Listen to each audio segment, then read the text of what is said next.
I have lowered the volume of the applause at the request of many. Hopefully that a little better. Is that? So better, I'll Chad? make up for it. Jesus Christ! Oh my God, my ears! Did you really have to do that? Yes. Hi, everybody. I had to come up with the title. That's why it took so long. So I hope you really appreciate all the hard work we put into our title. That is Star Trek Tylenol. Gary said to X-Ray Go says, how do you spell neurodivergent? So X-Ray just spells it out. Oh, why don't you spell it out, Smarty Pants? Go ahead. Yeah. Well, X-Ray Go's already Fix done your it. story. So Gary says, wow, you had that just at the top of your head. I just went, yeah, Gary, it's called spelling. And he was like, I hate you. Okay. That's stupid people bigotry. So as I don't appreciate that. Yeah. Look, as a person of stupid, I think I have every right to. As a to POS. Yeah. As a proud POS. I get called a POS a lot. Aw, you poor thing. I'm so sorry. So yeah, we got a lot to talk about today. I kind of gone over some of it, but I do know that Rise of Skywalker lost money. It is confirmed it was a flop. A $1 billion movie was a flop. By the way, this fate is hey, Superman fans. It's coming for you. It's Give coming. it time, baby. It's a coming. Do you know what But I've seen? This you're Cope, already the the Forbes flop. article. It was like, yeah, the Forbes article admits they haven't accounted for merchandise yet. It's like, bro, Okay, what, we're gonna what happened to being a runaway success? What the fuck? we're gonna educate some people on merchandising and how it is completely separate. I'll spoil some of it. Merchandise costs money to make. Did you know that? It's not just some free thing that comes out of the fucking air that you get 100% profit on. Okay, well, you got to pay for manpower, but it's mainly you get it from the forest, right? They grow out You of get the... it, yeah. You cut down the figure trees and then Yeah. you whittle them, and there you go. And then little elves paint them for free for little Disney elves. Which I know elven population is down since. Well, but it's actually just the DEI department now because they got rid of all the midgets because it's apparently most of them are played by Peter Dinklage. Peter Dinklage paints all the action figures. You go to the forest and get his figures painted. It's just Peter Dinklage over and over again. Yes. All the moich. So yeah, we'll talk about made in China for pennies. So we'll talk about merchandise later. But yeah, so we've got Star Trek Academy's trailer, which I haven't been able to talk about it with Az. So that is something else. Rise of Skywalker flopped. And Gunn missed his shot. Damn. But John Cena didn't. We'll also talk about. Damn.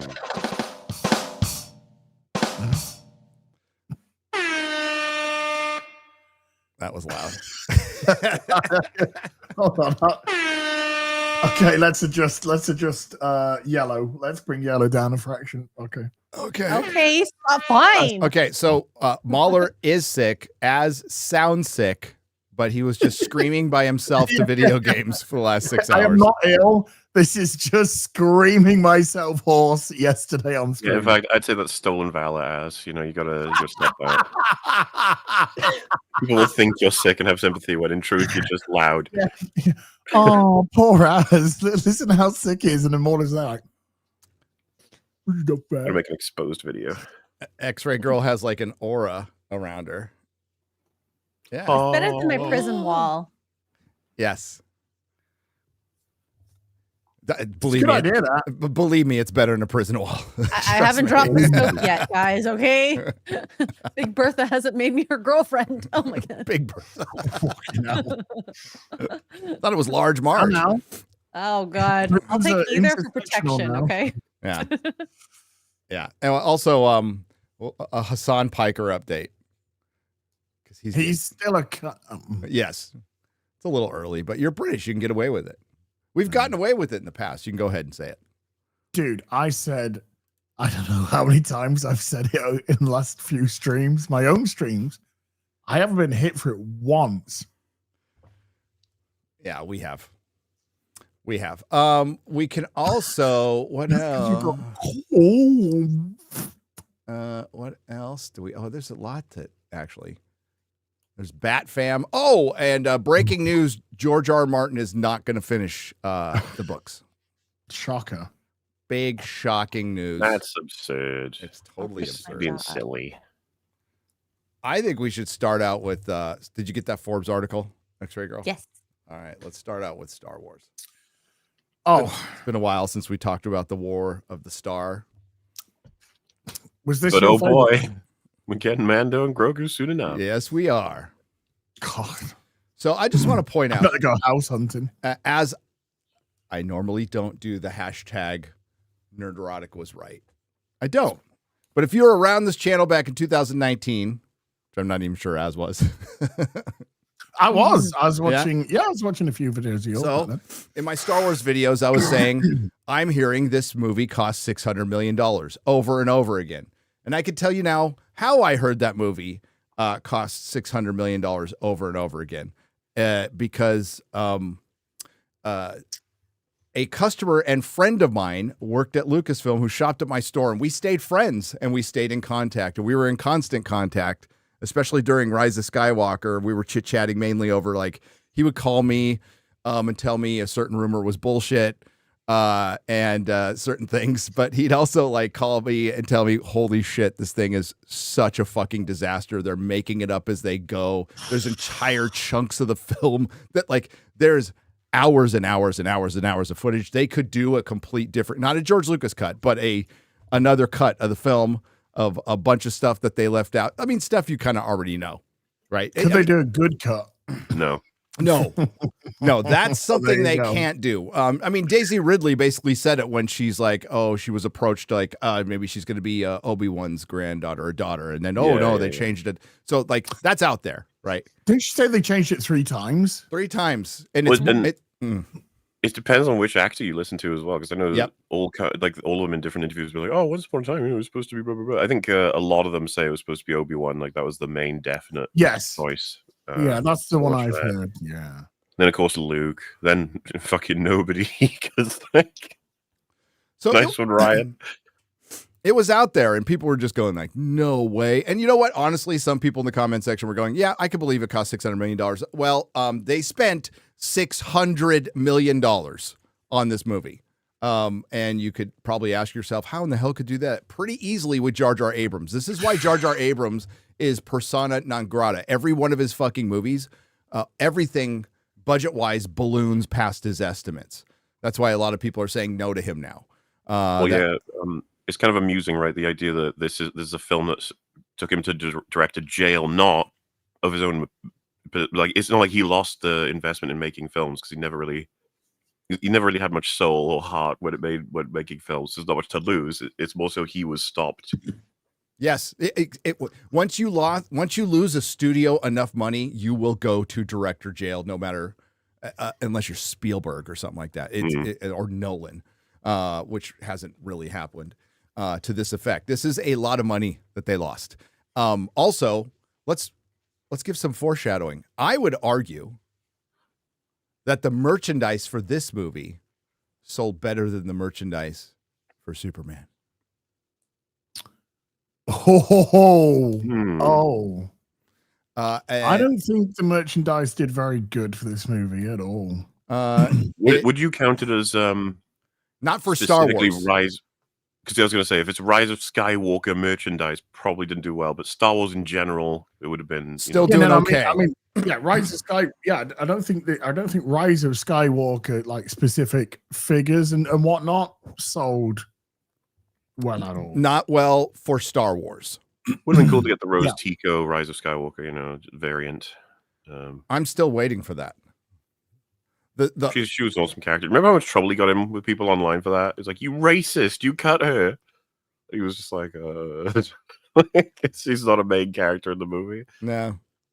Well, she's not a character. No, nobody gives a fuck about Rose Tico. We recall that, like, this movie in a very strange way brought together the fandom, because the last Jedi fans were pissed off because they completely undid that movie, and everybody else was pissed off because it was a piece of shit. So I remember people saying like, "This is the movie that you guys wanted because it undid TLJ." It's like, you fucking idiots! Shut up. Nobody wanted this. Like, No. but I did enjoy it stamping all over TLJ, like TLJ stamped all over TFA, like TFA stamped all over the OT. You know, it's funny how it swings around about it. It comes back to get you. the universe unfolds as it should, Mahler. It does. And now years later, because of those wonderful tax rebates in the UK, we're going to and Hollywood's shooting everything over there. So we're going to find out the real budget of absolutely everything pretty soon. Can't wait. Can't wait. So cost of Star Wars, The Rise of Skywalker approaches $600 million. This is, of course, is from Carolyn Reed, who engages her autism, which we appreciate, to scour over the tax documents of movies. So Disney has today revealed that the total cost of 2019 Star Wars The Rise of Skywalker came to $593.7 million. That's 450.2 million British pounds. Proper money. Okay, it is proper money. Making it the third most expensive movie in history. The cost of production, for now, can we just say for now? Until Avatar 2's, Okay. 3's, 4's. One thing we've never found out is the true budget of Endgame, which I've heard is unfucking believable and more than this, by the way. And I don't think we'll ever find out. What were the two movies above it? Flash? No, Jurassic World Dominion and... Oh, it says it right there. Okay, I should have kept reading. Yeah. As you could have sounded real... Oh. Dr. Doom dropped his Darkhold. Ah, fake Darkhold. Fake Darkhold. I got 1/6 scale Doctor Doom. It's fucking awesome. The cost of production company behind the third installment of the sci-fi saga rose by 10.1 million, 8 million British pounds proper money last year, putting its total within a hair's breadth of. I always thought it was the hair's breadth. Head's breadth. I always thought it was No, a hair's breadth. It's breadth. Breadth. Of the 452. Not breadth. Breadth. Breadth. Sorry. Breadth. Breadth. Breadth. Breadetha. Breadetha. That's like a fucking demon girl or A something. cunt hair's breadetha. Head's breadth. Within a hair's reach. No, I spell N-E-U-R. Give me some Tylenol. God damn it. You've had enough. No, I need You've had more. enough. Dude, Gary, remember the episode of Buffy where she could only see the bad guy if she's got a cold? Like she has to give herself illness. Yeah. Imagine there was one you have to get autism to see the monsters. Like, give me Tylenol now. Dude, that script is being written right now New Doctor by Who Shane episode, Black. do it. Yeah, because it wasn't that his Predator movie. Yeah, I don't know. Of 452 million spent on Disney's first Star Wars movie, 2015's The Force Awakens, 10-year anniversary this year. We're just a couple of months away, still waiting for it to be a classic, an underappreciated classic. Any day now. It too just trails Jurassic World Dominion, which cost a monster 453.6 million British pounds, as this reporter revealed in The Guardian earlier this year. Remarkably, despite its staggering cost, The Rise of Skywalker came in under budget, and that's no doubt about it. Like the last three Jurassic World films, Disney Star Wars trilogy was made in the United Kingdom, which shines a spotlight on the costs. The budgets of the movies made in the United States are usually closely guarded secret, as studios combine the cost of them in their overall expenses and don't itemize how much was spent on each one.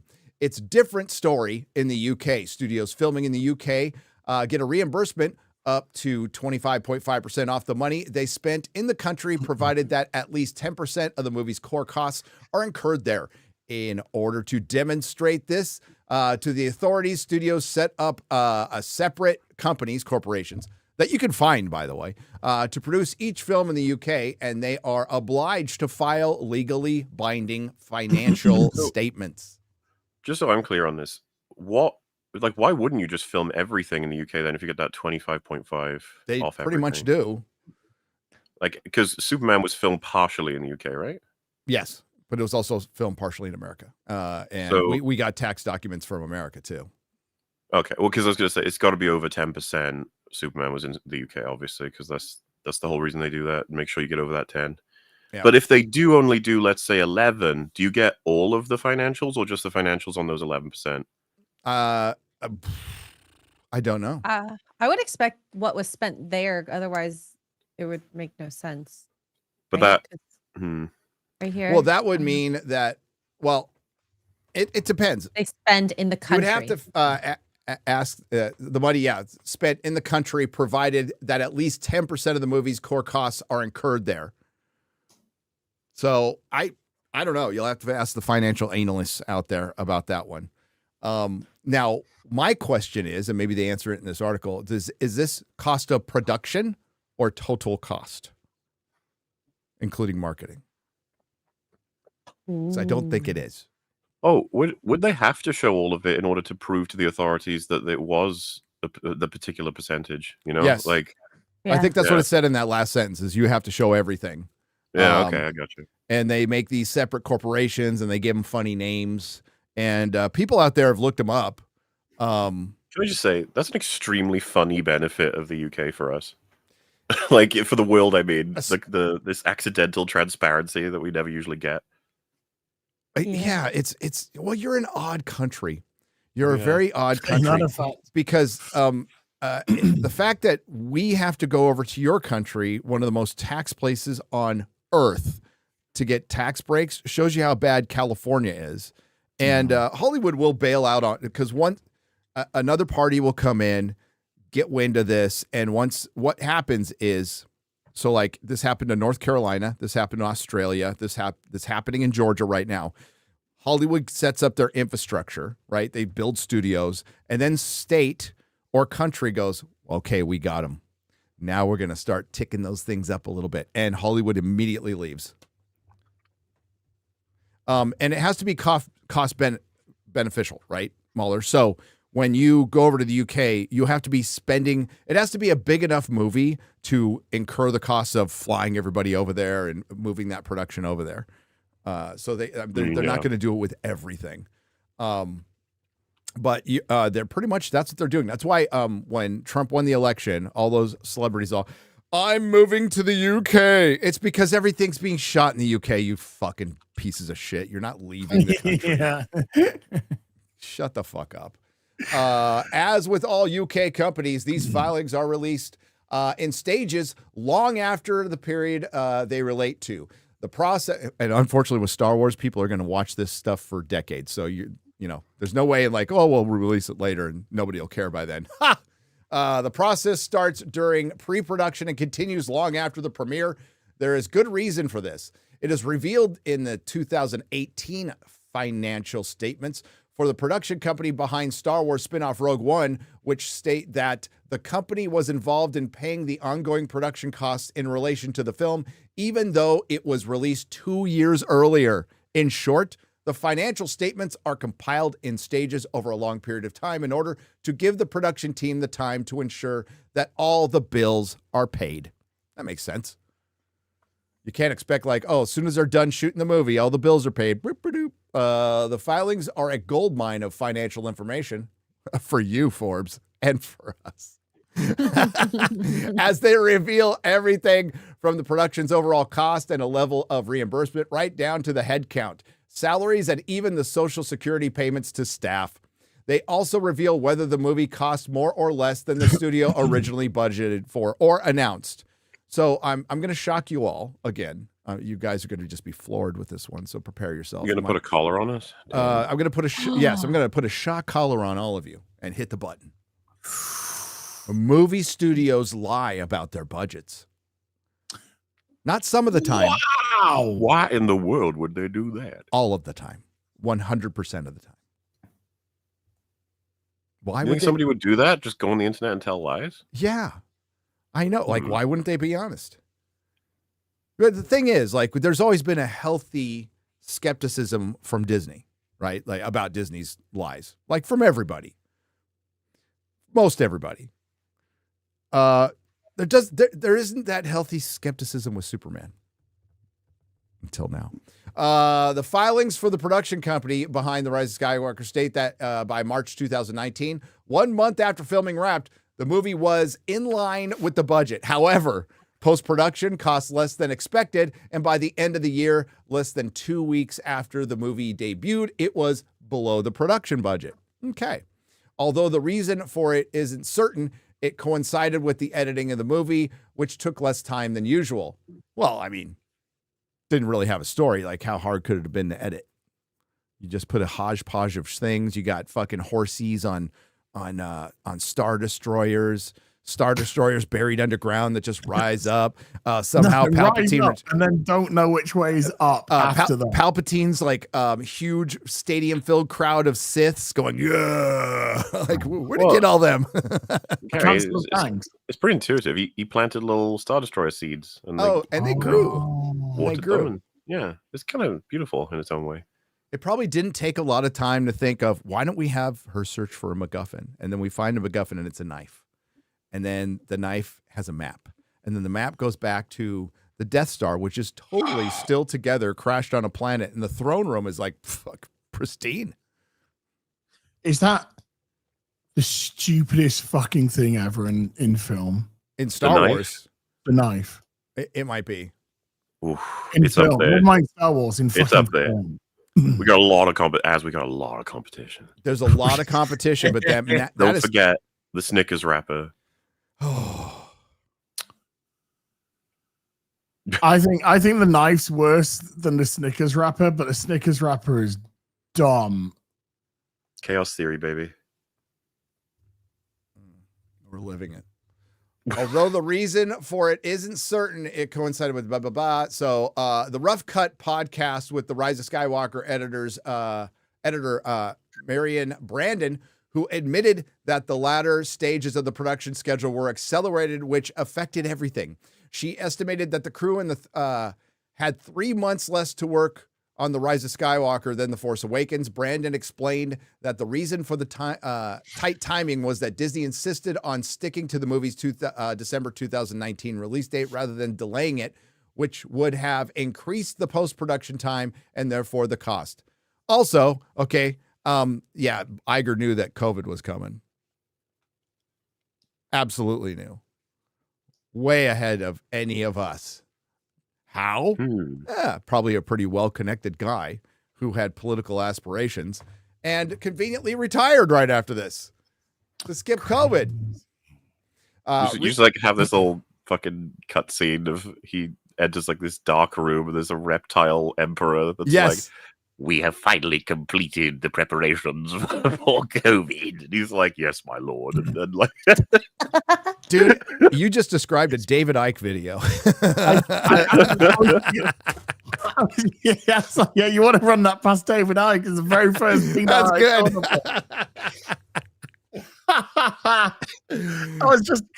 I saw like a David Icke thing come up my thing a couple of days ago about why Joe Rogan never invites him on the show.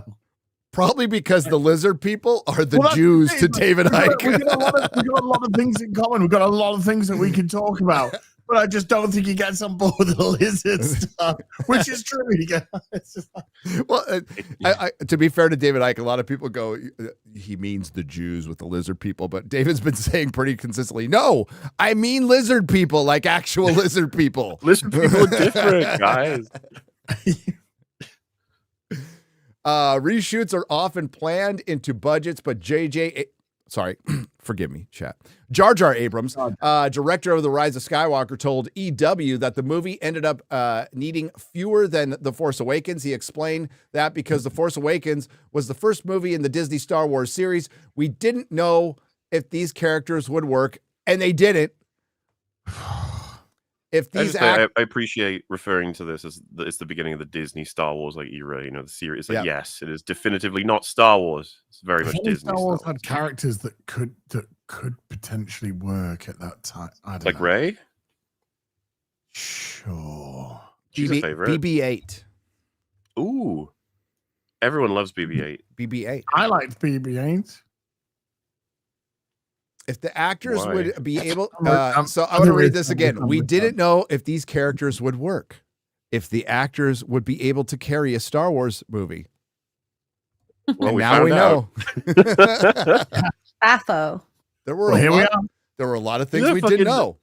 The John Boyega quote where he was like, I think we should have done a movie where there was more respect given to like the OG character. It's just like, what year are you from? Like, coming out with this shit in the same- 2025. The same John Boyega a year earlier, not even a year earlier, 6 months ago, that called Star Wars fans fucking racist. Yeah, fuck him. Yeah.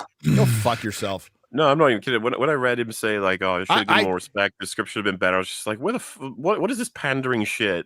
I know. I now respect Disney for shrinking his ass on the poster for China. Fuck you, John Boyega.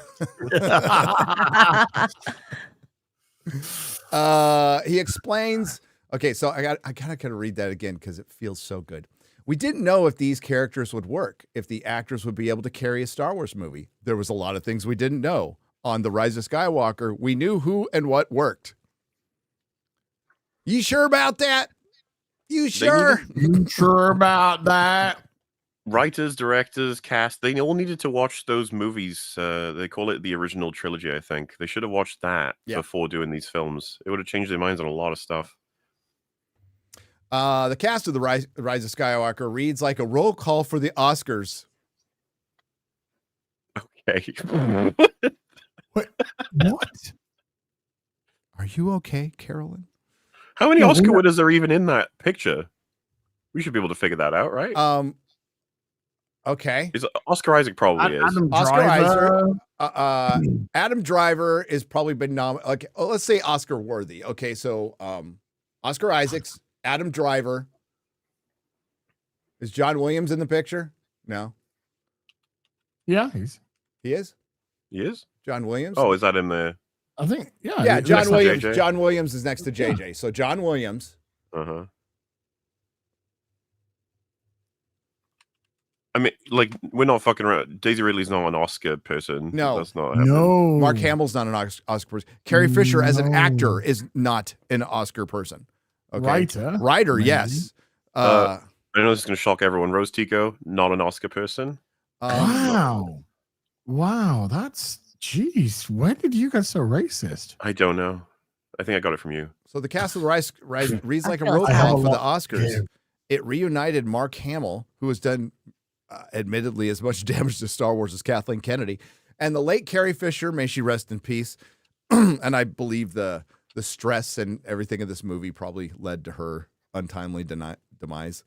I'm pretty sure it was the crack, but okay. Well, yes. I mean, she probably felt like, well, she was a drug addict. She's been Yes. doing it. She's been doing it for Combination of fucking elements. decades. Combination of elements, but the lesson is the John Entwistle lesson. Bass player for the Who: do not do coke like ever, but really don't do it in your 60s. Oh, Really, really don't do it in your 60s. Drugs bad. Coke Drugs are bad, destroys your, like, even when you're healthy, it does horrible shit to your heart. The late Carrie Fisher, through previously unreleased footage with Ian McDermott. I like him. He's a good actor. I don't know if he's Oscar worthy. Who played their adversary, the evil emperor. I love him in the prequels.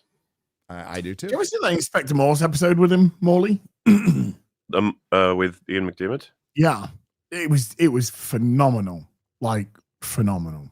I don't think he's kind of an actor who Scroll it's like down, off the top of your head. What else is he in? He's like, I remember him. He popped up in Sleepy Hollow, and I was like, oh my god, it's Palpatine. I've only really known Ian McDermott from that episode of Inspector Morse and Star Wars. That's it. The like he's fucking great with Palpatine. He just has so much fun to the point where he's like the one saving grace in terms of like, no, look at him go in Rise of stupid. You just get to watch him. That's so stupid. He's just going nuts, you know. But you know, all the memes from Revenge of the Sith. Now you will die. Oh, please don't kill me, please. I need limited He's great. I gotta do that scenery. Hell yeah, he gets Dude, right his in. best line delivery is just simple in Return of the Jedi. It's so be it. Jedi. No, yeah, I would say his funnest performance is Revenge of the Sith, but his most like powerful for drama is probably Return of the Jedi. He's he fucking nails it as he the Emperor in that shit. Absolutely kills it in that movie. Like Return of the Jedi, half 10 out of 10 movie, half 5 out of 10 movie. Yeah, Your that's pitiful fair. bend. Wasn't there like a behind the scenes where there was supposed to be a particular way of doing the voice, and he was just like, "Can I just try something?" He did it, and then George was just like, just do that. Just, Like, just do that. That's whatever okay. that is. That's great. Whatever that is. Faster, more intense. Faster, more intense, because I'm such a passionate, intense person. We need to get a 2-shot set up. We love you, George. We do love George. We do love George. The cast of The Rise of Skywalker. Okay, we don't need to do that. For Disney, the reduced reshoots and the accelerated post-production process, I'm getting a little feedback, was a force for good. If the movie had cost more to make, it would have reduced the studio's profit, calculating the profit. I'll read that again. It would have reduced the studio's profit. No, wait, hang on. That sentence is one of the funniest ones we've ever had on this fucking show. If the movie had cost more, it would have reduced the profit. Correct. The math. Whoa. Holy shit. Oh my God. You mean the more something costs, the more we could Hang on a potentially eat second. away at the profit? That's crazy. Can we get this corroborated? Are there any other articles that have confirmed this phenomenon? Yeah, where's the hyperlink for that? Yeah, can you get some citations, This is please? why they make the big bucks, okay, guys? Yeah. They know that if something costs more to make, that it reduces the profit. Well done. Holy. Calculating Math checks out. calculating that requires knowledge of the amount Disney spent on the movie and the amount it generated from it. Disney banked a $103.8 million reimbursement for The Rise of Skywalker, reducing its net spending on the picture to $489.9 million. Its returns largely come from its share of the movie's $1.077 billion box office takings. So it cost basically $500 million. $500 million. And to break even, a movie needs to make 2.5. The general rule is 2.5 times its budget. As you did the math earlier, what is? Well, we're doing the math off the 500 and something. 489.9. We'll do it after the tax. 489.9 x 2.5. That comes to 1.224 billion. Again, not very good at math, but that is more than 1.077. That is more than 1.077 billion, correct. Now, you can add another 68 million onto that 1.077, which is its Blu-ray DVD sales to date. So that takes it, let's just say, to 1.145. Let's just say, for argument's sake. So 1.145 is still less than 1.224. And I'm not clear if this 489.9 includes marketing. Neither am I. I don't think it does. But even if it doesn't, because if that doesn't include marketing, then it's in the shit, because that's got to be at least probably 200 million for that marketing. Yeah, they obviously pushed it hard. They did. So I can't see that 480, what was it, 489.9. Yeah, I can't see that if you take 200 mil off that. I can't see the production budget being 2.9. 290 mil. I can't see that. I just can't see that at all. So the studio initially said that The Rise of Skywalker cost $250 million to make. Little off, little different. 250, 490. It really makes you think, doesn't it? It's a little different. It's almost like they lie. But apparently... And it's almost like any fight that would have been had over the box office of this is long dead. and there's only a few people who care about this information now. Oh, I'm just going to call up one of my Hollywood mates to see if Hollywood lie. Hey, James Gunn. Hi, mate. It's Az here, bud. Can you just ask us a question? Yeah, I'm just live at the minute. Do Hollywood people lie? I didn't think so. Okay, cheers. Love you. Not as much as I love your fucking missus. That is a cut joke. Yeah, okay. I'll speak to you later, mate. Bye. At least we got it. James Gunn says, course Hollywood people don't lie. Trust me. Yep. I mean, got the joke, by the way, because I just realized how that sounded out of context. Anyway. Yeah. The amount of theaters pay to studios is known in the trade as a rental fee and an indication of typical level of the typical level comes from the film industry consult Stephen Follows, who interviewed 1,235 film professionals in 2014 and concluded that according to the studios theaters keep 49% of its takings on average. And it varies, of course, through what they make here in America and what they take in internationally, but it averages out to 49%. The share of the box offices in the studio's only return for the movie, so offsetting from the costs in the financial statements does show whether it makes an overall profit or loss. And Disney spokesperson told the reporter last year there will be other income generated by the production of DVD, Blu-ray sales, merchandise, blah, blah, blah. It's not reflecting a true account. Yeah, it's not reflecting a true account on whether the film was overall profitable. It wasn't in the theatrical run, though. It was not in its theatrical run at all. And despite what other people say, studios fully intend for their movies to be profitable in the theatrical run. The merchandising and everything else is supposed to be gravy. Back in the old days, guys, DVD sales would get close to equaling box office sales. They made a lot of fucking money off DVD. The before times. The before times. There's a lot of cases where the DVDs sold better. I think the Resident Evil movies. Austin Powers, right? First Austin Powers movie. First Austin Powers. Yep.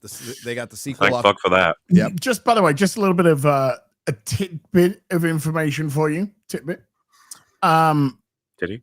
The Last Skywalker, 68.5 million Blu-ray sales. Yep. The Rise of Skywalker. What the fuck that useless shit's called? The Last Jedi, 102.5 million. That's called diminishing returns on your shit. We said at the time the damage of TLJ would be seen in TROS and the future. Yep. And boy, was it. Boy, was it. And history tends to repeat itself. And of course, don't forget Solo, as everyone does. That did a little damage as well. Yep. Nice little salvo into Star Wars' entire reputation. Having a movie flop, look at that. But now we know that they've had more than one movie flop. Sorry, bud. I actually do think that people have forgotten about Solo. I really do. 100%. 100%. Like, totally forgotten. I got friends who do the whole media commentary thing, and they haven't seen it. I've only seen it once. Yep. And I'll never see the fucking shit again. I saw it. Remember when Darth Maul turns up at the end? I do remember that. As he turns on his lightsaber and then turns it off. It's fucking funny. It was threatening. Remember when whoever the bounty hunter type character was, and it takes off its mask, and it's a girl. It's Freckle Jesus. It's a little teenage girl. They could be badass too. Dude, looking back, right? She got Star Wars, Marvel, and Willow all at once, pretty much. Oh, yeah. They really wanted to make her happen, and then nobody liked her. They were like, well, bye. Well, okay. We tried. What else? What other flavors have you got? It's the only freckled Jesus we have, I'm afraid. Oh, that's a shame. However, just as the production generates other income, it also incurs other costs. Chief of which are the marketing expenses, which are not shown in the financial statements of the production companies. Oh, okay. So 200 right now, 489 points. So 689.9 times 2.5. Oh dear. It had 1.724 billion. 1 and 3/4 So that would billion. look like it's about 500 million in the hole. And that right is now. to break even. To break even. Yes. They also don't make movies to break even. Yo. We're at a point in this stupid fucking timeline where this article can end being like, and so the Rise of Skywalker cost Disney $10 trillion. Oh, well, Well, drawback. it's obvious because if it had done well, they Look would at have made if Hitler made it. if Hitler made it. What the fuck? But no stormtroopers be fucking hitting everything. Quite the what if. Yeah. If it had done well. That's a what if episode I would watch. What if Hitler, Well, the Empire would have been a little more authentic. Okay. Why did Luke get gassed in the first minute? That's Saving Private Skywalker, I guess. Oh, Hey. dude, that would have been a much better concept. Saving Jedi Skywalker. So if it had done well, they would have made another movie quicker. Because in the year 6 of our years Lord ago. 2025 on October 14th, there has not been a Disney Star Wars movie since this Well, movie. So we are to conclude they had these numbers since the beginning, right? They knew all Yes, this. They knew all the Pretty time. So Yes. why the fuck are they even bothering entertaining? I know it's, for all we know, it's not happening, but why even entertain a Rey movie? What's the point? Kathleen Kennedy. But like, if Kathleen Kennedy just walked into like the shareholder's office with a sack of money and just started burning it and been like, "You guys cool with it?" Like, do they not have an opinion? I was watching Gary's Tron video, and I've watched Drinker's Tron video, and I've Tron just is very good, very good. everything that Disney do, they just got to turn it girl boss every fucking time. They haven't learned a single thing from any of these failures whatsoever, knowing that they're failures, knowing that they've lost their audience, knowing that they're not going to get them back by continuing. They continue. So I can't give you an answer as to why you would go with Rey other than the fucking stupid. retarded. Well, so one, yeah, that movie is fucking awful. Two, that main girl as an actress was terrible. Terrible. Holy shit. And three, Gary, did you see Red Letter Media's review of Tron Ares? A A few people sent me a message about it before I'd seen it. And I was like, They loved it. Jay clearly thought it was slop, but Mike really liked it. So yeah, Mike liked it. Jay was like, yeah, there's some stuff. that works." And Jay said that Tron Legacy was ground zero for everything that's happening now, which is utter bullshit. Utter bullshit. Well, he got in trouble because he'd shot on Tron in the original as well, which I think he shot us specifically on the soundtrack, which is like, Mike just comes across. He just wants to be Mr. Contrarian now. I think that's his role. I just wish they were left to watch shitty old movies. They're really good when they do it. They're good at that.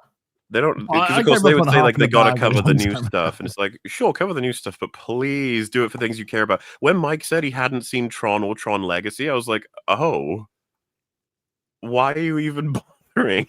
But okay, fair, I guess. Yeah,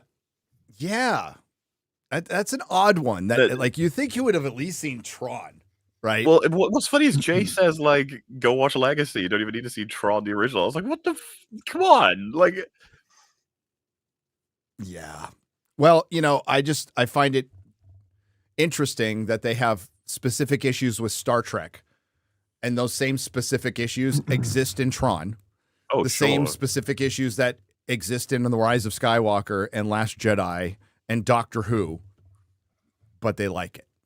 It's weird. Dude, Tron Ares is kind of like, it feels like one of those remnants, as in wow, this belongs a little further back, like a handful of years back instead of right now. Yeah. It's just everything is wrong with it. Shockingly terrible film. Shockingly terrible. Like By the way, Gary, we didn't talk about it, but fucking tech bro autism spaz. He's just like Boy Cavalier. I like mentioned it in 1-to-1. my video. I said he is exactly like Boy Cavalier. It's the same thing. They're obsessed. And once again, you take a franchise, you look at the old like millionaire CEO of the evil company, and it's always like an assertive, aggressive, intelligent, almost forthright, ruthless character. And the new version is always really young, really fucking ADHD riddled, and always shouting, yelling, and being stupid. And it's like, oh, sucks. And it's crazy that we see that back to back, Baller. I'm like, they're the same fucking thing. The goddamn same thing. And you go, so what's the because I forget the actor's name in Tron Ares. You did the Jeffrey Dahmer show, right? And he's Quicksilver. He Evan Peters. Yeah, it's like, so who is his equivalent in the original? It's like David Warner.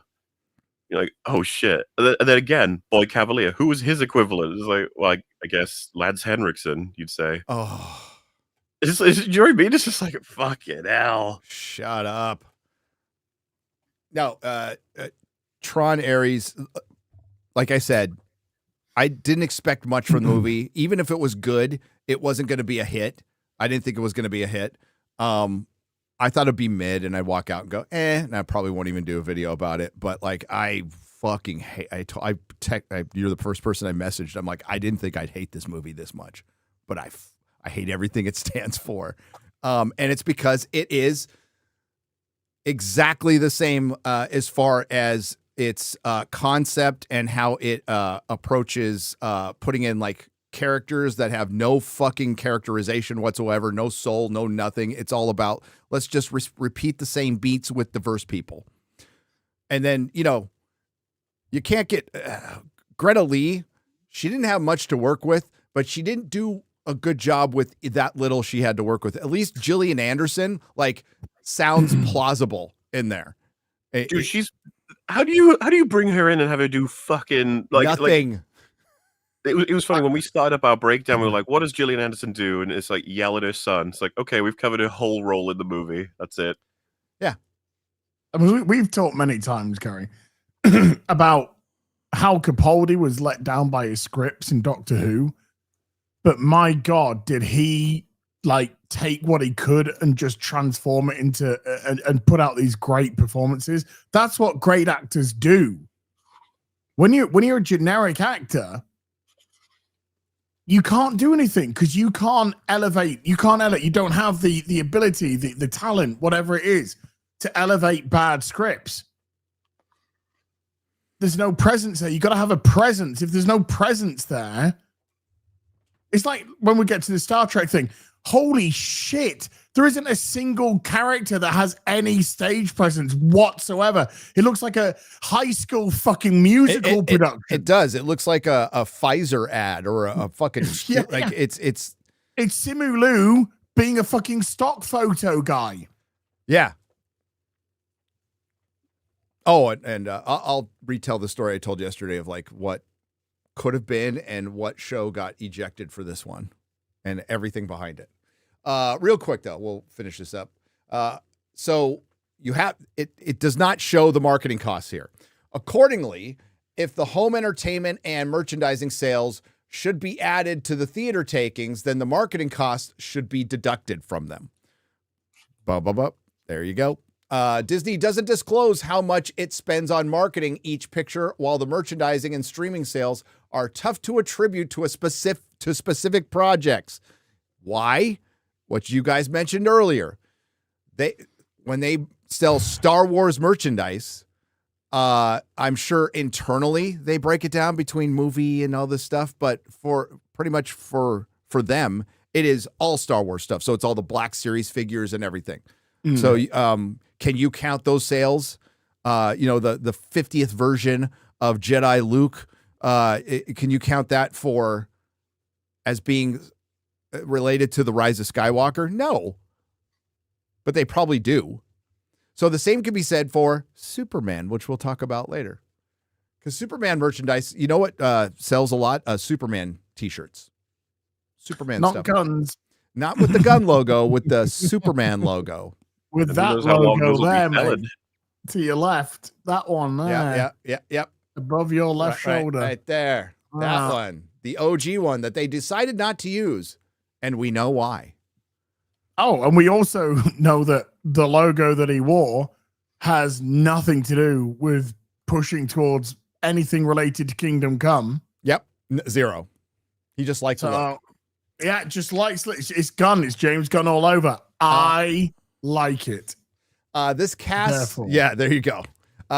This casts a cloud of uncertainty over the movie's overall bottom line, even though it made a profit at the box office. It didn't. No, it didn't. It didn't. One thing. How can you be that fucking stupid that you've just gone through the analyticals and you haven't been able to fucking work out that it lost money? That's it. I'm You can sorry. take it out. That is the stupidest thing I've fucking seen. You said all this stuff. It's CYA.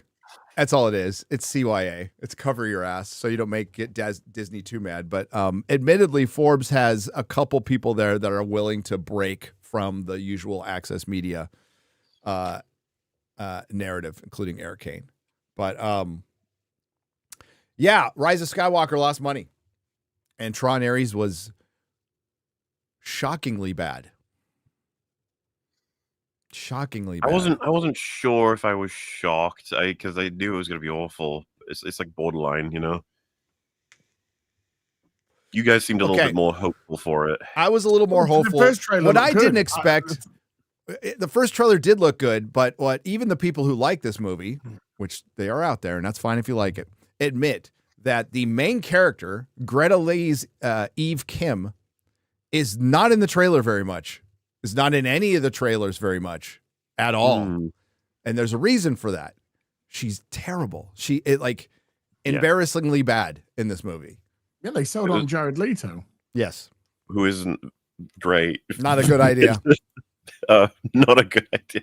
There's that part where the lady's gonna crash through the window to get him, and camera draws right up to the two characters, and the main lady just goes like, "We gotta get out of here," or something like that. And I was just like, "Oh, It didn't make a couple things didn't make in my video because I was on a time crunch. One of the main things, Mahler, is when Terminator lesbian space witch from the Acolyte is going after Greta Lee, who's crawling under a bunch of pinball machines, and the Terminator fucking lesbian space witch from the Acolyte starts throwing them away to chase her when she could have just fucking walked around him and waited for her on the other side. It was so stupid. Well, of course, dude, when she's got it dead to rights, everyone who's watching is like, "So what gets in the way? Go on, what is it?" It's just like the sprinkler system. It reminds her of rain. Of rain. It's a sensation. You're just like, shut up. No, even my son taps me on the shoulder. He's all, "Why doesn't she just walk around the pinball machines? It'd be fast." It's just like somebody jumping in the pool. It was so fucking stupid. And they just Telling them. God. She's a woman. She wants to make it difficult for herself. Okay. The sheer amount of movies, because I remember getting so pissed off with it in Terminator Salvation, the opening when Christian Bale, as John Connor, gets he has to deal with a Terminator, and he picks him up, throws him, picks him up, throws him. And I was like, stop doing that. They always do this, the delay. They never kill, especially when Terminators can kill you with just their fist closing. And it was so funny watching Andor Season 2 when the KX units release. They toss people and they just die. Their spines break on the walls. They throw them out. I was like, "Oh shit, okay." I'm okay with that. Fine. Finally, somebody does it. Yeah. Use your robot powers. Use your robot. The robots. But I can't. There was so much in that movie. I ended up. I told Garrett I wasn't going to watch it twice, but I watched it twice. And I was like, "Oh." Yeah, I was streaming it was 7 hours. Took a while to chunk through. Yeah, and it's got a bit of typical clapback. I couldn't find the tweet, Mahler. God damn, I looked yesterday. I think it's deleted. There was a Tron Stan account that tweeted on October 8th. Tron Ares is projected to make what was it? 180 million. So what would have been half its budget? 90 million. Yeah. So Tron Ares is projected to make 90 million worldwide. That's half its budget. doesn't look like a flop to me. Oh, shut the fuck And up. I was like, I bookmarked it and everything. I'm like, I gotta, and I can't find it. You know, for anybody who doesn't know, the like core conceit of getting the people from, you know, the grid into the real world, they have a 29-minute limit. I think that's actually an analog for the people who celebrate these movies. They only exist temporarily, and then they burst into bits, and you never see them again. Well, they are bot accounts for the most part, so yeah. Yeah. Just let me do one more tweet. Superman was a success. I mean, it was a completely unbiased account, as it was called Tron Ares is out. And then it's like at vegetable stew 2468. Dude. Well, it's actually on 59 points. It's on 60 million worldwide after the weekend for opening weekend. Yeah, lagged. The international lagged behind. Even Did you see the one? domestic. Yes. It was a parody post, but it said Tron Ares, the third most successful Tron film already.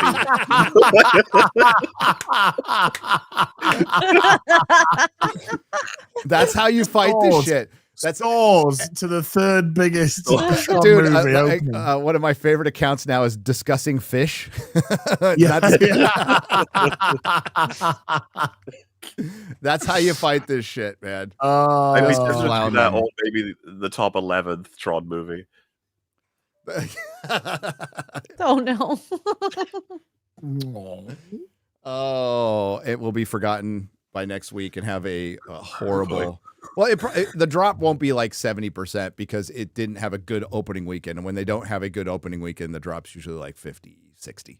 So it's done. It's cooked, as the kids say. $180 million budget,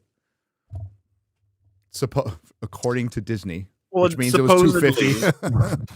Yeah. you know, the Jared Leto's like passion project because he just loved Tron. It was the most inspiring movie to him when he was a kid. I was just like, I don't believe you at all. I love Tron so much. I'm going to make a Tron movie without Tron. Yeah, that totally makes sense. And I'm going to fuck up all of the history, have no characters. Oh, it's going to be great. Yep. And theaters are screwed because this is a tentpole was a bad idea to begin with. And I'm a Tron fan.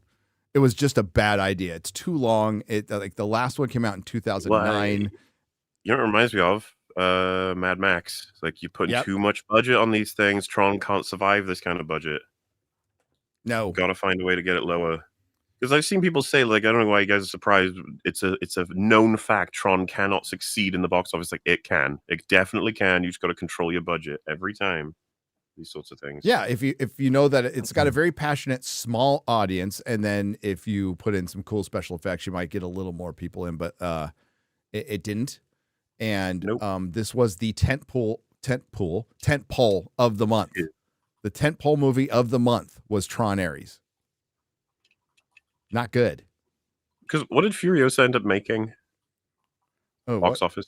I don't know. Sorry, box office The- poll. Let's take a look. I swear the conclusion with that was like, yeah, it's budget. They fucked themselves.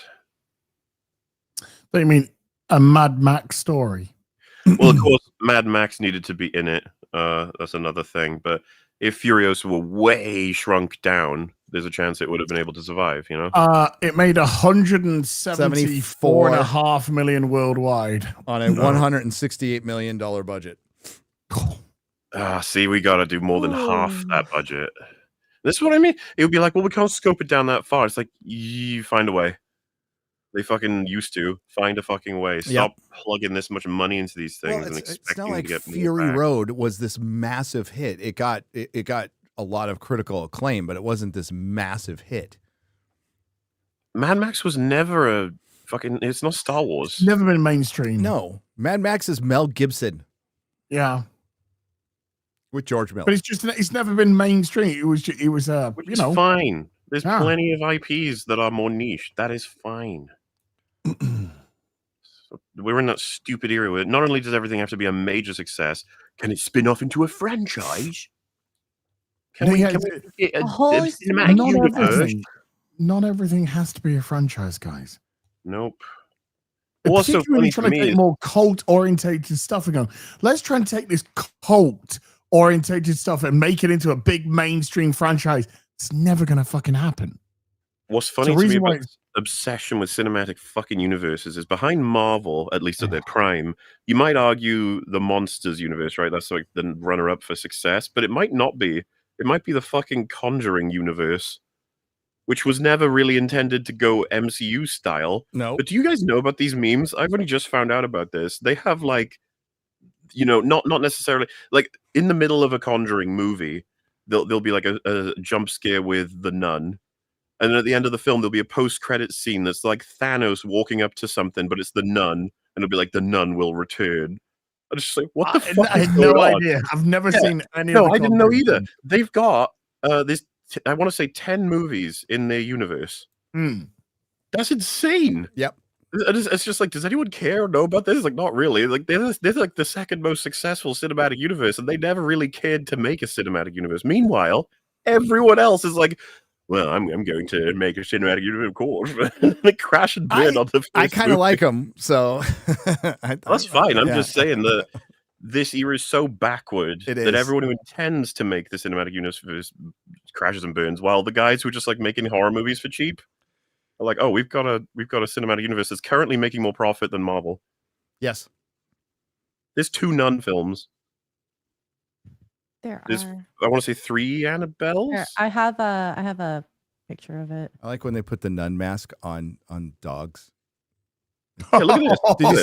Did you see all the dog Halloween costumes that are going on Twitter? It's so fucking cute. It's adorable. I love it. There's 10 of them. Holy That's shit! how it should happen. It should be accidental because when you go with intention, you're just thinking about the next and the next and next. We have talked about this, right? So as far as I'm aware, their success is based on the fact that it's it's the horror strategy, low budget, take as much advantage of the format as you can, and the public will carry it. And they never really intended. It's not like they laid this out and then made the first one. I don't even know what the first one is. Annabelle, right? The first, I thought the the first Nun. one was The The Con. Conjuring. Is it the Conjuring? Yeah, the Conjuring. Oh, the Conjuring. Conjuring. Yeah. The Conjuring. Yeah. I know this is the timeline, so they're jumping back and forth. But you get what I'm saying, right? It's like they made a horror movie, and then it was successful. Like, I guess we make another horror movie, and then eventually they're like, shit, we made 10 of them. And I've never seen any of these in the theaters. I wait until they're out later and I watch them at home. But yeah, they're cool. I like them. But you're right, Mahler. This is how you do it. You don't announce 8 years of movies and all these little side projects. You just fucking make a movie. I don't know. We're in such a clown world. We are. 10 movies, and there's no reason they'd stop. They're just gonna keep going. This could be 50 by the time it's actually stopped. I think that The Conjuring has now come to an end. That's the last I Conjuring. think that last It one. made like it's like one of the most profitable movies of the Did you fucking see how year. much it made? This shit ain't ending. Oh. Isn't it called like Last Rites? Like the point is this was their last case. Okay, It's like, but there's no, a it's game not. called Final Fantasy that has 17 next to it. Okay, so Well, the reason why it's called Final Fantasy is because if that game had Final flopped, the Fallacy. company would- Final Fantasy. So You hear what you want to hear, Sunshine. if And if it had failed, that was it for the company. So it's like their final throw of the dice.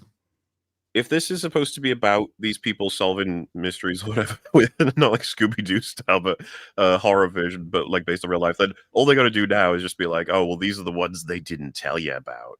Or just say, not based on any true story. Based on fucking anything now want. we're making this shit up. We definitely would. The before, but Warrens go to space to fight space ghosts. Yeah. Yeah, but see, that would probably still Conjuring make a shit ton of in money. space. One thing they got to keep doing is keep the budget below a certain amount, and it seems like they know to do that. Because I was just checking, it looks like the most profitable out of all of them was Annabelle, and from what I'm seeing, it's because the film is set like in an apartment, and a lot of it is just look at the doll, and that's scary. It might move. Oh. And then it's like, yeah, there's probably a way to keep that budget down. I don't even think I recognize one of these actors. But the reason why they Oh, churned two. out 10 is because they are very much constrained by budget, and they're very profitable films. Patrick Wilson. Well, he's not in Annabelle. No, he's not. He's in He's in Conjuring. The Conjurings. Yeah. I can't even remember who's in Annabelle. A doll. Oh, that's crazy, man. A doll. A doll. Hang on. Let me. But you are right. They will say there was another story that they never revealed. So, just out of curiosity, can you guess what you think the box office for Annabelle, which apparently is the second movie in the Conjuring universe? What do you think the box office was? I know you have nothing to work with. Just go with it. Sorry, say again. Annabelle is the second in the Conjuring universe. So, Right. What year did it come out? 20. Why is this hard for me to find? Give me the answer. 2014. 2014. Oh, 2. 95 million. 257. Wow. Yeah. And what do you think the budget was? Fucking 30 million. 50. 14. I love this. 6.5.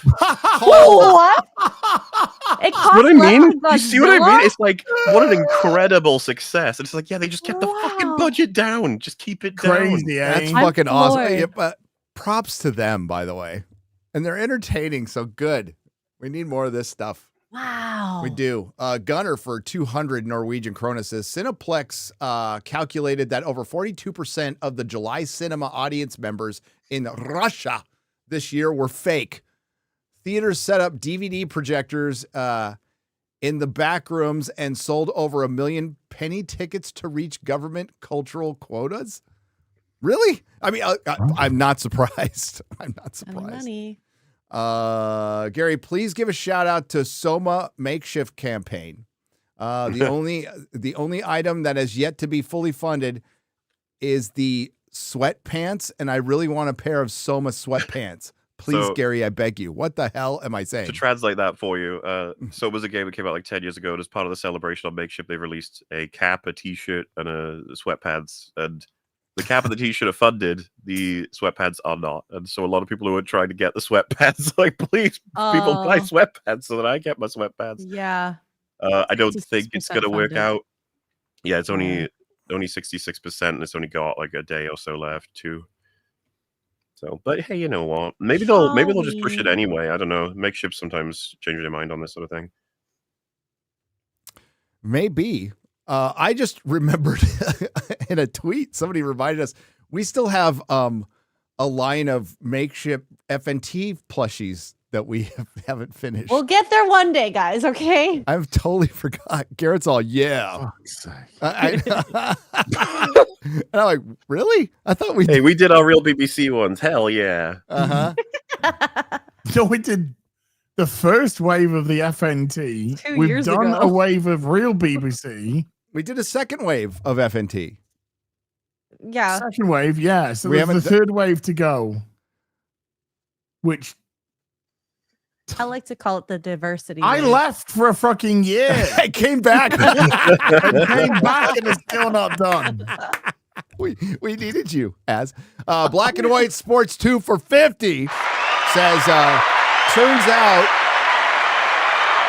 Disney, this is in fact not the way, Rhodes.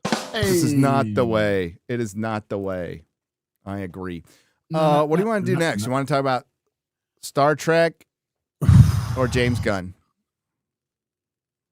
Not a great choice. It's Dealer's like choice. cock or, Or soy. Hassan. Cock or soy. Or Hassan. Or do you want to talk about Hassan? That's not helping, is it? That's not helping. What if Hassan put a shock collar on James Gunn? He would like it. Gun. Build yeah, himself. they would both actually get off on it, I think. Yep. As long as his wife is there. Let's get Star Trek over with. Let's do Star Trek. Okay. You put a collar on him and I'll sit in the cock chair and I'll press put a the collar on button. myself. Yeah. What we're gonna do? Oh God. Owie.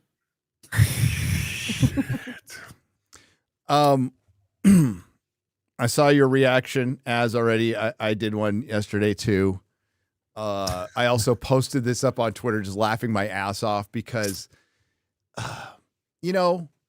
people often ask, rightly so, because you're a hopeful lot. Like, how bad could it get? Oh, And it can sit get down, fair play. really fucking bad. Oh, So we'll react to the trailer, and then I'll tell you the little story of Starfleet Academy as opposed to Star Trek Legacy, the show people actually wanted. And we'll also talk about Larry and David Ellison and them taking over Paramount, but them pretty much people think that they might get rid of Kurtzman. I'm gonna tell you that might not happen. well, this is commissioned for 2 seasons. Remember, Yes. this has got a 2-season commission just to start with. Oh boy. 'Cause Starfleet They've Academy already trailer. filmed. They've already filmed season 2. By the way, Yeah, they did because they had to get it rushed out before the deal took place, just in case something happened. But that's what Kurtzman's really good at, is putting stuff in the production, because he has no fucks to give about quality or anything. He just wants to keep making stuff so he stays in power. True hack. The man is a true hack. I tell you what. In all fairness to him, though, I'll give him one thing. What? That he's gay? Duh. At least he put something out, something Jar Jar's not been able to do for fucking 6 years. Yeah. Well, we'll talk about that afterwards. Remind me to talk about Jar Jar and how he might swing back in. Oof. Opening the because they're taking all kinds of weird shit. Okay, so what is going on here? The first thing you hear is "bye bye, mommy," right? So is he? It looks like Paul Giamatti's character is being held by somebody and like giving them up, like ratting them out to something. Like what? How does that make sense? Because he's obviously a prisoner of something. But how are they hiding on a planet with big windows? I looking out to a Earth, another planet. I mean, there's no context here for us to None understand whatsoever. what the fuck is going on. It just starts with a hysterical "bye bye, mommy," and he's like, "Mama," and she's like, "I love you." And then it's like, how many years later? It's like 15 years later or something. It's like, we're going to help you find your mum. Bit fucking late now. And it is like the blandest actors they could possibly cast in anything. It's dude. Kay's catalog, the actors. It is unbelievable. Mahler, have you seen this? He's gone. No. He's left. Look, he's turned his mic off. I He's couldn't fucked up. I'm handle it. coughing. I'm trying not to disturb. He's vomiting right now. Yeah. The right reaction. Have you seen his trailer? No. Okay. Oh God, you're in for Unless it. it's, I saw the last one I saw was with you guys forcing me, so it's probably a new one, right? Well, Yep. This is this one with us forcing you. Friends. That's what we are. Allegedly. I bet that's a lie. God, you suck at your job. Yeah, like obviously you weren't focusing on anything else. Yeah. Every single Day for 15 years. Will they know who you are then? Well, yes, I've been working there for 15. I mean, Yeah. well, I've been like, doing an online search for you for like 2 minutes every morning. I tried Google. Yeah. Didn't get much result. Has anyone seen Caleb recently? Collab. Why is this old woman looking for this young boy every day for 15 years? Yeah, it's like, Obviously, she was like, "Were you kept warm at night?" And she's a teacher, so it kind of checks out. but they give no context as to their relationship either. So who the fuck are you in relation to this guy? Do you reckon is her mum? His mum is her girlfriend / wife. Oh, this is Star Trek. They probably actually had a baby between two lesbians. Remember, everyone's baseline by. Yep. But it's not. It's a ship. I'm Helen Hunt. It's not a school. It's a space. It's a starship. Isn't her face looking like tight? I said it yesterday. It's like I keep waiting for her to say moisturize me. Oh yeah, dude. She's had the old. She's had the old. Dude, there is nowhere room to staple that back. No, She can barely talk. How are you guys not sure that he was referring to her when he said that thing is taking us to school? Not sure. Not sure. Very good point, Mahler. Very good point. maybe she's been rubbing that grandma's peach tea on her face. Oh no. Oh, You know what I always God. thought was when that building blows up because the explosion, if it like smashed that jar and it sprayed all over her before she died. 2 months just covered in Lex's piss. That's why he's like, fuck. Yeah, you can smell it. He's like, ugh. Yeah, No. I'm covered. Everyone's dead and I'm covered in piss. This is embarrassing. Yeah, this could have gone better. Oh. Boom, boom, boom. Just fucking end it. Okay. It's Can we not stop with the gay exciting. mu- What? Can we just stop with the gay music? Can we just stop the gay Star Trek? Can we stop? Can we just stop the gay? It's Let's- gay. Let's just cut to the bottom line. Can we stop Get rid of the gay. Oh my God.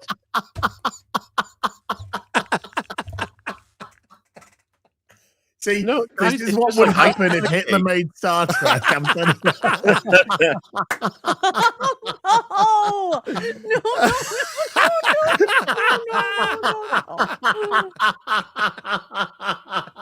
No. You just don't want to have too much gay. Oh. You don't want to overdose on No. gay. That's all. Yeah. Dude, now Oh. they're cutting the hair in the transport. He's teleported on it. It's cutting his Oh, I hair. cut his hair. I didn't catch that. Well, I mean, why not? I guess you can. Could you take off a little? I talked about it yesterday. You could probably take off a little fat in the transport too, like a liposuction, But I right? don't. Right. His hair got cut either in the teleportation or when he got there, he had it cut. I can There are barely men tell. with longer hair. There was long hair here. So why did he have it cut if he likes his long hair? I don't know. It's supposed to signify his transformation as It's transitioning. his transitioning. Fucking hell. It's precious. Fucking Tignataro, dude. Hideous thing. I don't know how to take a hand. Take my But, hand. I'm a human being. I'm socially awkward. I'm gonna be in Star Trek. It's like there are retards, like actual retards watching this going, fuck's sake. You guys should be voice actors. Yeah. Get into the booth. Dude, take my I'm hand, the please. Shores. You just have like a guy be like, "These guys are popular on YouTube." It's like, yes. Wow. Now keep taking that Tylenol. Oh boy. I made boom boom in my pants. I like dinosaurs. Dinosaurs. Snickers. What did you Sometimes I feel invisible. I said Snickers. Mostly. There's no way that could have been interpreted with as any Okay. other word. Okay, roll it back a little Oh. bit so we can look at the grandness of, well, for one, Robert Picardo just fucking dying for a paycheck. Yeah, I mean, Robert. Tilly's back. Go back to Tilly's back. Who's Tilly? Well, that's the first thing that we heard when they said that Star Trek Academy. They said Tilly's Titties. gonna be in Star Titties? Titties are gonna be in Star Trek Academy. Yeah, she's gonna be in one episode, and that's the big hook. Is Tilly's back? Oh my god, who's au- that? She's the awkward, semi-neurodivergent character. Everyone's fucking look. When everyone's retarded, everyone's is. still retarded. Okay. Oh, you mean Sylvia Tilly? Yeah, she's one of my favorites. Yes. I loved it when she obviously with the mainframe and everything, like when she broke the stop the fleet from, you know. Yeah, totally. You did it. You actually described an episode of Star Trek Discovery. Well done. And you hadn't even Science. Science fiction, you might even say. Oh no, it's just there's no science to this fiction. I'm not trying to be tight. I'm not trying to be rude here. But I'm like, wait a minute. Are they actually retarded? Sometimes I feel embezzle. But Well, they could be playing a retard, right? Like, they're definitely playing a retard. You know? We know that. yeah, there's no doubt. That's I mean, well, yeah. I guess we can't tell the difference necessarily. They're that good of an actor. I mean, that is some solid acting. I gotta say. It's just so funny to me. It's like as part of a huge chunk of the trailer, it's like you got this new actor, new character. They are awkward. You're like, oh, wow, again, that's crazy. It says I am Sam. I just got that. It says I am Sam. If you know, you know. Okay. If you know, you know. Sometimes I feel invisible, but mostly awkward. I'm like, are they? But are they though? I don't know. I don't think so. Because I Am Sam is he says astral fucking I know it's just I was about to say it wasn't that long ago since we watched Tropic Thunder. I was like, actually no, it was a while. It was a while. So I Am Sam, Sean Penn going full retard. That's the whole that's the whole basis of it. Yeah. You never go full retard. You never go full retard. Ask Sean Penn, 2001. I Am Sam went full retard. Went home empty-handed. Yep. I Am Sam. Look retarded. Act retarded. Not retarded. I fucking adore that movie. It's so good. It is one of the greatest comedies ever. He could count toothpicks, cheated cars, autistic, sure, but not retarded.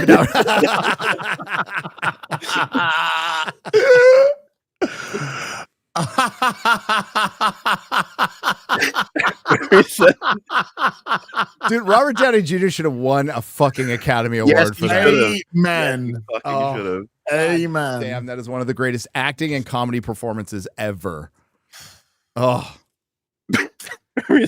And now we have I Am Sam right there. Forrest Gump, slow, yeah, retarded, maybe. No, maybe. Braces on his leg. He called the pants off Nixon. What a ping pong competition.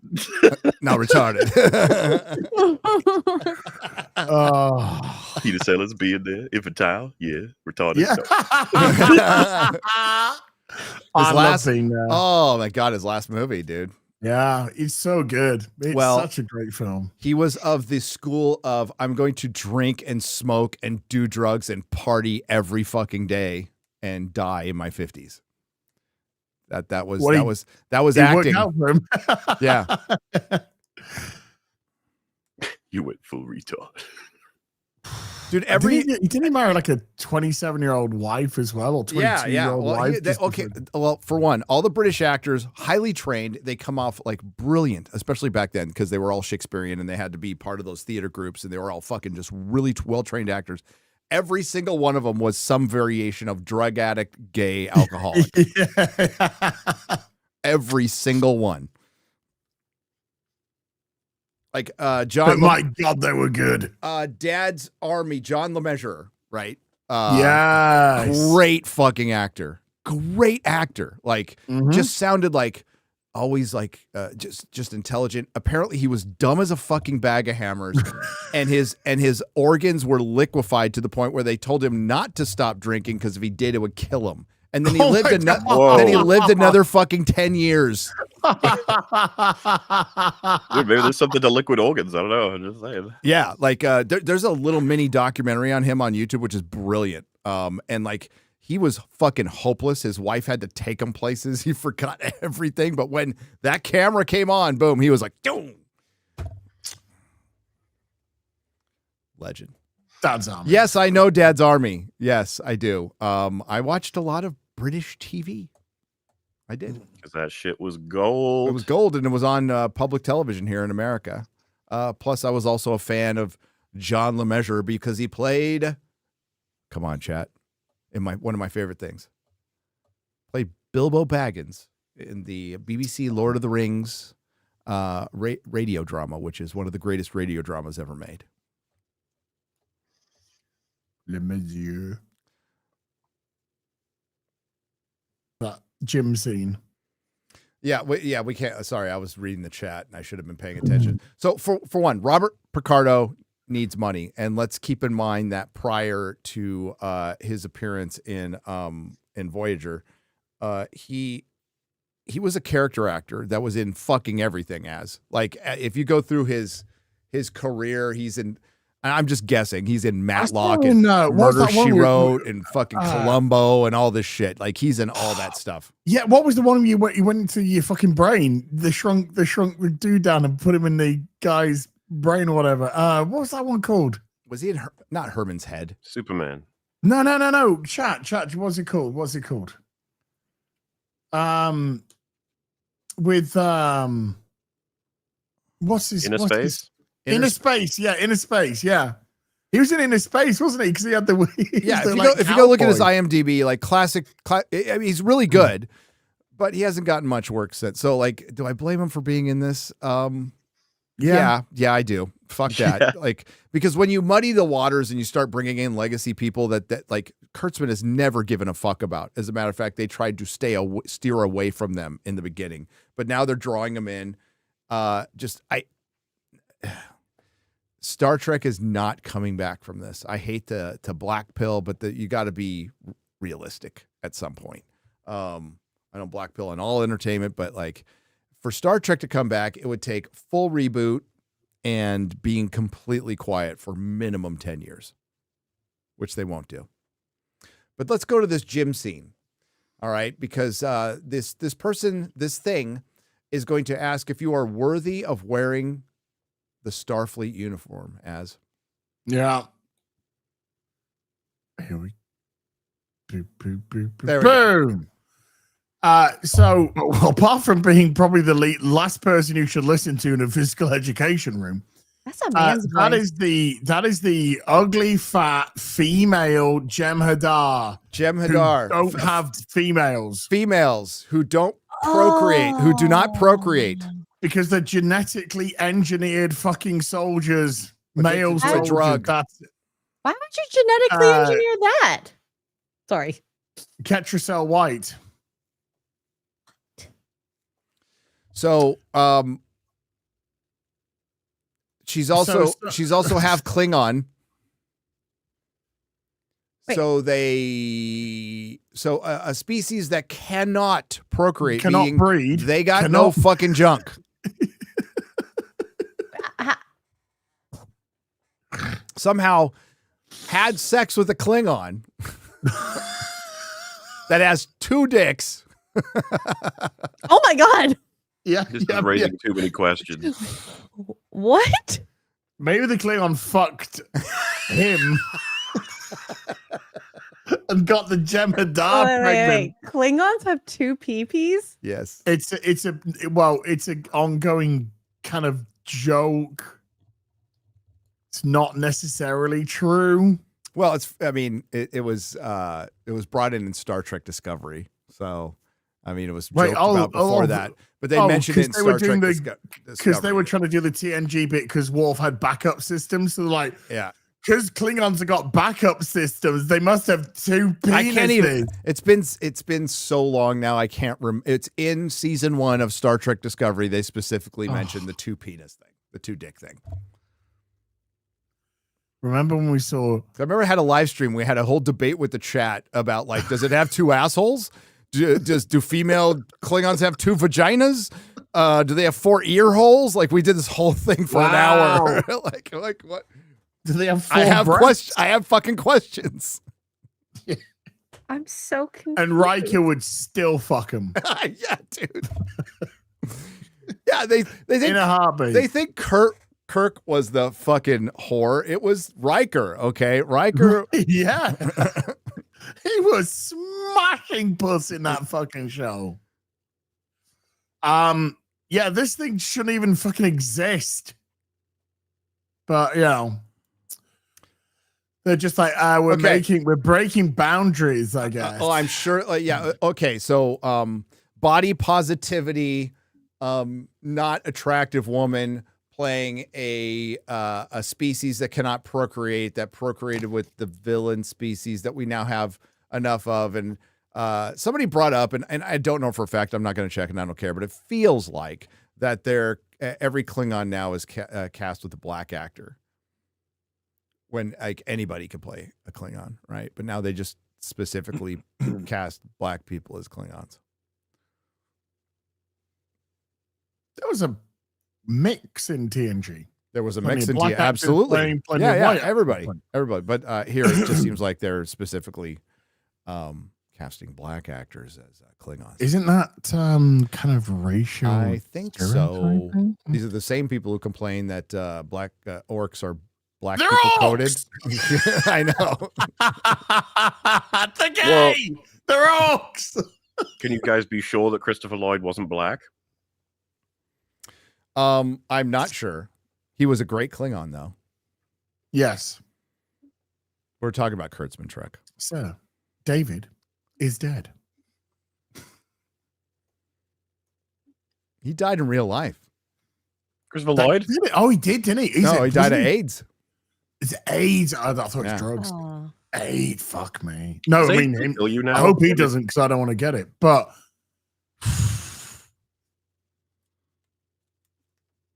dude, Kirstie Alley Vulcan. Oh, Kirstie Alley was really hot, dude. Fine looking woman. Fine looking woman.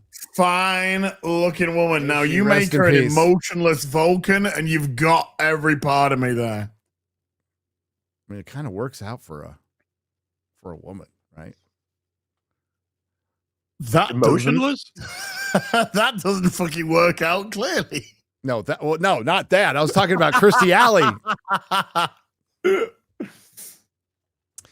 So what the fuck is? You know what this is? It's Kurtzman Trek.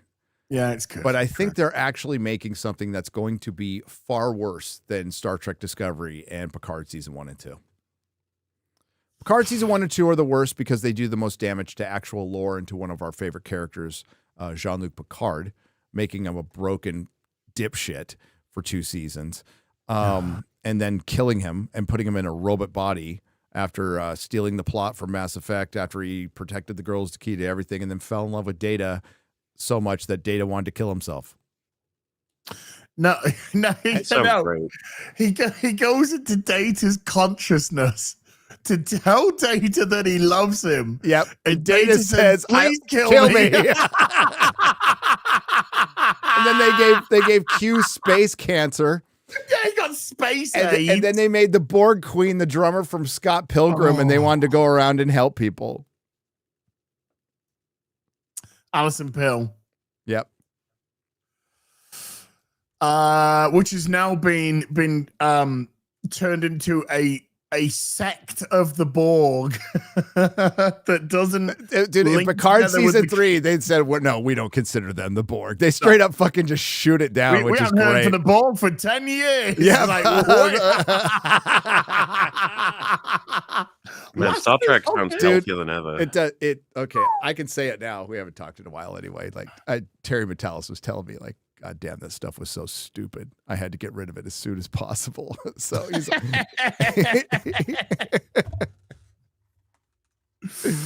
Oh. Good luck on Vision Quest, dude. I wish him all the luck in the world. Go back to everybody sitting and pointing like they're in a fucking commercial.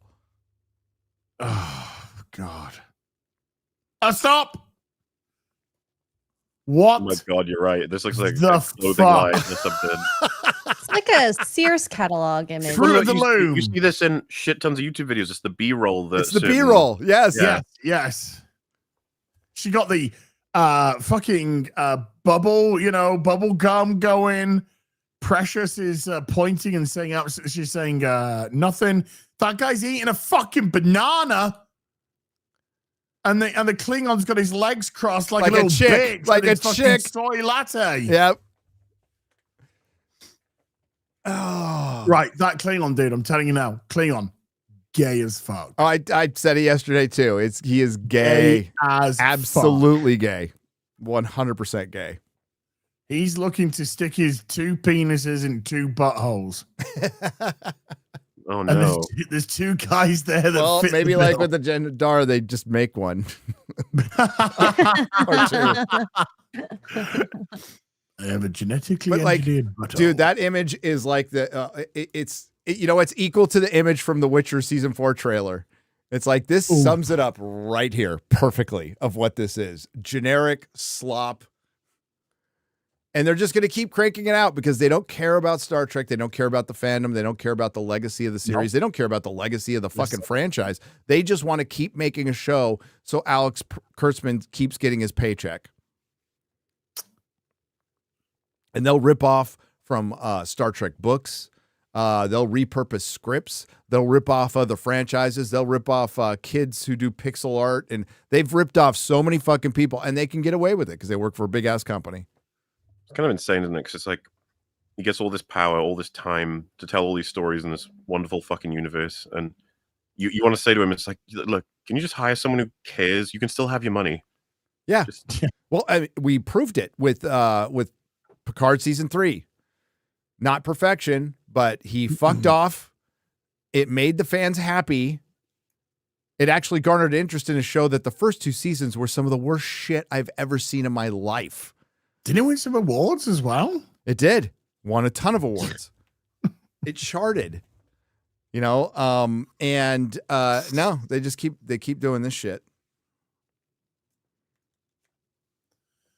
Oh, dude, seeing the fucking Enterprise D go out of I know that was to that glorious music as well. All I needed. I go back and rewatch that scene on my big screen a lot. Oh, I fucking needed. I like a little bit. Yep. I like a little bit. Right, I can say now, I guess. Robert, I guess I can say. Robert sent me all the fucking music way before this season came out. So he sent me like the music files. He's like, you gotta listen to this. You gotta listen to this. Oh my God. And I was listening to it and I was just like, right, dude, just from listening to the music, is this happening? Is this happening? Is this happening? I can't say, but yep, you're kind of getting there. It's like, oh, because when that music, when it leaves the dock, it it hits and it so has hard. that music, and it is such kind of like Enterprise music. And when Robert sent me that file, because that music piece is incredible, and I said to him, dude, is the D back? It's the fucking Enterprise D back. He's just like, I can't say it. It's like, dude, it's the D. It's gotta be. Oh. And then we totally didn't see it together. I mean, since we're just telling everything now, why not? We totally just didn't. Paramount have fucking Robert blocked, and Terry's never going to work for them again. I know, and I wasn't supposed to have them at all, and I might have watched it with a few friends.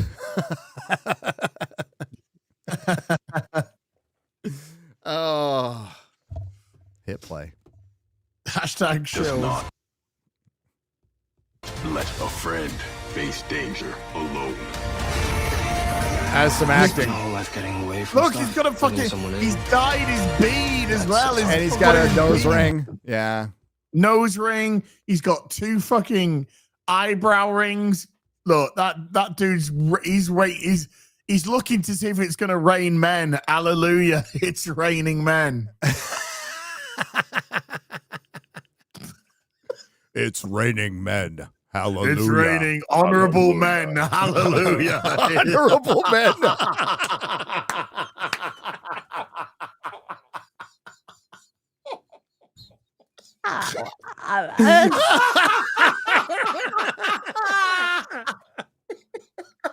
Cue the corn hub music.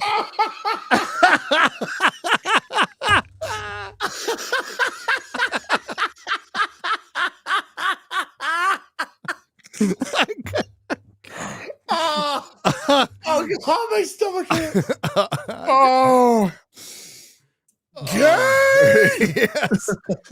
He's going to fuck all those honorable men in the ass.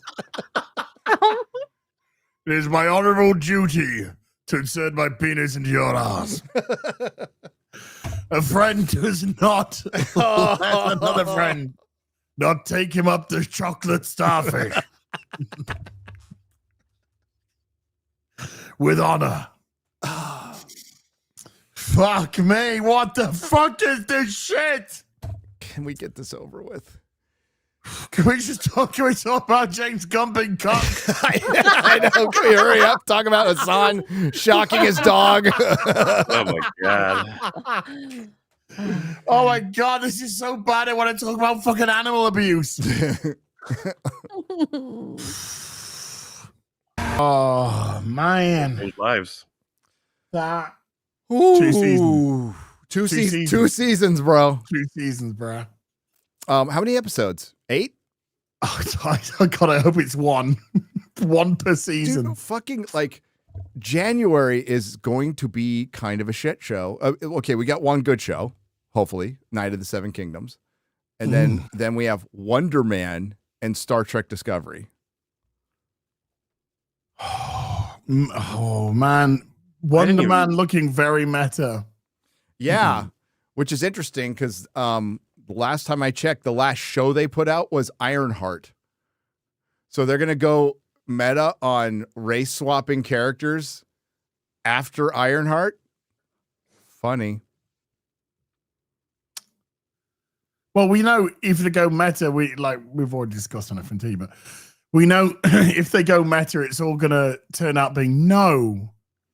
Oh look, everyone's tired of superheroes, but really no, because they're so good and diverse. Did you see the poster for the show? Yes.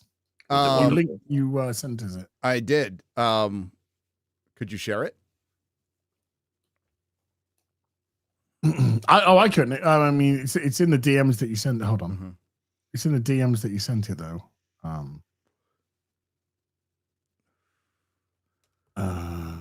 While you're looking. Well, no, it's just that if you show the image, it still shows all the other fucking DM Oh, it groups shows me as well. calling you out. There we go. I there tried you go. to. I think. There is the poster. So yeah, they're going pretty meta on this. It's a fake Hollywood Reporter magazine that says Hollywood experiencing superhero fatigue. Is it time to hang up the capes? Oh, Yes. This better be fucking good, because if you're coming out here and trying to get meta with this, the answer to this right now is yes. Yeah, but Gary, Yes. who does it actually look like on the cover? Oh, it's Superman? Exactly. Not a Marvel character. No. Fucking Superman. Yes. Just say as well, like, I know we talk about it a lot, but how fucking far behind in the conversation they are, you know? Yeah. Oh, yeah, Hang up the capes. Like, when were we first discussing that superheroes were dying just outright? How many years ago? Oh. It's been a while. It's been years. Black Widow and Yep. sort of around that era, I think. Loki. Ugh. Oh, that was their big hit. Got into season 2, and then they were like, oh shit, never mind. Mm-hmm. So yeah, they're calling their shot here. It'll be interesting to see what they do. Hope it's really clever. No. No. How many Marvel characters even have capes, by the way? I was just thinking. Especially in the MCU. Heroes. Vision. Thor. Vision, Thor, Oh. Doctor Strange.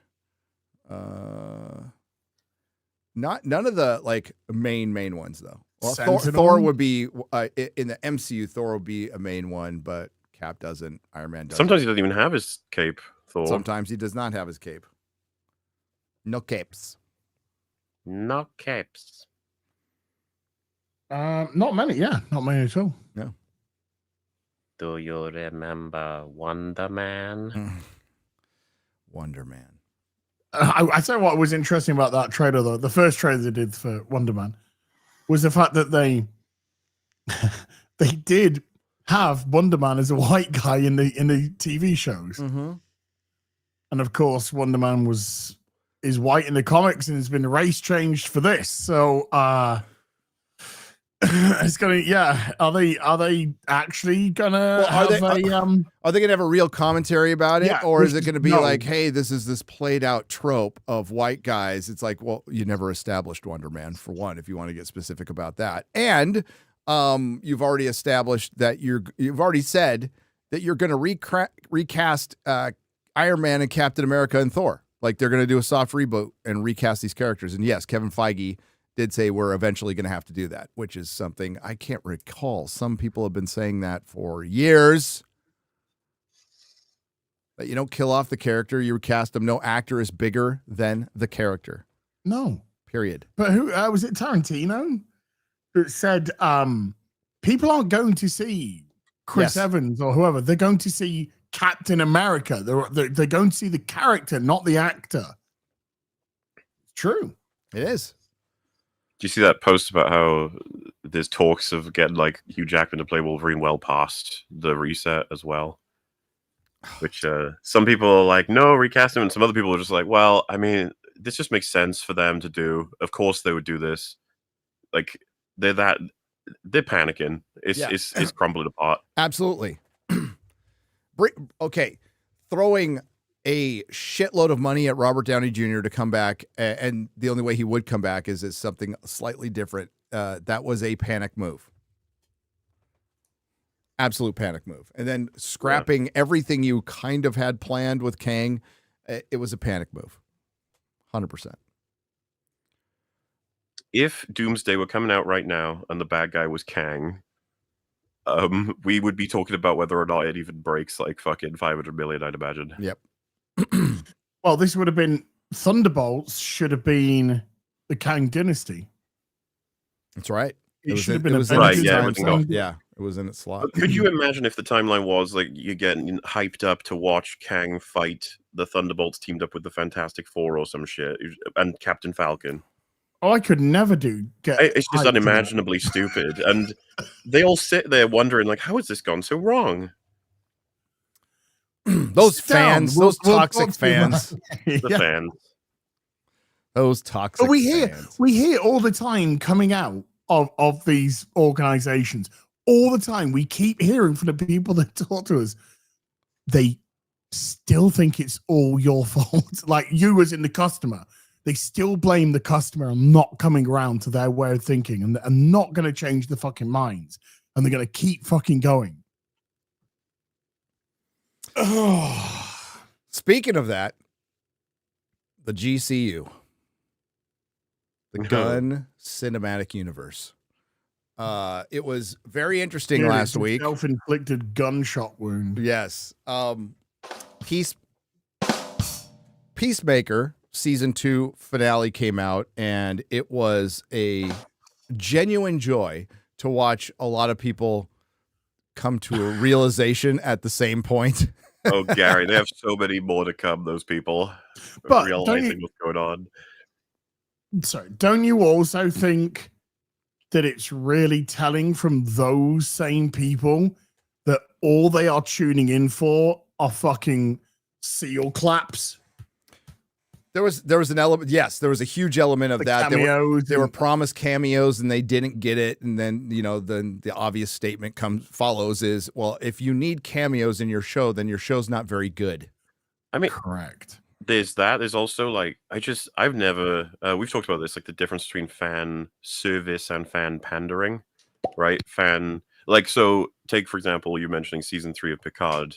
I would rather categorize that as fan service, as in provided a service, it's respectable, blah blah. Fan pandering is what like Ahsoka was, where it says, "Look, Vader, look at him go, look, he's there, look," and presumably you could have a political bent to that, which is what I think James Gunn's been doing with a lot of his projects as well, where people, as mentioned, seal clap, but they have barely anything to say other than it's so correct in what it's saying. Yes. And you're like, hello? What? This is like, yeah, this is unsustainable to fan panda on the front of cameos and on the front of appealing to whatever ideology. It's just like you're going to crash and burn, which is what we're seeing in real time.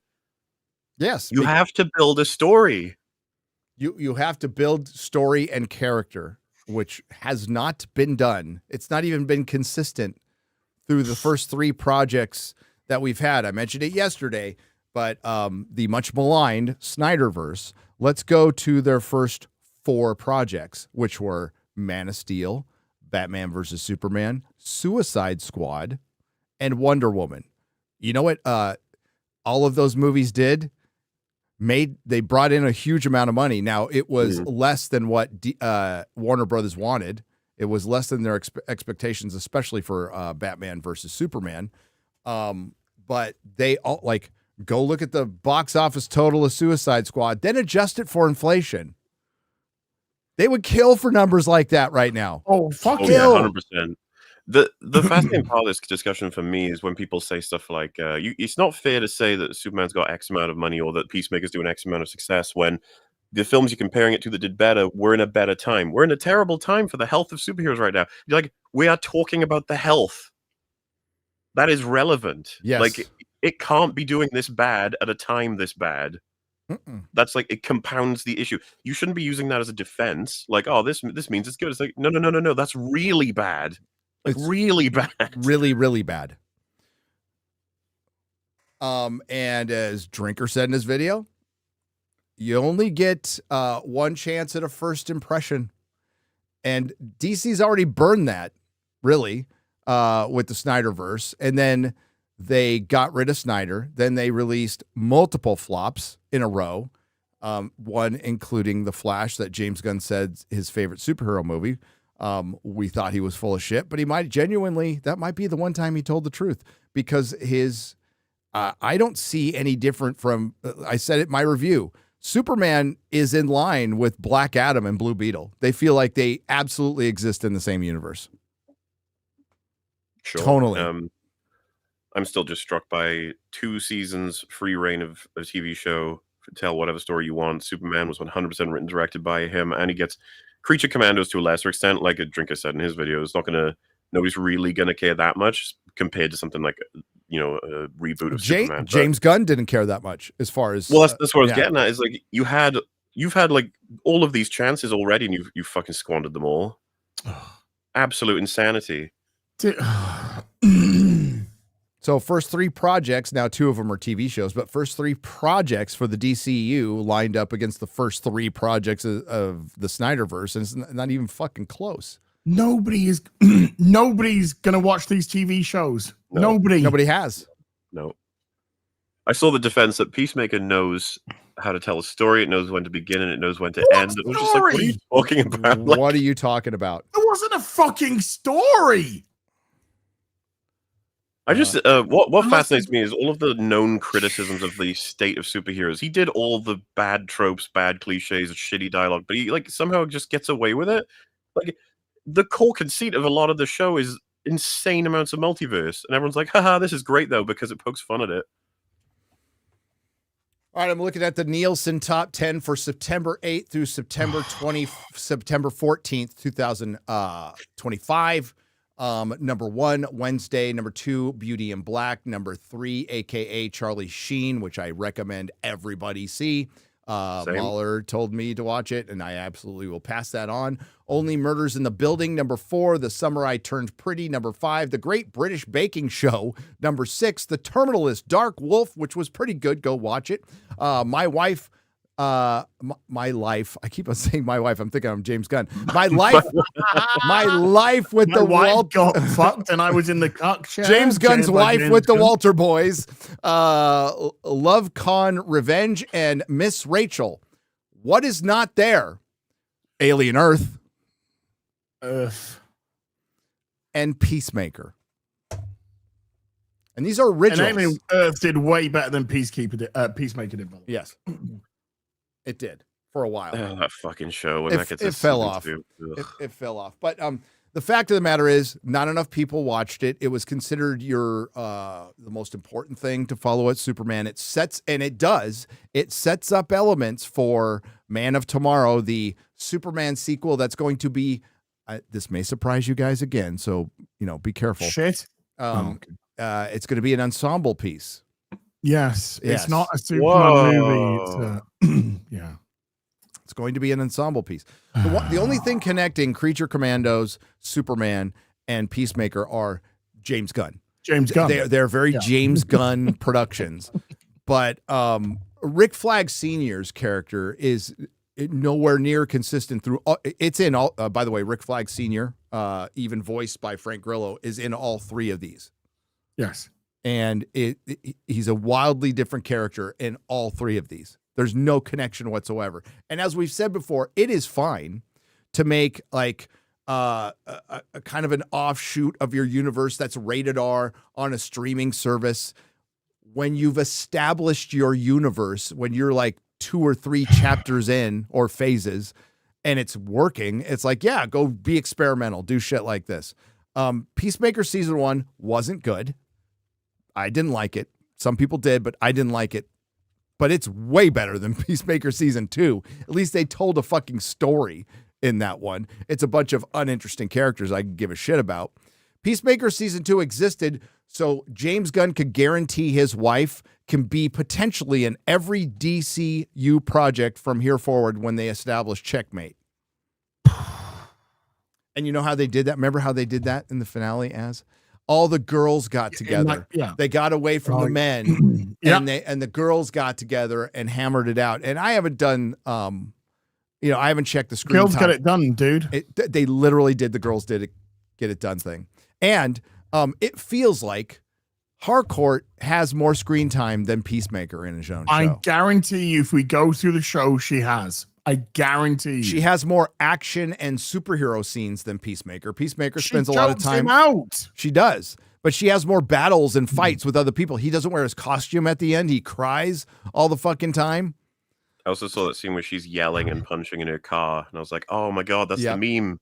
That's your Oscar bait meme." Where there's so many actors who are in a car in a movie, and they go, "Ah, I'm losing it. I am emotional. I am This is emotional. impressive."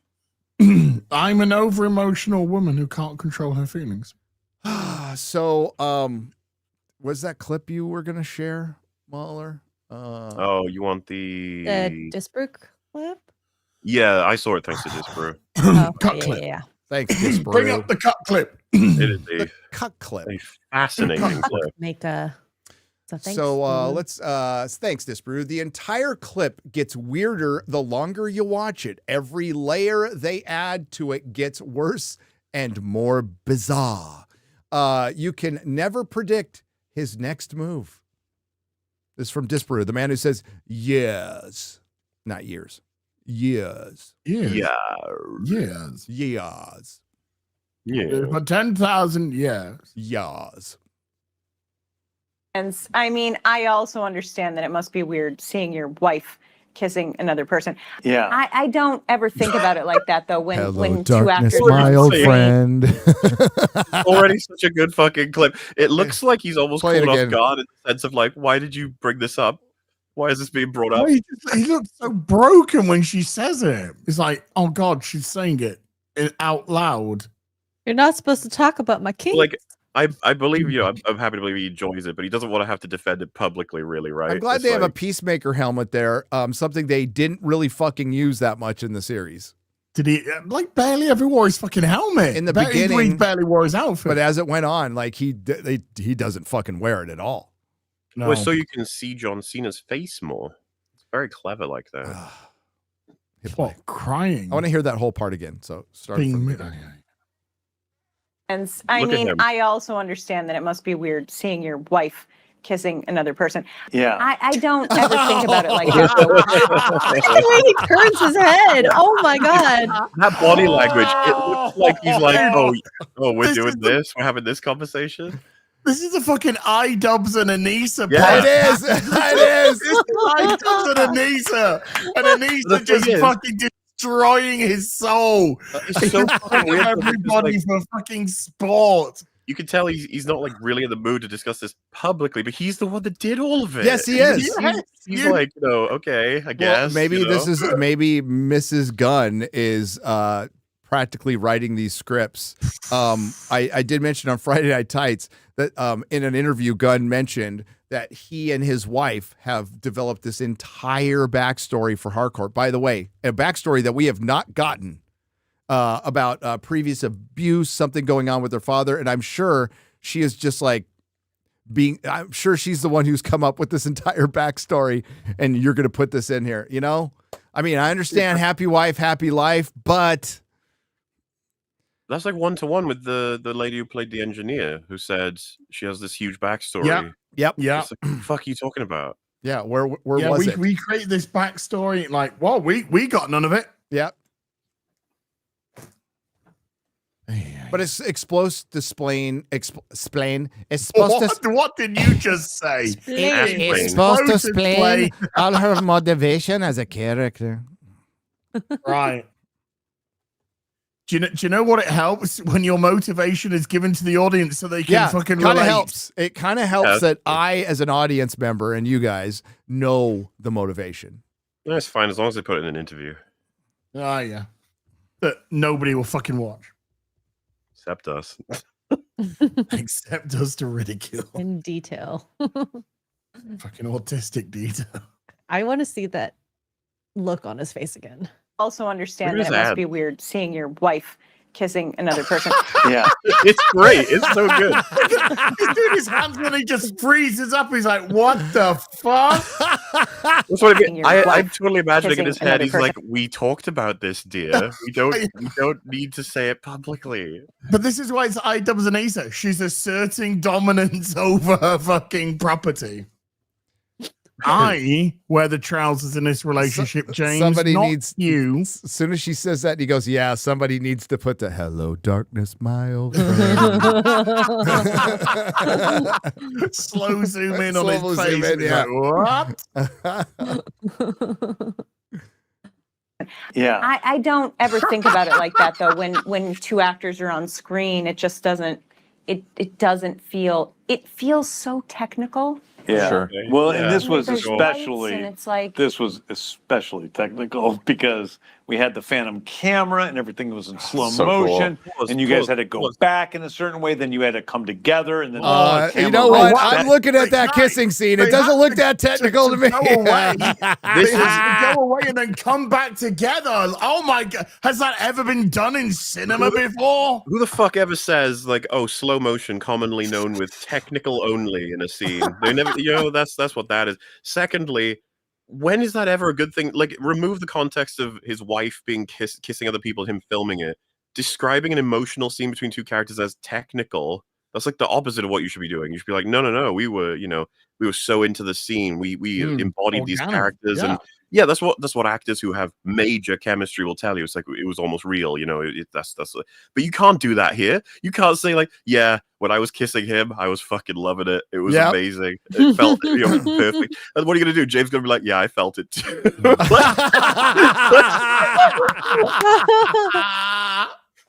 Now do Joel Kinnaman in bed with her. Oh, dude. He only Then Rick Flag Senior. so Rick Flag, Oh no. dude. Joe Do both the flags, double team. Dude, Joe Kinnaman shows up for one fucking episode. They don't even bring him back. No. Which is a major opportunity missed. Yep. Oh, dude. They flashbacked him on the final episode getting killed again.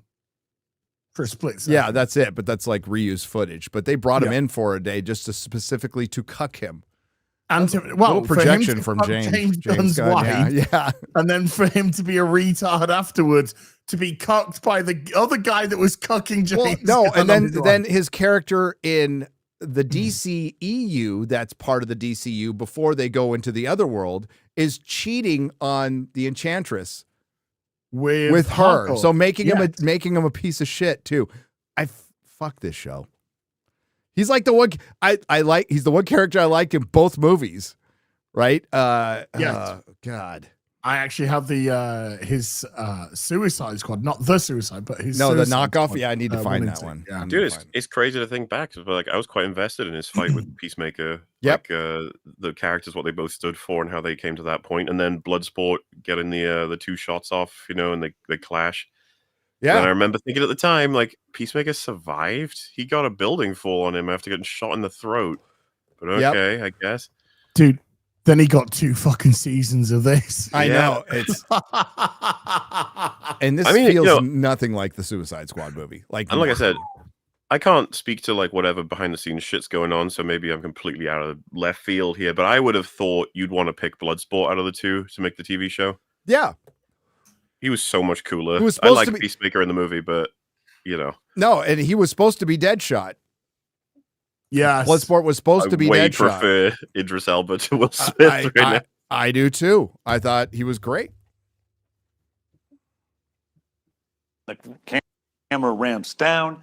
Ramps down means it goes faster. Back to, and so it's. And you literally just have to do it over and over. We had to do it over and over, and then you're standing on the lazy Susan as we're curling around you.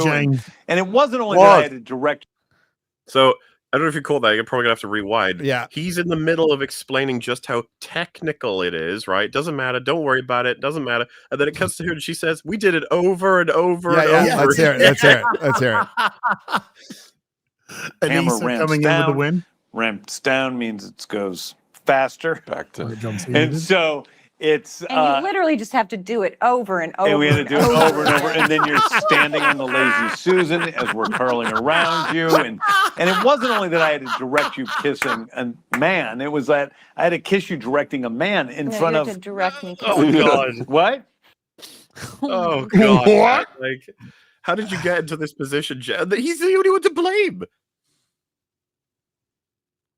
Yeah, who wrote this, James? He set all of this up. Yeah, good play. You and it wasn't only that I had to direct you kissing a man; it was that I had to kiss you directing a man in front of. To direct me kissing. What? You said I had to kiss you directing a man. I wish. Yeah. I had to direct you. Whoa.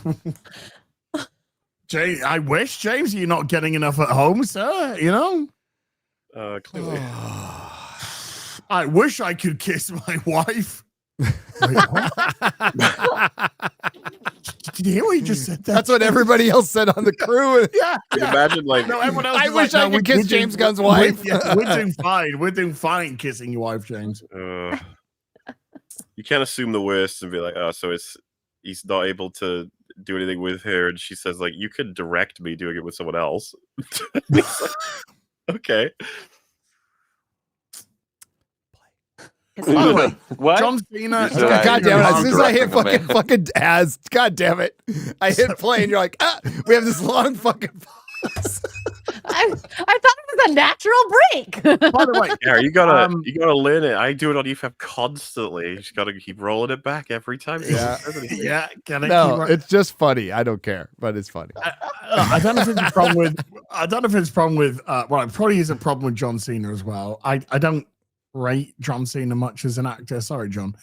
But there was zero chemistry with anyone together with Hardcore. So John Cena recently came out and said, hey, I'm not going to have, somebody asked him if he's going to have kids. He's like, listen, I'm more focused on my career. Basically. He doesn't want kids. He doesn't want kids. And that's fine. That's fair. Okay. Has anybody seen him with a girl? Well, no, wait, he actually had a wife. He's married now. Okay. And he was with one of the Bella sisters, but she wanted children and he didn't want children. So that's why they split up. He's been very vocal for years that he's more interested in career than he is children and doesn't want children. I think he said something about he wanted to live life to the fullest, and I would just argue having kids is living life to the fullest. Well, he said that if I have kids, I'm so busy with everything that I do, I can't watch them. Yeah, I mean that's being honest, and that's I appreciate that part. So yeah, and he did have actual sex with Amy Schumer in Trainwreck. Trainwreck. Yes, he was inside her. Ugh. It's not the first wrestler that's been inside her. She used to date Dolph Ziggler, aka Nick Nemeth. Kissing a man. It was that I had to kiss you directing a man in front of. To direct me. What? You said I had to kiss you directing a man. I wish. I had to direct you kissing a man in front of like 200, 300 extras more that were a lot of them were fans. Kink, and so it was just the whole thing was kind of Why does he say that as if it's not his fucking choice? I know. I'm pretty sure it said written and directed by James Gunn. You wrote the fucking show. Unless you're admitting something here, James. He was just in a corner directing in a chair in the corner. in a chair in the corner. Directing.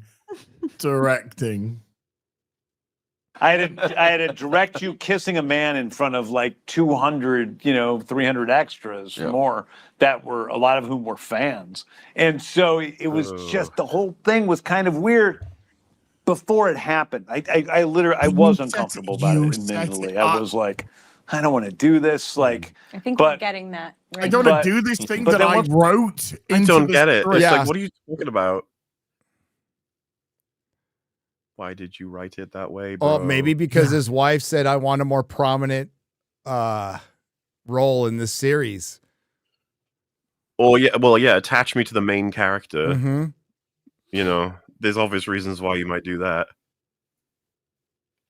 And of course, what we also realized was because Harcourt appears in Black Adam, they further cement that Henry Cavill is the Superman in this universe. She's 34. The chat said she's 34. I thought she was 40. Yeah, I thought she was in like 42, 43. Yeah, she's got work. I was gonna say I thought she had work done. She looks a bit rigid. She's her eyes shiny. Definitely had work done. And 34 is way too young to have work done. Well, dude, girls are having it done in their fucking 20s now. Yeah, and that's terrible. That's bad. It's very bad. I mean, look at fucking Erin Moriarty, for goodness sake. Look at sad one. She's 37. 37 is still way too young to have work.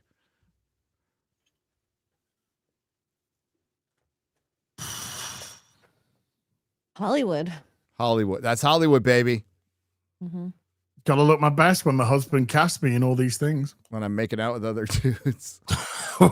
Joel Kinnaman, John Cena, Frank Grillo eventually. Frank Grillo, he's next. Whoever would have cut him in season like 3. a freight train. Give it time. David Cornsweet, probably. She'll just show up in Superman Man of Tomorrow just to kiss another dude. Corn Sweat. Make out with David Corn Sweat. Oh. And you were right, dude. She was in Black Adam. So like the canon is so fucked in this. I mean, there's a reason why everyone's making fun of him for is she was in Guardians 3 as well. Ever since they've hooked up, it's like trying to plug her in.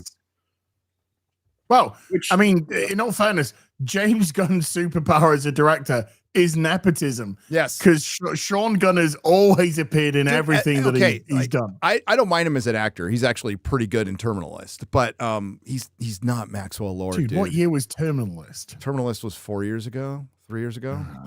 But like, he's not Maxwell Lord. No. Well, I appreciate the stop mo work. And we've come across other directors where we definitely don't mind as much that they cast.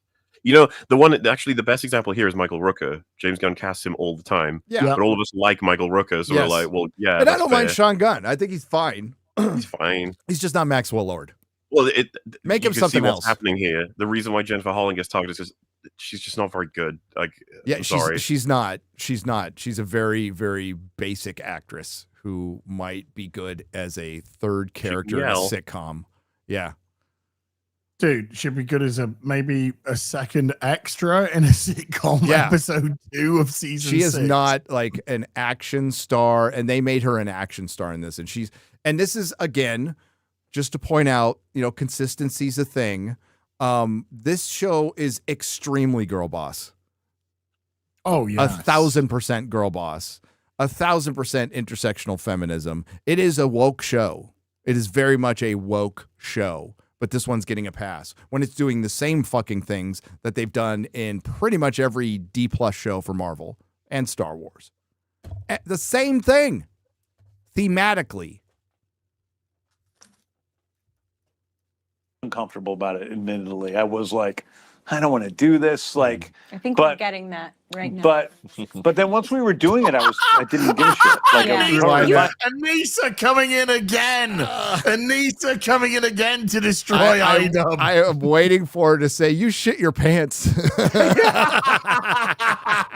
Remember when you shit your pants on set? God, she is terrible.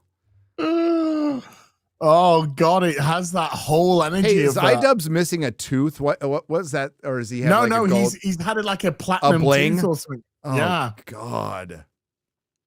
it's to give him. He needs like a to pirate. have like all the tattoos and that because he thinks that makes you have a personality. Oh, Yeah, something he never really had, apparently. no.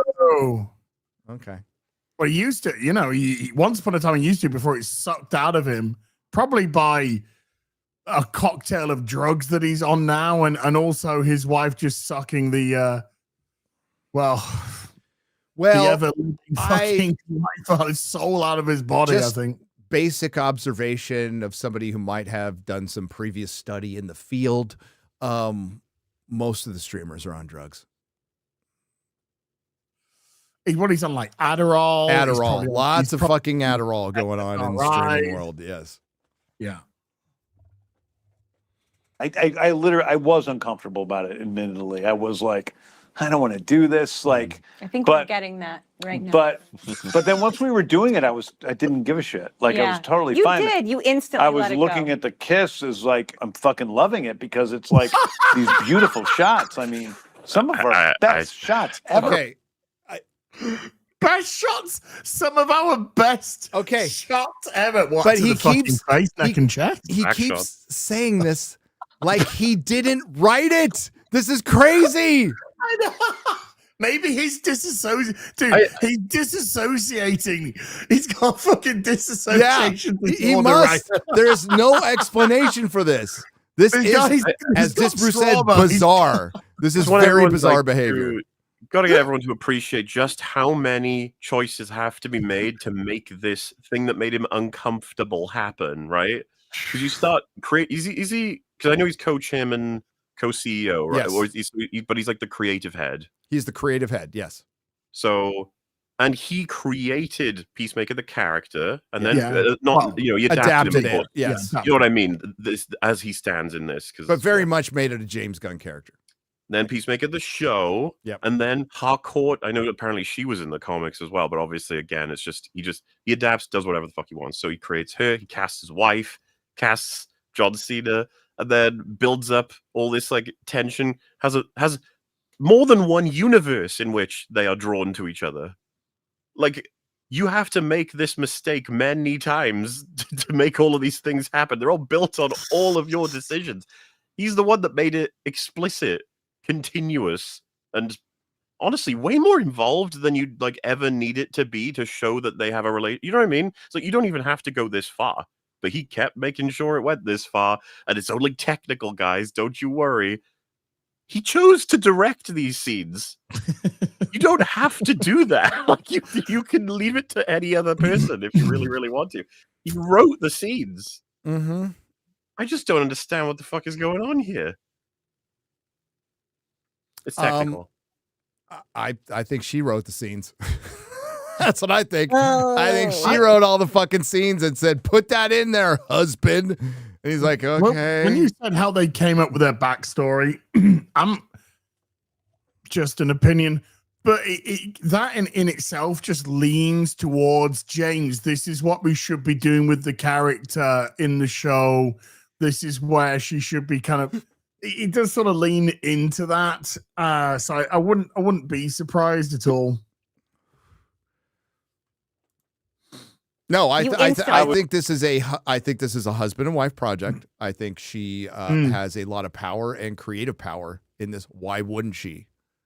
She's his wife, and she's prominent in this. And she's, as Mahler previously stated, she ain't a great actress. No, she's very basic. I'm not watching her and being wowed by her performance. The problem with this show is that the writing is awful, and I hate every character. right? There isn't a character that I want to root for. There isn't a character that I care about. She's a fucking bitch. That guy next to her, he's just a dumb, but he's just, I was going to say, see you next Tuesday. I stopped myself, Gary. Peacemaker. You mean you were going to say cunt? Yeah, okay, yeah, he's a dumb cunt. Hardcore's a stupid bitch. John Cena's just not likable. There's nothing to like about him. Fat black lesbian's just a fat black lesbian. That's all she is. There's no personality to it whatsoever. Judo master, I don't give a fuck. I'd say Vigilante would be the only character. I don't care about him at all. But if they did something with him, I might like him more. But other than that, there's nobody. Nobody in this show is fucking likable. And when I don't give a shit about anyone in his show, and nobody's producing anything on the screen that makes me go, yeah, I relate to this, I relate to that, or, oh, that's made me care about this character, or, oh, that's made me enjoy this character. What are you fucking doing here? Waiting for the cameos? Oh, well, who's going to be the cameo, James? Let's wait for the cameo. Dude, he took a picture with Corn Sweat Superman and said he's going to be in the show, and then they're we're not going to, like, it didn't work. That cannot make the marketing department of Warner Brothers happy. That cannot. You cannot, like, that shit you cannot fucking do. And I heard you guys mention on EFAP, Mahler, that Black Lesbians was in Minecraft. And plays essentially the same character. That was a jump scare of a realization. Yeah. I was like, oh, I don't remember it at all. And I watched the movie. And they're going to make fucking 10 more of those. Yes, they are. It's the year of the Slotbuster, and it's very bad. It's very bad that the top 2 grossing movies so far are shit. And, I mean, okay, I'm taking Mahler's. I didn't see Lilo and Stitch, nor will I see Lilo and Stitch. But the whole concept of it, of a live action remake of an animated movie, while it could be a high grossing movie for the summer, but as I said in my video, it's fine if in a healthy industry where they're actually making better movies. But when if it respects the original, and if it respects the original, which apparently this one didn't. Fuck no. No, and that's what we're going to get more of because they have no original ideas. They aren't innovative at all anymore. They're in contraction. Shit, fucking Paramount might get Warner Brothers. That's a possibility, which is nuts. Absolutely nuts. But even if they don't, I went over an article yesterday. Zaslav, he's splitting it to sell it. So it's getting sold anyway to somebody. Warner Brothers, that is. Just to let you know, currently, Superman is at number 8 of the top grossing movies in 2025. So it's dipped down. 8. So oh my God, it could be 11, guys. It's a possibility. It could be 11. It will definitely be at least 9 because Avatar. At least 9 because of Wicked. I think Zootopia 2. Wait, Wicked and Avatar then, right? Wicked. When's Zootopia come out? Zootopia 2's coming out in like a month. I think that beats it too. Oh. What's going to be sad is it might go to like 12 or something. We'll be like, no, we got to make it. It's got to be 11. It's got to be 11. Got to be 11. Well, if it is 12, then we'll just take off the Chinese one from the top. All we need to do is the moment it comes. We'll make our own fucking list. 11th, all right? That's when we lock in on that episode. Falls to number 11. Yep. You know what's funny is like the Snyder fans. Mikey, where are you? I thought you guys would be like, it's left the theater. It is official. Man of Steel, without adjusting for inflation, did better than James Gunn's Superman. And it feels like the Snyder fans are just kind of laying back and instead of, flaunting it, they're just kind of like, we told you. I think Mike is a cool guy. Mike is a cool guy. And maybe he's just like, my work here is done. My work here is done. Yeah, that's exactly it. That's exactly it. Like we tried to tell you guys. We did. Now it didn't do the 200 mil that Mikey said he was going to do. No, but Mikey also didn't do the billion that everyone told us it was going to do as well. Exactly. So I think that in itself, it actually did closer to what we said it was going to do. So it's on my lower estimate. I said it could have made 750. And we're neurodivergent, and we struggle to spell it. So you got to understand. I think it tracks that a retard can't spell retarded. So- Hit play.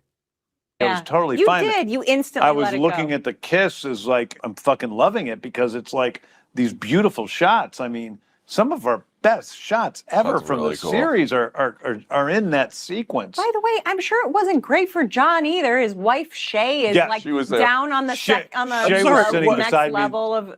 Oh, she was. Shay was there with me the watching whole this, time yeah. watching it. How does this help? So yeah, Shay was hanging out with me while I was directing, and because Also- it was warmer up. Did they discuss mentioning this? Like her discomfort with her husband kissing other men? It's like, do you mind? Talk about your own shit. But then also, how does this help James Gunn? You know? It's like, you shouldn't feel too bad. We made someone else unhappy too. Well, I love this. There's a big discussion about like my wife making out with another actor in a superhero show where fucking nothing happened. Right. Well, what else are they going to talk about? I know. Me the Watching whole this, time yeah. watching it. So yeah, Shay was hanging out with me while I was directing, and because it was warmer up there, and so she was watching the monitor. Next to That me. boat was cold. It was guys. cold. It was cold.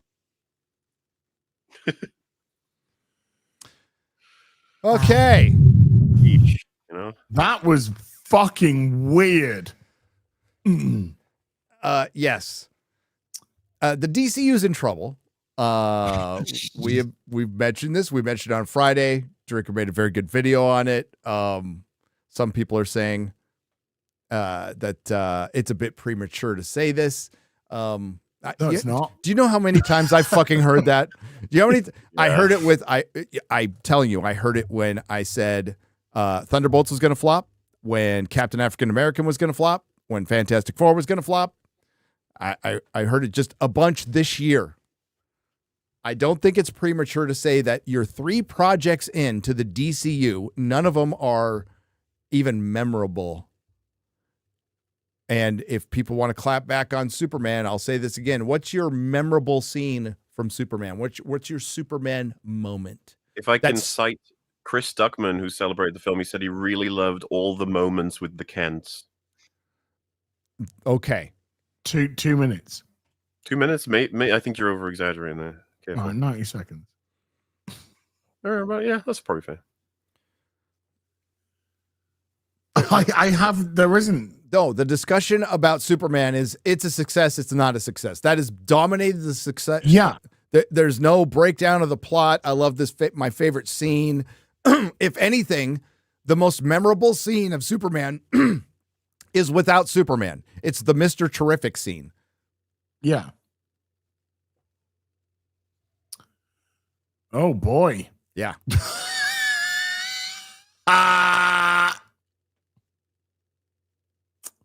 Last night I watched the Suicide Squad, David Ayer's Suicide Squad Comic-Con trailer. The first one that's more in tone with what he wanted to do. And listen, I don't think Jared Leto Joker was ever going to be fucking good. But the only time he was good was in the fucking Snyder cut at the end. But the tone of that movie of that trailer was so fucking good. It's such a good trailer. Then He was never good. Now I remember watching the first trailer and being like, oh, I'm interested. Yeah. I'm interested. I wasn't listen, I wasn't crazy about grilled up tattooed Joker. I wasn't. But No. You don't want no beef. but I'm dude, not gonna his tell you. little part at the end of the Snyder cut is way better. Like it's pretty cool. I like it. Well, you liked it when he said he wanted to give Batman a reach around? At the end of Snyder cut. Yeah. Yeah. Yeah, I thought it was fucking funny. I thought it was good. I thought it was God. creepy. Jared Leto Joker is just signed He's off. never for me. going to complete, dude. He's not going to be anywhere near Heath Ledger or Jack Nicholson. You mean good? Good. I like that part at the end though. That was more in line with a Joker than fucking tattooed, grilled up, whatever the fuck he was. Fine. Well, he's better at that point. He's But better at the end of that. I'm not saying he would have been great. I just said I like that scene. all right. fucking Shakespeare compared to fucking Gunn. Sorry, there's so many to choose from, but when he claps and says "I'm an idea," that's one of the best sort of like, oh god, what the fuck? It's like one of my top tier examples of when the character says the thing that the audience is supposed to say when analyzing the character. You know, like don't say that. You don't shut up. Stop. I'm an idea. Stop now. Just stop it now. Get to the chopper. Stop. Consider this a divorce. Yeah, Wrong. hey, Sully, you know I said I was gonna kill you last. I lied. Such a fucking good Yeah, moment. you did, Matrix. Yeah, you did, Matrix. I lied. I'm not, you know, like because Team Bennett. you know, because Ryan Johnson ruined Subversion. When I've said this before, because I just loved it so much, it's stuck in my head forever. Commando being like the film is operating on a normal structure, and like the bad guys subordinate being like, all right, here's the situation. We have this. We want you to do this, and if you do it with it, blah blah, you have that. And he just goes no and kills him. Yeah. That's so good. M. Night Shyamalan really was the one who killed Subversion. No, I think it was Ryan. I think it was Rianne. Yeah. Because now people associate it with destroying everything you like. Thanks, bro. At least M. Night was destroying his own shit, you know? Yeah. Which is fine with me. True. That's a fair point. Do we have real quick anything new on Hassan other than they've found multiple clips of him probably shocking his dog with a shock collar? Other than I've seen a tweet that's kind of like taking a serious point to compare him to the Penguin, Hassan, the way that he views the world, the way that he lies, like from the show, the way that he seems to just. How do you hold that up to the screen and say like this is a thing that it absolutely isn't, and there's loads of evidence of it not being that throughout my whole career, but I'll just do it anyway? It's like, are you insane? Have you lost your mind? Have you guys seen the clip where it goes widescreen and you can see the device on his desk and he just looks at it and he puts his hand on it and pushes it out of frame and then looks up at the camera and then back at the screen? It's like, bro, it's too late. When the woman said he had the collar on as well, didn't he like take the collar off and under the desk? He like took it off and moved it under the desk so she couldn't tell it was a collar. She says you're supposed to be able to get two fingers behind a collar. Yes. To, you know, like that's a healthy way because otherwise it'll strangle the dog. She said she could barely get one. Yeah. He takes it off and then hides it. Yes.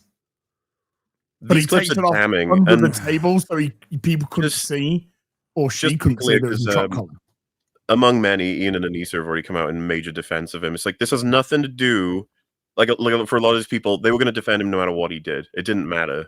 That's like the job. A lot of people have. It's kind of crazy that this is the thing that made people realize this. There's some people in his fan base that are like, oh, wow, that's horrible. And the same sort of network of defenses comes out anyway. And it makes you think twice. Like, wait a minute. If this happens like every time. Particularly when they're like, oh, Hassan, that's horrible. Can't you just go back to being anti-Semitic and calling for the death of Jews? Yeah. You Can't know, just be normal, Hassan. Yeah. Wait, what? Well, you saw. I'm assuming you guys saw my tweet about it, right? The community reference. I could post it. So just for context, Community is a comedy show. I think it's worth seeing. Certainly the first 3. Well, you know, cut off whenever you want, really. But there's this episode where someone's wearing an ivory hat. I think it is. And Britta, who's kind of like the empty-headed, hyper-liberal person in the show, says, I can excuse racism, but I draw the line at animal cruelty. And then someone else goes, you can excuse racism. And so for him, I was just like, it's that, but everything. It's insane, but it's whatever, you know. Yeah. It's so bizarre, the sweepers. I mean, they are full fucking brooms out. And then Pokimane, of course, the tweet came out from Pokimane saying that his podcast that we filmed is not going to go up because we don't condone this sort of thing and we need to let things calm down. And then she came up with this. I went, no, It was meant to go up as usual, but my staff refused to upload it out of fear. It'd cause drama, and also posted this statement without my approval. Sorry, guys. We'll talk about everything on this week's episode and go on hiatus. This is only. So, are they going to put up the episode? Yes. Yes. Like it. This is only terrible in terms of either she's lying and she was the one that was afraid and then was like, "Oh fuck, no, it was a worker that fucked that up." Well. So there's cowardice basically. Or on the other hand, a worker truly did say we shouldn't put this up because of what's happened, and Pokemon's gonna fire that person probably. Which is so funny that Hassan fucking abuses a dog and it results in someone else losing their job. Yeah. Yes. And yeah, just generally speaking, as I said this to Disper, is just like Twitch streamers, just don't expect anything from them. Basically, don't expect anything human from Twitch streamers who all share like the same representation. By the way, they all fucking do. They're all very coordinated. The clips that you see out there are produced and motivated by these agents out there. So if it looks authentic, it's not. So I'm guessing, this is pure speculation, that somebody probably suggested to Hassan that he have a dog in the background to make him look more human. And I'm not the only person who suspected this, by the way. And that's why, well, we're just going to keep him in one place the whole time because, it's great for streaming. So the dog is basically just a prop for him, which whole concept of that is evil. Just that concept is evil. Then using the shock collar for it's fucking disgusting. But, are we surprised at the lows that they will go? This is Twitch. This has evolved from the whores in fucking bathtubs, which I miss now compared to this shit. Dude, why does calling for the death of people and anti-Semitism fucking upset you, bro? Why does the CEO of Twitch have fucking pictures of the girls on his fucking platform on his phone? Because he's sleazy. Yes. Do you see this? The one I sent you this, Garius, where he's talking about like a mug or whatever. He loses his train of thought because he spots Kaya is not an optimal position, right? In the correct position, not optimal. If she could move just a bit, she could look cuter. So, like I said, loses his train of thought, clearly presses something, and then she moves. And it's like, And basically, there's like 20 of these clips now. It's over for him. I found that clip. I have it. People are still I did link it. It's linked in the private chat. Oh, is it? Yeah. A commemorative mug I got from England. Commemorative mug I got from England specifically. Yeah, just roll it back with everything in mind. Oh, so obvious. Like I said, he stops his train of thought to correct her. She's doing it wrong. She's being selfish. Yeah, you're not fucking sweeping for me enough. You're not being that prop, that little fucking toy in its right place. Looks like you're trying to get comfortable there. Get back in your box. Hit play. That's gross. What? I said hit play. Oh, did you? Oh. Yeah. 1 second. I got the longer clip that Mahler linked. It's mainly that part that's the most important because a commemorative mug I got from England. Zap. Yep. Commemorative mug I got from England specifically for when I was there. By the way, getting this went from it's not zapping at all to okay, it is zapping, but like not very much. To well, the zapping is appropriate for training. To whatever the fuck you. It's my dog and the dog needs this, and to undo it would spoil the dog, and you wouldn't want that. Pathetic. For all the stuff that we've seen, just imagine what goes on that we don't see. Yeah. Oh, absolutely. To get that dog to be in that position through shock. There's a tweet I saw that said, "This dog was bred to escort hunters across the Siberian plains or high in the Himalayas, and instead it eats kibble, being shocked by a Turkish man who hates it." Yeah. It's so sad. And you know, It's- you're of two minds on the whole. Like, this is the thing that made people realize he's a piece of shit. And you're like, I know that's crazy, but also I guess that makes sense. Yeah. Pretty universal, like just punishing and hurting animals for no fucking reason. Yeah. So universal that this is surprising, because you'd think Hassan would still have that flicker of humanity there. But Oh, he does no not. humanity to No. this guy. There's none. And there's He's a fucking soulless lot cunt. there's a lot of people like him in Hollywood and in streaming. I guess the sad part is there's a lot of sad parts about this. None of them involves Hassan. Fuck that dude. He's made his choices. But the dog, and so many people follow and listen to him. Well, and That's a reality of life, though. I know.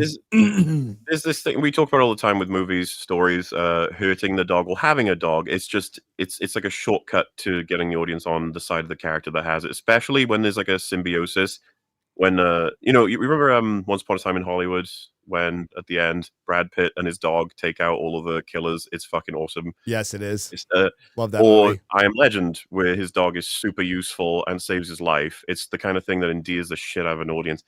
That is why he has the dog. He knows that. That's why it's there. He doesn't love the dog. Yeah, he's doing what, like I said, he's actually doing what films do. Yeah. James Gunn does this a lot.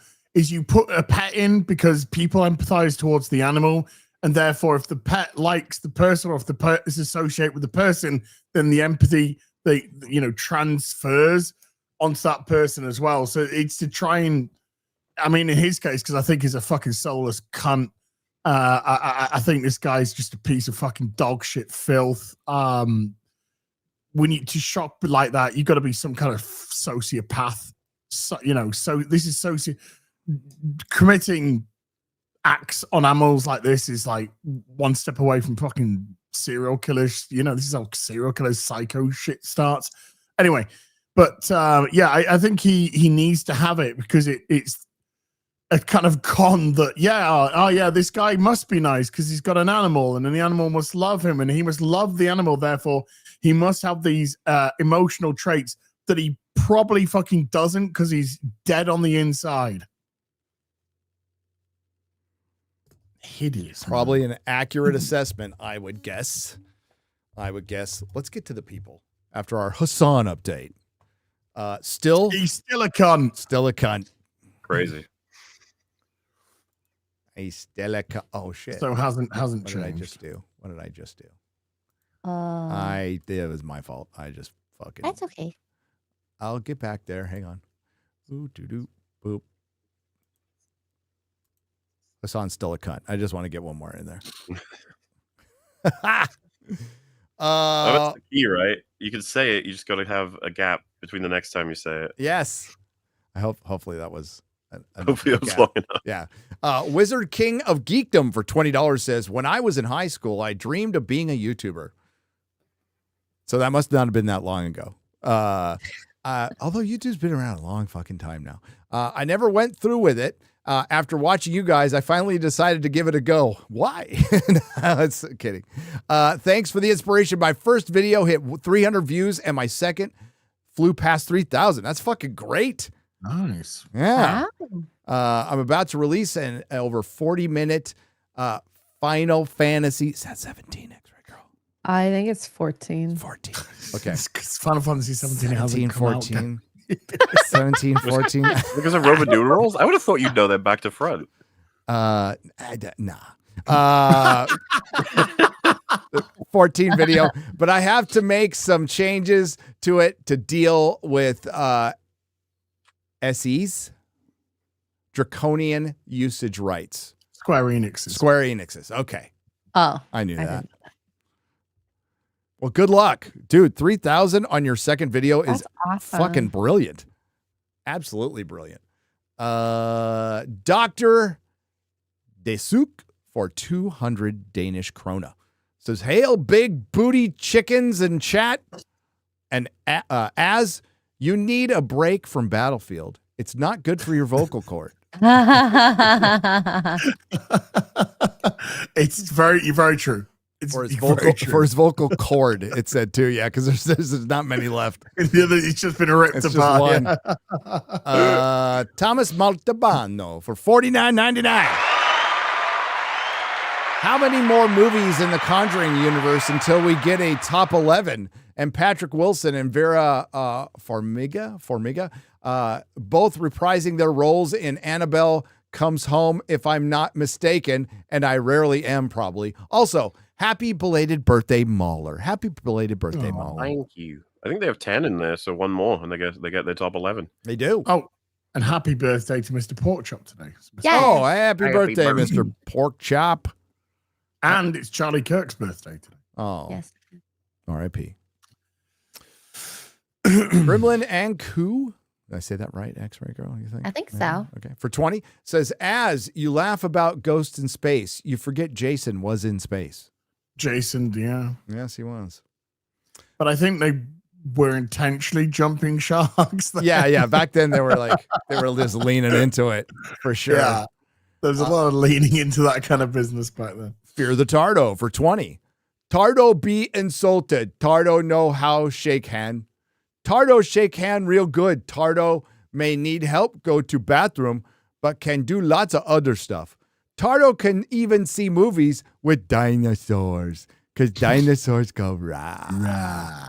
Lock it in, yay. Dr. Schwartz Rising for 20. I had not seen the Starfleet Academy trailer until now. These studios have basically burned themselves on the hot stove half a dozen times, and they just keep plopping down the big, dumb, retarded hands. Do they hate money? It's just not measured that way. It's measured in content. And Paramount just wants content, and they see Star Trek as their crown jewel that they've now firmly inserted into a giant piece of shit.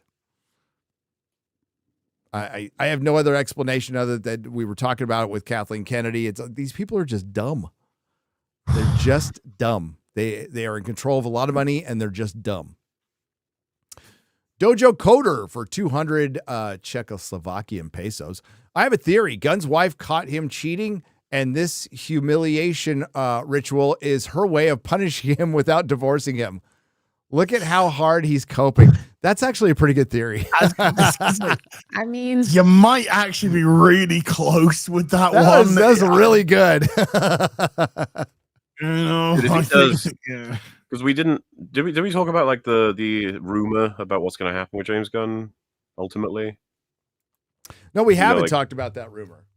Because Drinker talked about it in his video. I've seen it posted a couple of times, and I have a friend of a friend of a friend of a friend of a friend who may have said something that would be very confirmatory of said rumor.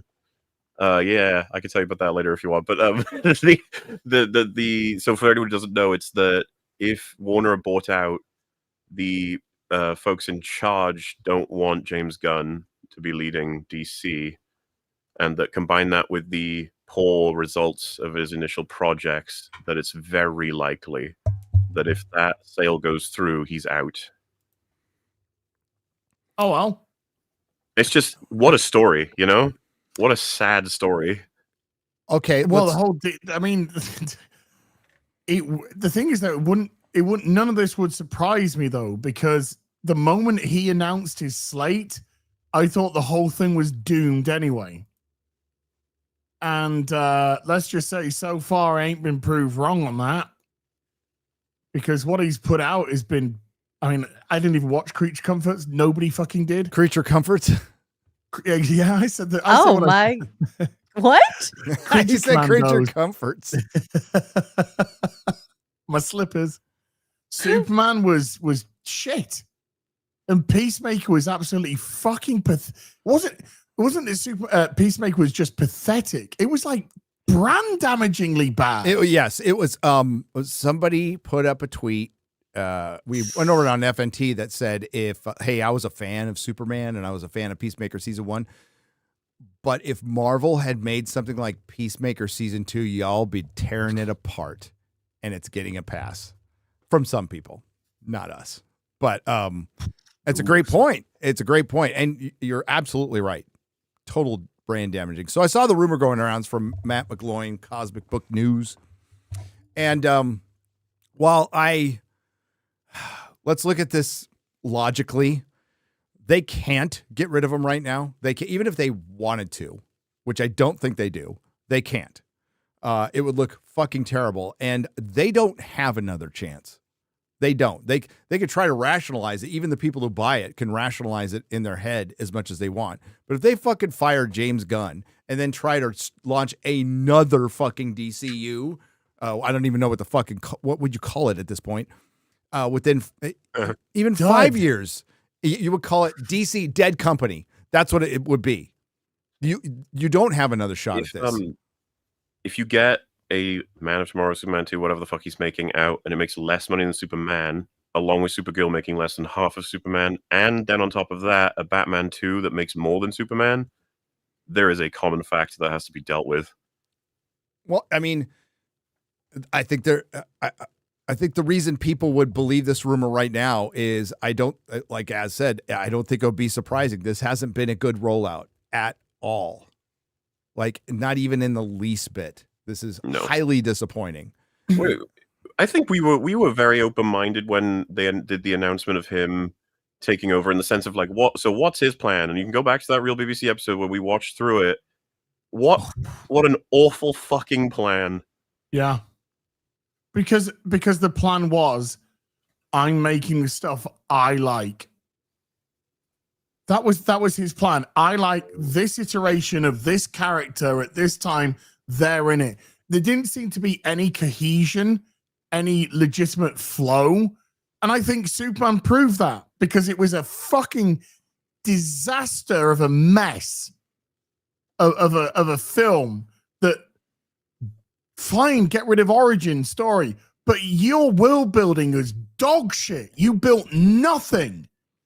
And so everyone was just going around doing stuff. And we haven't got any time or any backstory or any motivation as to why anyone's doing what they're doing. And we didn't get to know any of the characters particularly well. Everything was done on the most basic, superficial level. What the fuck is Hawkgirl? Nothing. What the fuck was really the engineer? Nothing. Ultraman? Nothing. Fucking Lex Luthor's Goon Patrol. Now they're all fucking snorting coke in Peacemaker with fucking Rick Flag. Lex Luthor's Goon Patrol is fucking cringe. And you're right. Like that fucking... Okay, a Rick Flag Sr. snorting coke with Lex Luthor's Goon Patrol when he was working with the Creature Commandos in the first one, and then working with the metahumans and Superman, and now he just makes this heel turn because he wants to get revenge for his son. So that makes it okay to... He does. They did a good scene with him early in the season. They did. He's thinking back to his son and going through the files. I thought that I was dumb enough to think that they were... Because little big booty Latina gives him a look. And it looked like he was like his mind was being controlled or of some kind. So maybe they would like have, his one meeting with Lex Luthor. He did something to control his mind. I thought they were setting that up. Nope. He was just snorting coke with fucking... Just another dick. Yeah, it's like, God. It's it is brand damaging. It is bad. There is no justification. And I'm sure James Gunn thought he was being funny because he recorded it before the reaction to the premiere. You saw that premiere the video came. He's like, yes, that's the end of Peacemaker. No, I'm not sorry. He's just been making Guardians again and again and again and again and again. It's just getting worse every single time. No, he's making his life now. This is my life. Coke parties, excess, orgies. That's kind of what I mean. Like, Guardians had a lot more heart and soul. Yes. But everything keeps getting like shaved down into cringe and... I like the characters in Guardians. They were likable, relatable characters. Well, yeah, James Gunn has been connected to projects I like. These aren't. Once upon a time. Well, I mean, track it, right? Guardians to Guardians 2. Most people agree Guardians 2 is Guardians but worse. And then The Suicide Squad would be Guardians 2 but worse. Peacemaker, all that. It's like, yes, you could argue Guardians 2 but... Or The Suicide Squad but worse. And then Superman, for some reason, cranking up that fucking team of misfits. We got to do it. And season 2 pops out. The Creature Commandos was obvious. It's just like, what the fuck, man? And Guardians 3, which was just more Guardians, but worse. And I like that. But the Suicide Squad, Guardians. Peacemaker, Guardians. Supergirl's going to be Guardians. And then the fact that Supergirl is the next project, and we've talked about this before. I would say the first time that people Sorry, are we interrupting you? I was trying to do Melissa's homework. You could do Melissa's homework after the show. You see how he tries to shift the blame, Gary? Yeah, try to blame my wife. That's going to work really well, dude.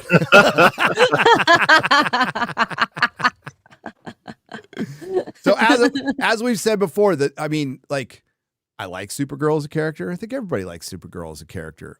Is it going to be the second movie in your big DCU? Is that like a good business decision? Is that setting yourself up, giving your best chance to be successful? No, it's not.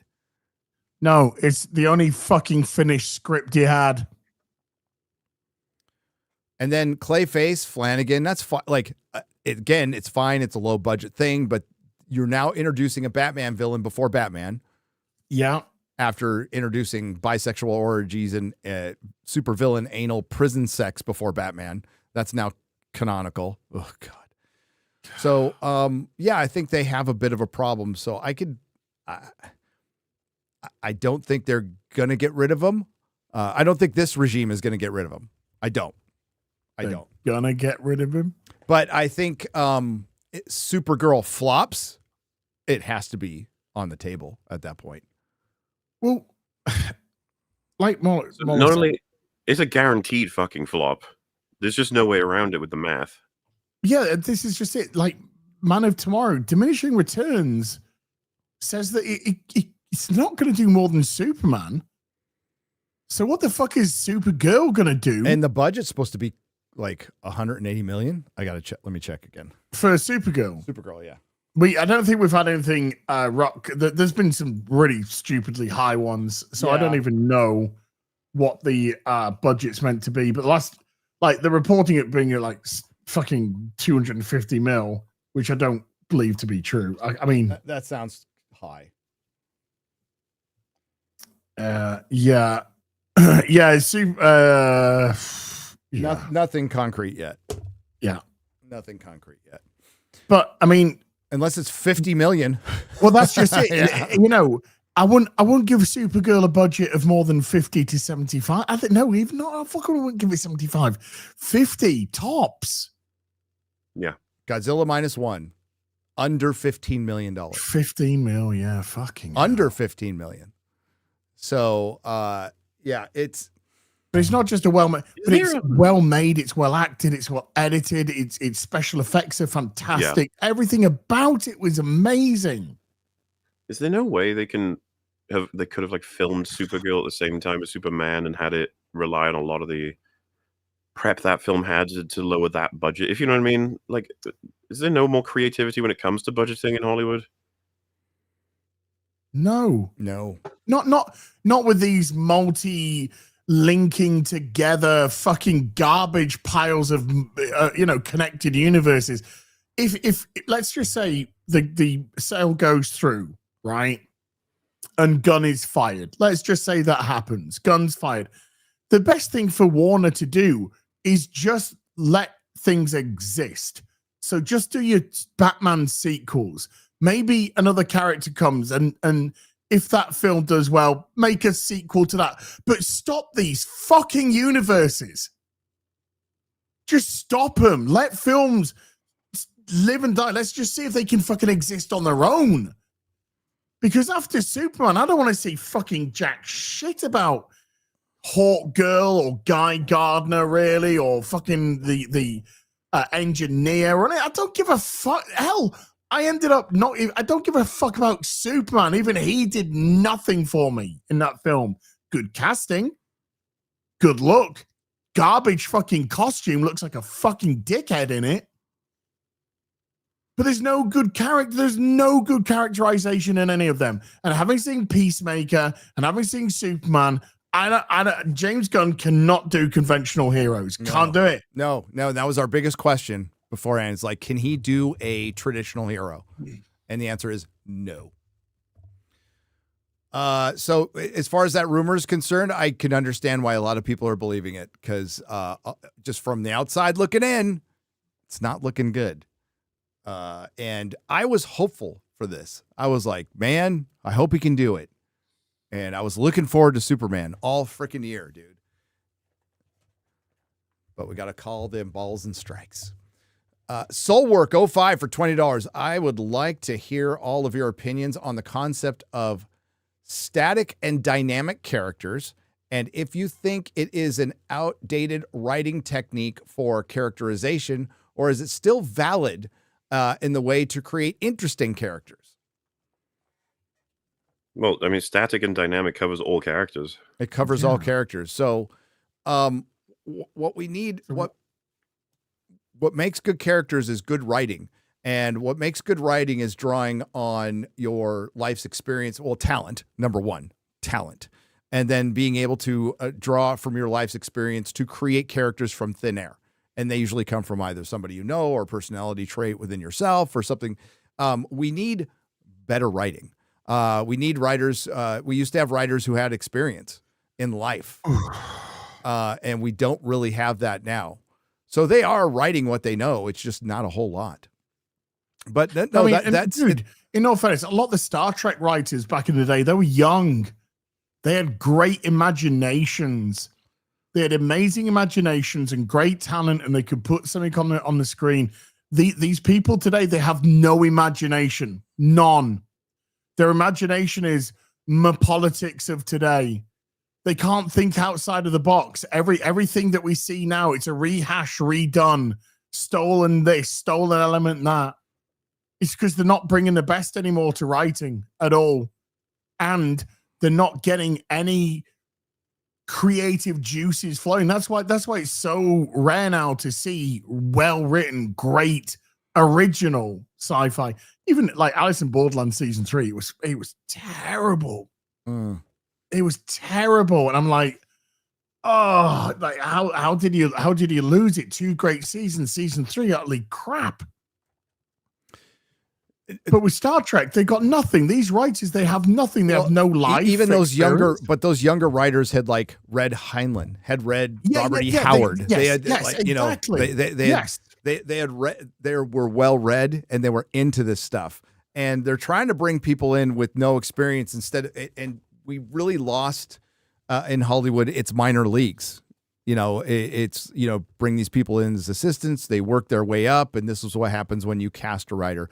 But as far as static versus dynamic, I mean, basically storytelling has been storytelling for thousands of years. There's only so many stories out there under the sun. What makes them different is the variation of characters and approach. And that's endless. That's infinite. But you have to have the talent to do it, right? We watch enough stuff and formulas can be fine. I love the formula, by the way, of Guardians of the Galaxy. I love the formula of a bunch of rogues on a spaceship traveling through space, getting in adventures. Firefly did that. Blake's 11. Blake's 7. Blake's 7. Blake's 11. Farscape did it. Why did I say Blake's 11? 11's on my mind today. But that's where Superman's going to end this year. Yeah. No, Blake's 7. And, these are cool shows. And it's a pretty basic concept. Goddamn, Farscape was great. And Farscape inspired Guardians of the Galaxy. It did. Partially. James Gunn also borrowed it heavily from a comic book. So, JRL1436 for $19.99. Hello, gentlemen. Honestly, Hassan being a dog abuser is not shocking.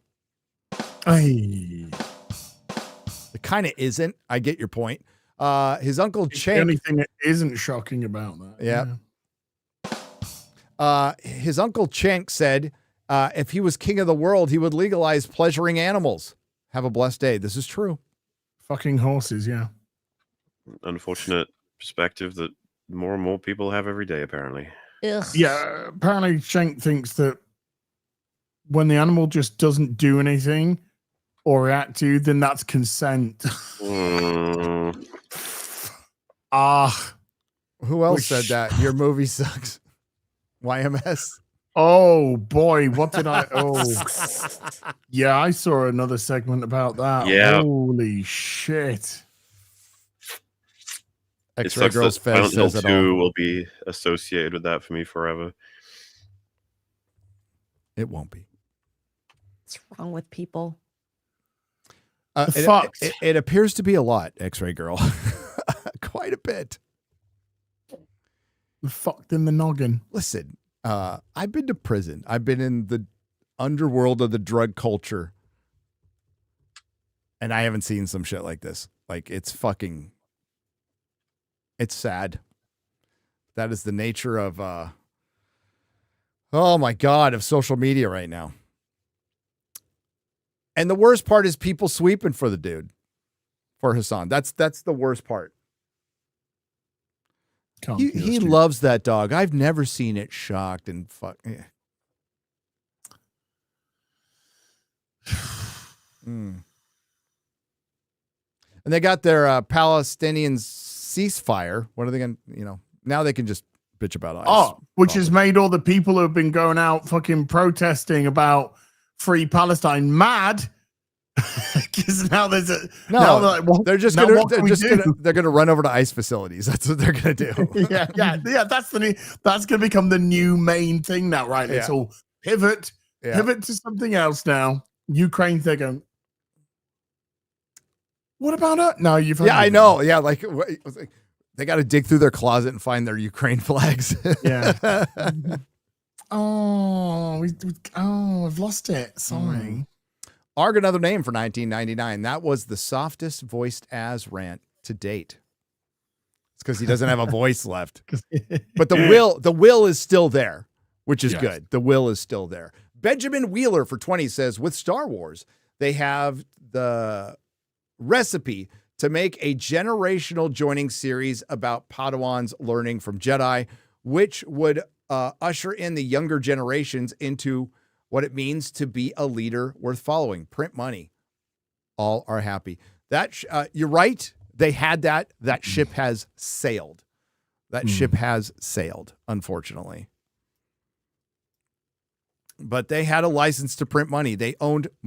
Disney owned Marvel and Star Wars. And we've gone over this ad infinitum. The lead up to The Force Awakens was unbelievable. The hype for that movie was unfucking believable, and we will never see the likes of that again. The theory crafting was insane. It was insane, and some of it was kind of interesting prior to the movie. Cool. Prior to the movie, some of it was pretty interesting. I was into it. Yeah.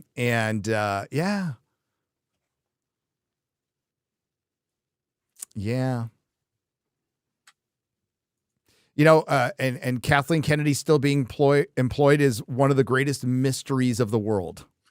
It really is. Forget I like it. It really legitimately is. Never has somebody so incompetent kept their job so long. I guess. I'm sure the people are going to influx. What about this politician? What about this guy? But I mean, in terms of coming from a corporation whose literal job it is to make money. Forget who's the Zodiac killer. Forget DB Cooper. Forget what happened to Roanoke. It's how in the fuck is Kathleen Kennedy still employed? Has she gone or is she here? Kathleen Kennedy's employment status is queer. It's like the MTV Unplugged version. That was pretty good. Yeah. Oh, MTV, they're stopping the music channels. Yeah, they're still going on.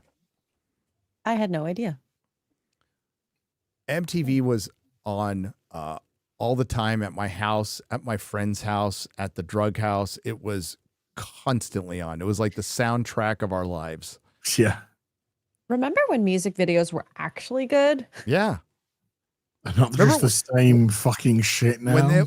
Well, I mean, you don't like. It's obvious. Like you can watch a music video whenever you want. But I mean, we'd sit around and wait for the premiere. Remember Michael Jackson's Thriller was a fucking movie.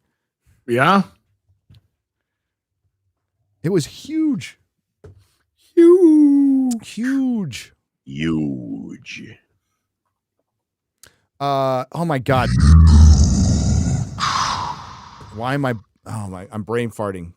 Guy who directed Blues Brothers, Twilight Zone, killed people. James Gunn. no. I know his name. I know. I know his fucking name, and I can't access it in my muddled. John Landis. John Landis. Yeah. John Landis. I was trying to find Max Landis. Max Landis' dad. John Landis. Landis' dad. Who was a really talented fucking director until that whole Twilight Zone thing broke him. But and he really didn't take that much accountability for it. Let's be real. But he directed that. I didn't even like Michael Jackson that much, but that was fucking amazing. But no. I liked Michael as a kid. I would. Billie Jean was the very first record I bought with my saved up pocket. Really? Mm-hmm. It was either buying Billie Jean, I think, or She Was Not Your Lover. She's just a girl who said that you were the one, but the kid is not your son. But I bought it because I really loved the music video. That's why I bought it. It's so weird to find out. Like, I mean, I just didn't see it this way. That Michael Jackson was just crushing pussy just all the time, too. He was. How old was it though? You see those AI where like he's stealing chicken and running away? Yeah. Pretty good. It's pretty good. And he's just like arguing with people like he's on the Jerry Springer show with Hitler and with Hitler. That just sounds like Austin Powers. Oh, it's so funny. Yeah, it is. It's so funny. Oh, it's good. It's good. Martin Luther King and WWF and doing heel turns and stuff. That's pretty funny. That's funny shit. That's funny. I like how they use AI for that. Yeah, I was like Lincoln versus Washington in the Stephen Hawking doing Olympics and shit. and skateboard, it's like funny. skateboarding. Yeah, fucking diving.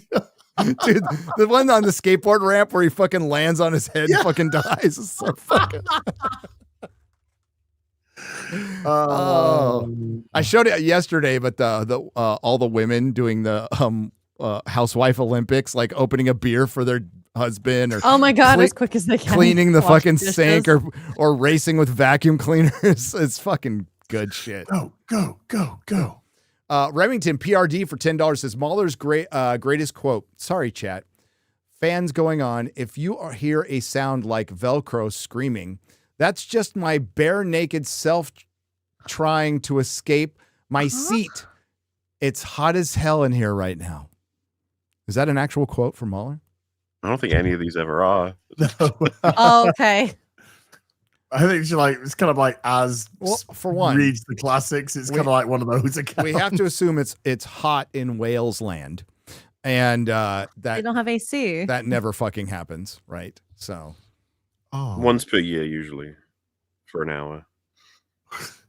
Remington PRD for $2. Happy extremely belated birthday, Mahler.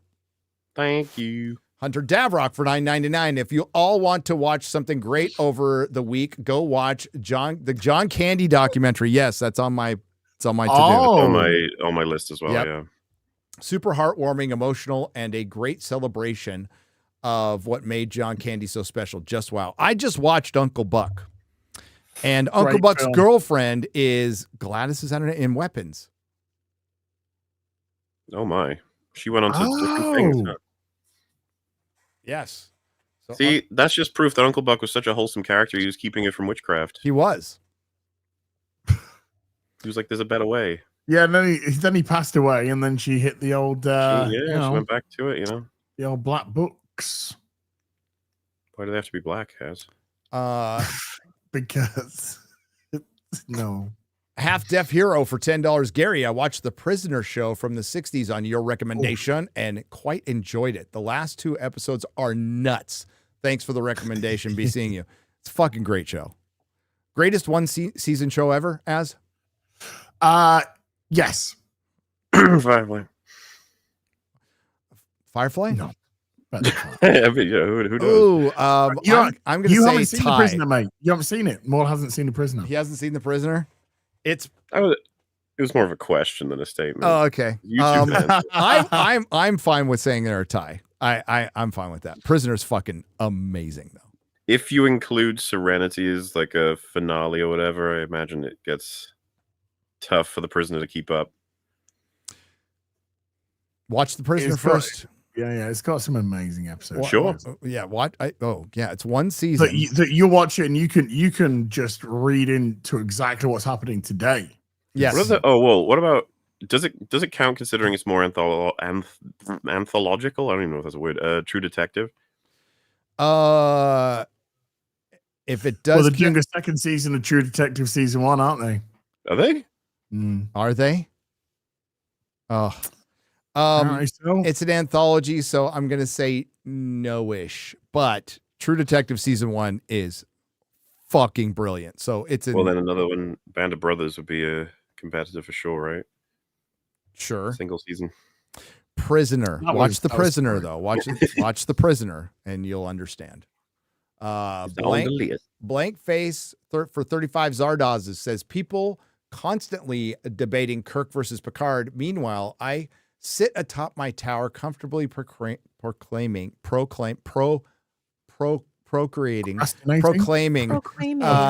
more correct answer is Cisco. Oh, you mean wait? Hang on. You mean this guy right here? Even Cisco bowed down to Kirk. Yeah. That's great. I have that downstairs in my front room. I've got him holding the baseball though. I thought about the baseball, but I'm like, Kirk is the best. Kirk is the best. End of story. But Cisco's awesome. Also, mark your calendars for October 17th. I did blank face, and I didn't see any openings here in Texas on October 17th for Frankenstein. I saw him for October 23rd, and I bought the tickets. But yes, mark your calendars for October 17th, the release date for Guillermo del Toro's Frankenstein, a movie I am sure will be amazing. It is the movie I'm looking the most forward to this year, and have been. It looks pretty fucking good. Both the trailers have looked amazing. Halftime, Latvia 0, England 3. Okay, is that Latvia? What the fuck? Your soccer game? Got qualified. Dude. Which ball are they playing with? Yeah, that's a good question.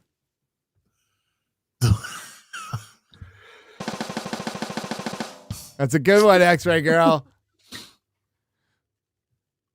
Do you know why they wouldn't play with Hitler? Because he didn't have a left ball? Because Hitler has only got one ball, the other is in the Albert Hall. Oh, I love that in The Gentleman when the guy had his Hitler's testicle. Yeah. Oh, yeah, I remember that.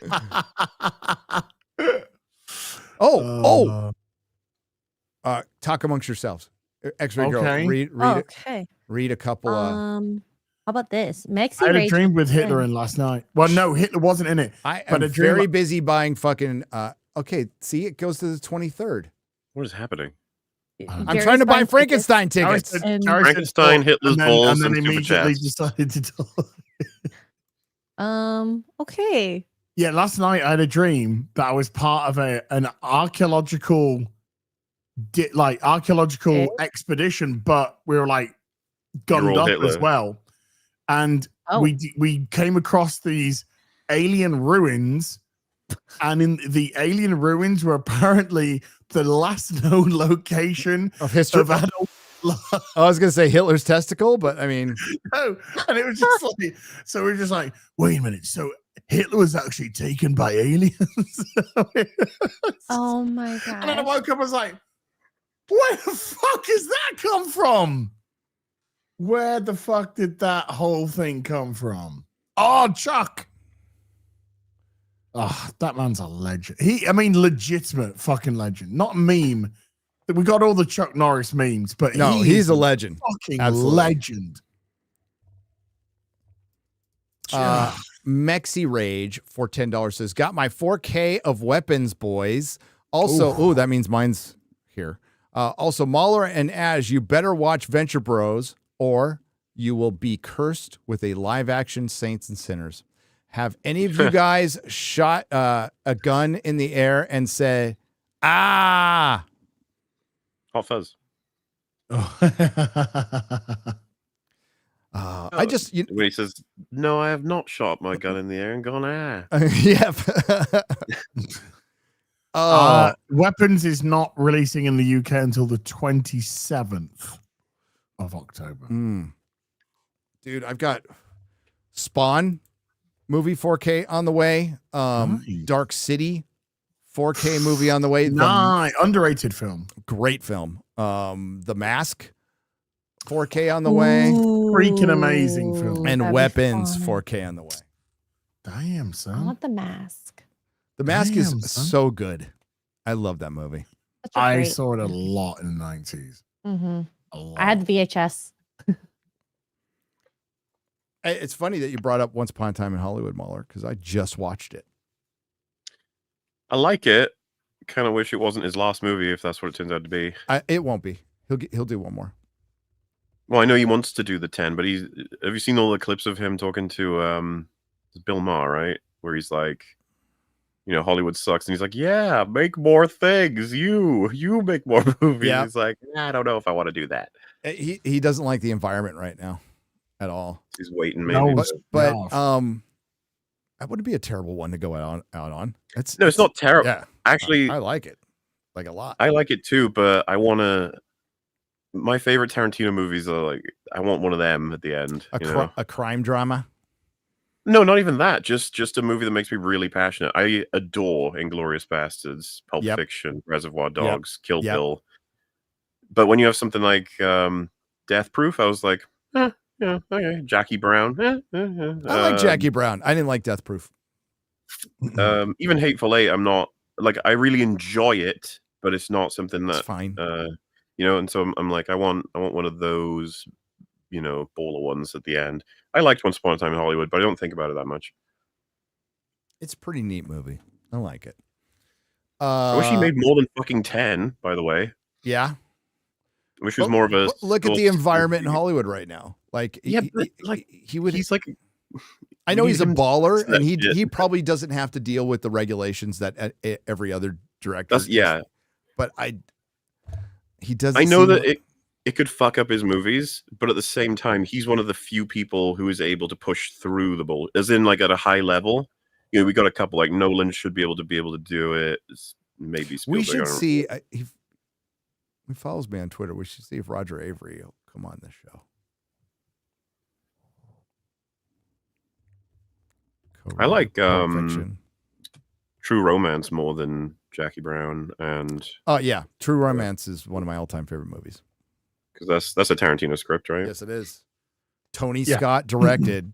Fucking brilliant movie. Yeah, it's good shit in that movie.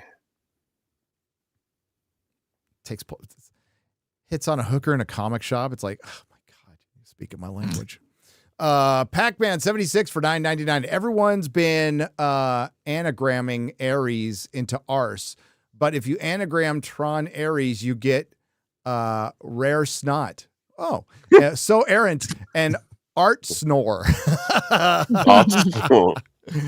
don't know what that means, but it's something. Well, it means more than the movie means. Again, we're going to go through this cycle, right? Of it's really good. You're being haters. Flops. Wait. That's what we're going to go through. Also, Tarantino's 62, so if he waits until this era is over, he might be 80. Yeah. George R. Martin, 77. Yeah. I mean, Jared, what'd you think of the Night of the Seven Kingdoms trailer, Mueller? I liked it. I think you were in the chat when we were reacting to it on Open Bar. I do like it. I think there's lots to be hopeful about, and it looks like it's making that difference for people as well. The conversation about the perceived nihilistic angles of House of the Dragon and A Song of Ice and Fire, which there's a conversation to be had, but A Night of the Seven Kingdoms looks a lot more hopeful and happier. It is. It's George's, like, in A Song of Ice and Fire, it's his most, and I'm going to air quote this, traditional work. There is still like horribly tragic things, and it's all over, George always writes about the heart in conflict with itself, but Dunk is a traditional character. Some might argue, he's a fraud because he says he's a knight, but he's not. But that's not the point at all of it. It's like George is always questioning chivalry and always pointing out that, like, people who are too honorable always get fucking killed. But this is Dunk is like a good dude. Like, he's a heroic character. And Egg is funny as hell. So this is some of his best work. And there is unfortunately, it's an unfinished book series. Well, do you remember there's like a quote from George where he said, like, he hates the notion of an attempt at fanficking, like, what would have happened if Ned never got killed in King's Landing? He's like, no, that's bullshit. That is what happened. And it's like, well, you have to respect, like, the idea of why people want to explore it is because of just how much they respect the character. Passion. They admire him. Yeah, and they want to see what he would have done had he been with Robb, had they been, consolidating the North, all that sort of stuff. And so it's like, so if you're not gonna, engage with that sort of thing, it's like, you're gonna need to provide us someone. It's like across this entire universe. So, Yeah, I mean, there are, like, good people in A Song of Ice and Fire. Sometimes they're in service of bad people, but Sir Davos, he's a pretty good dude. Yeah, they pop up all over the place. Like in Harrenhal in House of the Dragon, right? Simon, he's pretty chill. Yeah. Simon Strong. Of course, he gets killed, but he is, like, the most honorable person there. What happens to Dunk and Egg much later is tragic, but they have full lives, and he comes from nothing and turns into one of the greatest Lord Commanders of the Kingsguard ever. And he's a badass. He's also 7 feet tall in the books. But yeah, it's a more traditional story, a smaller story that's in one setting. It's usually around one castle. But it does have repercussions in the future of politics and stuff, kind of a butterfly effect, right? And it's always centered around the Blackfire rebellions in between and stuff. So it's a smaller show. It's not going to get as watched by as many people as House of the Dragon, but I think people will like it if they do it right. Great graphic novel, too. Art by Mike S. Miller. He gave me a page. Reno the Turk for $5. Jared Leto has one facial expression, bitch, and his blue steel is called Box Office Bomb. Why make billions when you can make millions, Rags? Beautiful quote. Hi, Rags. Vincent Turcotte for 10 Canadian pesos. Mahler, Ryan, Drinker, and Nerdrotic should have a brainstorming session and come up with their own version of how Game of Thrones should end. Break down the plot, then cover where each character ends, etc. That'd be fun. It would. It's just, if we put it on a list of things we could or would do, it would, I don't know where it ranks. It's like, we've got just about everything to do, and everyone's real busy. Mm-hmm. Everyone's real busy. We got to do Buffy first, but I'm even down with doing an informal one. Just shooting from the hip. But sure. It's definitely something I've given thought. I'm not going to say I haven't given it any thought. And you were talking about fanfic, and, like, I don't like fanfic either, but I'm not saying it shouldn't exist. And it is a sign of how passionate people are about your fans. It's like fan films. When people are making Doctor Who fan films and Star Trek fan films, that's really good. That's why it was really bad when Star Trek came out, because of Alex Peters too being a shithead. But and they shut down the fan films when, like, I don't think there's a franchise that there's more fan films of than fucking Star Trek. Yeah. But it shows the creativity of the the fans and how the shows and the franchises actually affect them, and it actually builds a great sense of community. You know, I hate that word now, but you know what I mean. It builds a great sense of community, fellowship with these beloved franchises. And now, of course, they seem just hell bent on getting rid of the current fan base to replace it with whatever mythical fan base, or as I say, fucking clapping seals that will just consume. Yeah. Just consume. But I mean, fanfic should stay in its corner away from the actual scripts of the actual shows, which they now mimic fanfic because it's not good. It's a sign of passion, but it's not good. And George's philosophy on fanfic goes further, Mahler. He actually says, and I agree with him on this. It's like, make it your own story. Just take that. Oh, I whatever completely idea agree. If a friend ever says they want to write, like, what would happen if blah, blah, blah did blah, blah with this character, I'd be like, no, just write a story. Yeah. It could be inspired by like something. Oh, for most sure. stories are. Everyone is. Yeah. Yeah. What is The Simpsons required watching? I haven't watched it in years because I noticed the shift, and I'd like to do a rewatch. Thursday night for $5. Required would be 1 through 8, I think, is when the major writing shift happens, as in the actual people writing the show. But me and Fringy, as obsessive Simpsons fans would tell you, it still goes for another few seasons in terms of the good shit. And that you should usually call it yourself, as in you're watching, season 10, 11, 12, whatever, and you can be like, I don't like this that much anymore, and then leave. But you need to get through 1 through 8. Those are the gold. And I wonder what it would be like to watch the latest episode of The Simpsons now. Because I haven't seen it for like 25 years or so. It'd just be interesting. I haven't watched it in a decade. Me and Frankie watched one of the newest ones semi-recently, and it is horrendous for someone who... I don't know if you guys... Well, I was supposed to say I don't know. I guess I do know, because we all have it with all of our franchises. But when you have a particular idea of exactly what the experience of watching something that you love in your head is, and then you watch something that's like someone's approximation of an approximation of an approximation of an approximation of what that was, it is like uncanny watching like a photocopier that's just been on repeat for a million years, and you're like, how did it get here? It's like, well, there's fucking 30 seasons to explain that. Does it get views now? Does it get a viewership? Presumably, it's probably got a consistent audience. Yeah, I mean, they're doing the next movie now.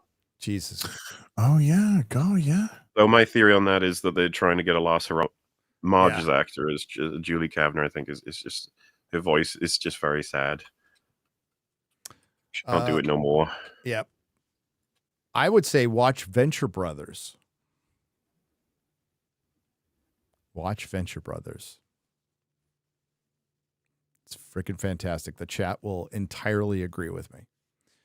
Gunner, probably the only thing the chat will entirely agree with me on. Gunner for 119 Norwegian krona. Disney typically do not pay to make merch. They usually get a flat license fee from the companies like Hasbro. So it's Hasbro who lost money on all those Rose Tico dolls. Yes. Okay. So how merch goes is they license it out, but they get a flat licensing fee. It's a flat licensing fee, and then but that stuff still has to be produced, right, Gunner? So that still takes away from the profit margins. And right now, if we want to talk about merchandise right now as it concerns Superman, there's these things called tariffs out there. How do I know? Well, I just got my Dr. Doom figure from Sideshow, and I'm going to be getting my Rora Nora Zorro, I think today. And you're not going to notice because you're in the UK, but on my bill, there was for each a $17 tariff fee. Boom. I just realized shipping. that I was absolutely positive that I ordered that Dr. Doom, and I've been through my Sideshow account and nothing's there. It's not on sold out? not shipped, and it's not on cancelled. So I have no idea. I was absolutely positive. Can you still get that it? I fucking got it. No, it's on waitlist. It's one of the best things they've done. It looks fucking great. It looks great. This looks fucking great. That does look Hans great. Toys Ironhide. But it's a comic book Dr. Doom, right? With this huge backdrop, which they're starting to put on all the figures now, which I do like, but Makes it a little difficult for space, fucking first world problems. That looks tight. Look at that. Look at the back as well, man. Yeah, that's great. I'd show it off. And it also It's way over that. transforms into the toy robot form if you want it as well. Because the toy robot form just had like the windshield up here, and it had like just like a Yeah. square face like looking through. So yeah, you can actually do that as well, crazily enough. Here, you read a couple. I'm going to show off Dr. Doom now. Screw it. Okay. We got Des Roma for $4.99 says, sounds like Azamoller needs some microwave tea with honey. The radiation makes it more effective. Tea with honey though sounds good. I don't It's think good. I've got any honey in the fridge though. And ginger, if you can get that as well. Mm. Blank face for 14 Zars says, we've entered the land of the late and gay. Or are we always there? Jegson Vohes for $5. Mahler, we've gone from autism predator to special needs predator. He's not only smaller, weaker, and less skilled, he's also blind in one eye. What the hell? Predator Badlands is absolutely a monkey's curl paw thing. It's like it broadly almost maybe resembles something that people would want, but then it's just not what people want. Yeah. Mm-hmm. Thomas Montalbano for $1.99 says, "As just sold me on Star Trek. Let's go Tilly's."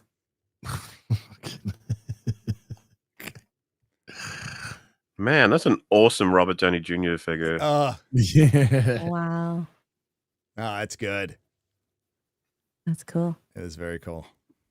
Andrew Valdez for $4.99 says, "Hey Mahler, are you going to play the ukulele remake that came out a bit ago? It looks really good. I remember your amazing reviews about it."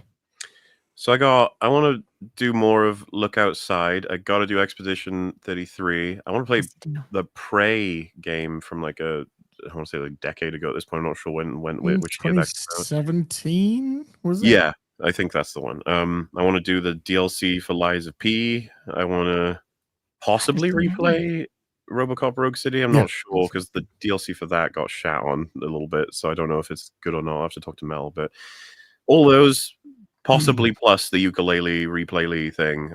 So the answer is maybe. I enjoyed Prey, by the way. When I played it, I enjoyed it. Good. Ministry of Wrong Think for $9.99 says, why are we talking about Star Wars right now? There is a child apple cider in Gaza.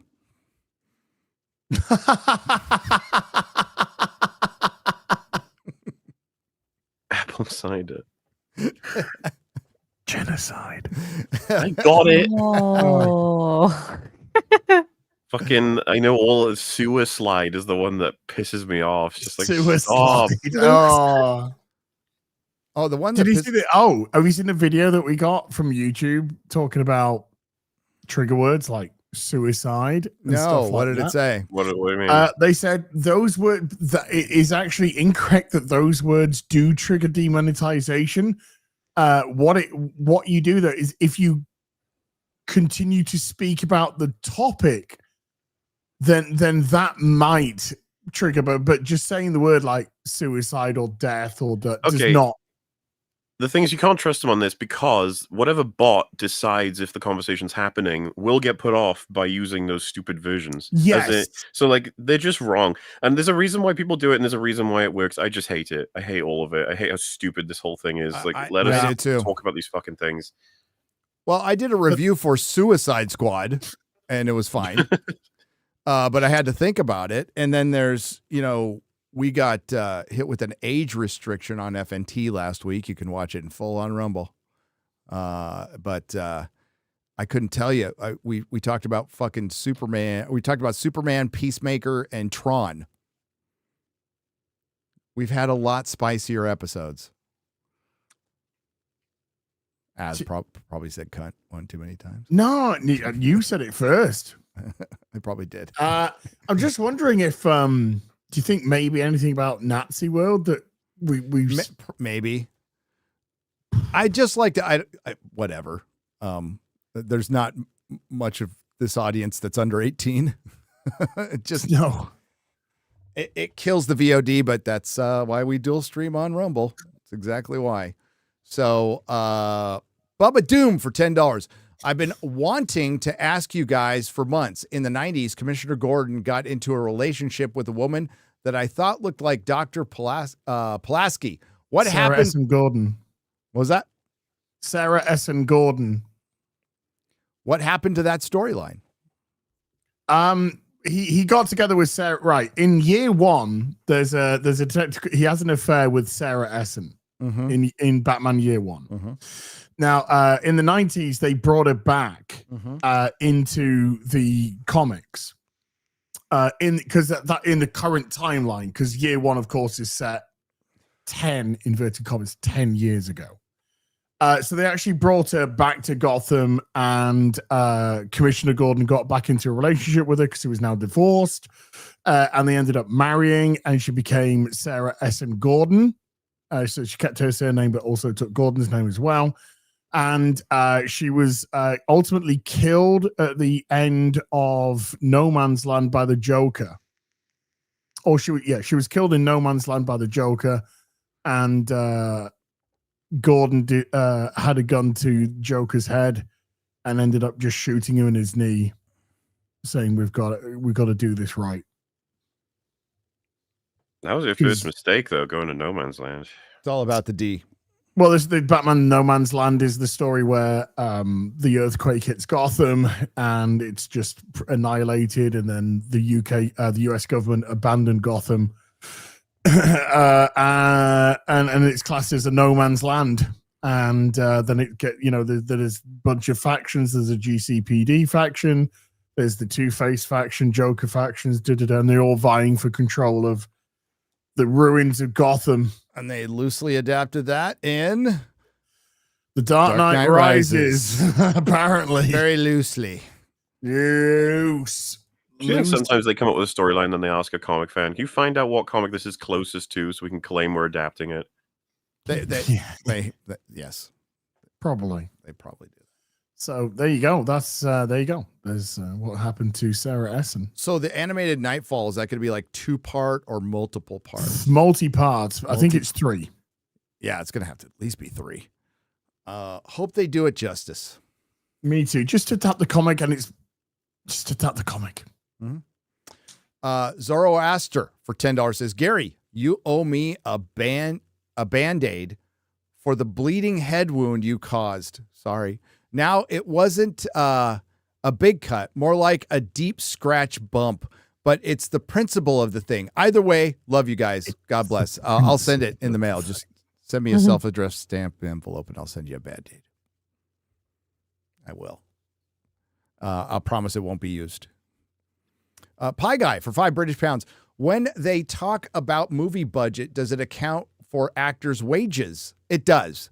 Yes. Doomsday got to be $300 to $400 million just on cast alone, right? They're going on Lost Leader, so that's the difference between. I am told that is one of the biggest differences between the UK tax write-offs and some of the ones in the States. Is some of the ones in the States do not count the actors' pay, making it a less of a tax rebate, particularly in California. Darkington has gifted 1 Nerdrotic membership. Thank you, Darkington. Josh Kelsey has dropped $19.99 and just walks away. That's what he does. That's what he does. Fucking Josh. Zanzoltan for 3,000 Martian pesos says, Hail Nerdrotic as Mahler and X-Ray Girl. A friend recommended to me to watch Alice in Borderlands, and now Az tells me the last season was shit. Damn! Yeah, I was watching Peaky Blinders and hoping to have something to watch later. Damn. P.S. Good news though. Season 2, you can use that as your end. You could just end it there. Don't. Damn, dude. Just don't. Yeah. I haven't started season 3 yet, so I guess I'm not fucking watching it. I wouldn't touch it. I wouldn't touch it. Jeez. P.S. Hassan is a bastard. Shocking news, right? Yeah. Peaky Blinders is fucking awesome. The Guinness. Have you gone any further with House of Guinness? No, because wife just got home. So have you? Hey. No, funnily enough, I'm actually watching Mad Men. Mad Men's good. I never actually got around to it. That's my current sort of watching it with food sort of show. I'm gonna finish it up. We had 3 episodes to go. I like it. I think House of Guinness is good. What would you compare it to? That's good.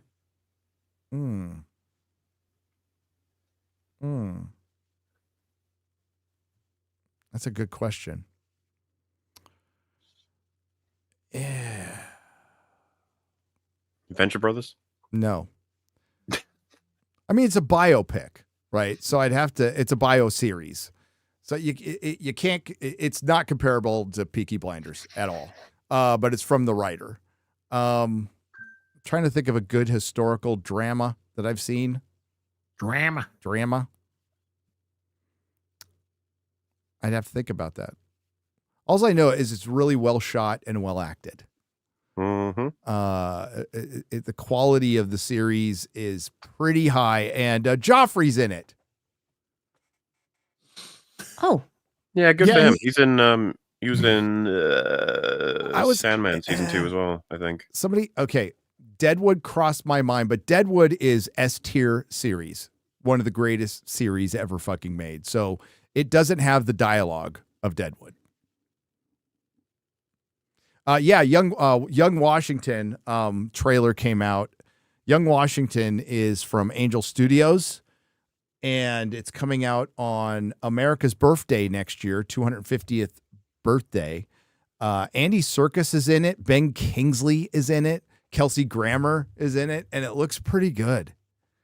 It does look pretty good for like an Angel Studios flick, which is, they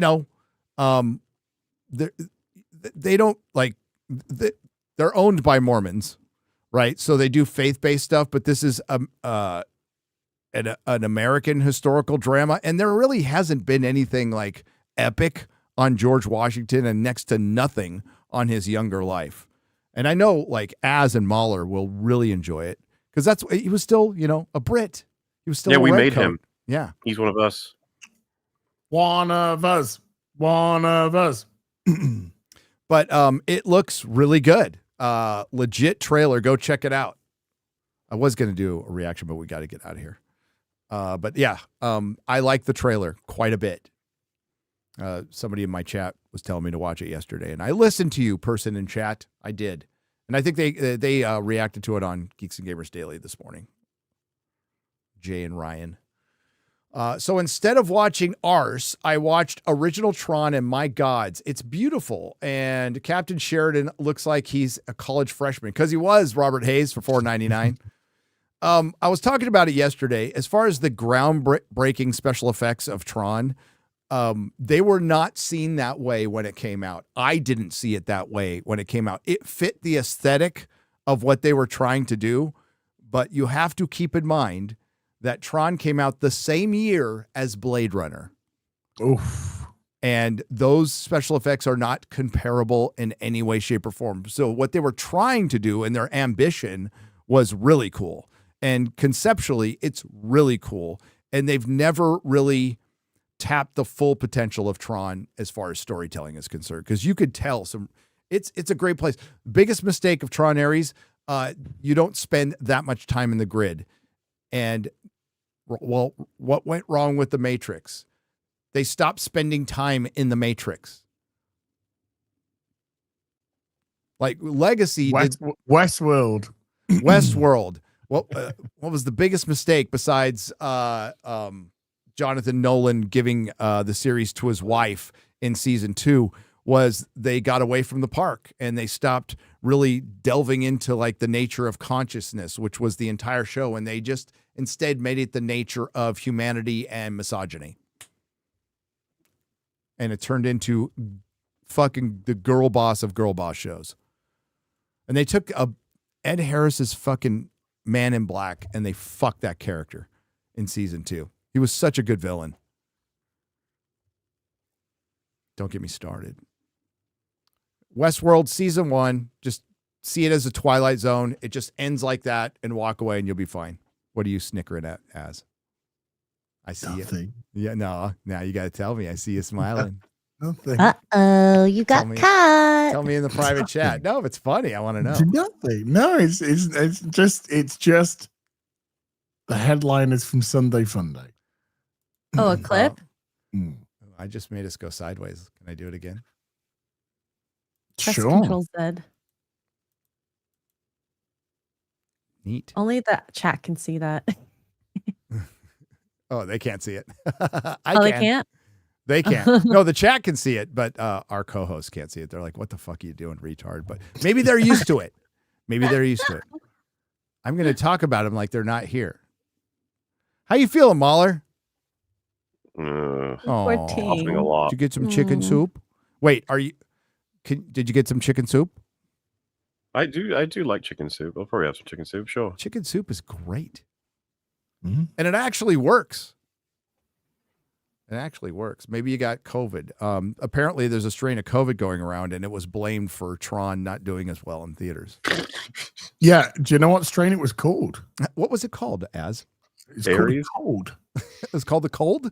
Yeah. They should have called it COVID Aries.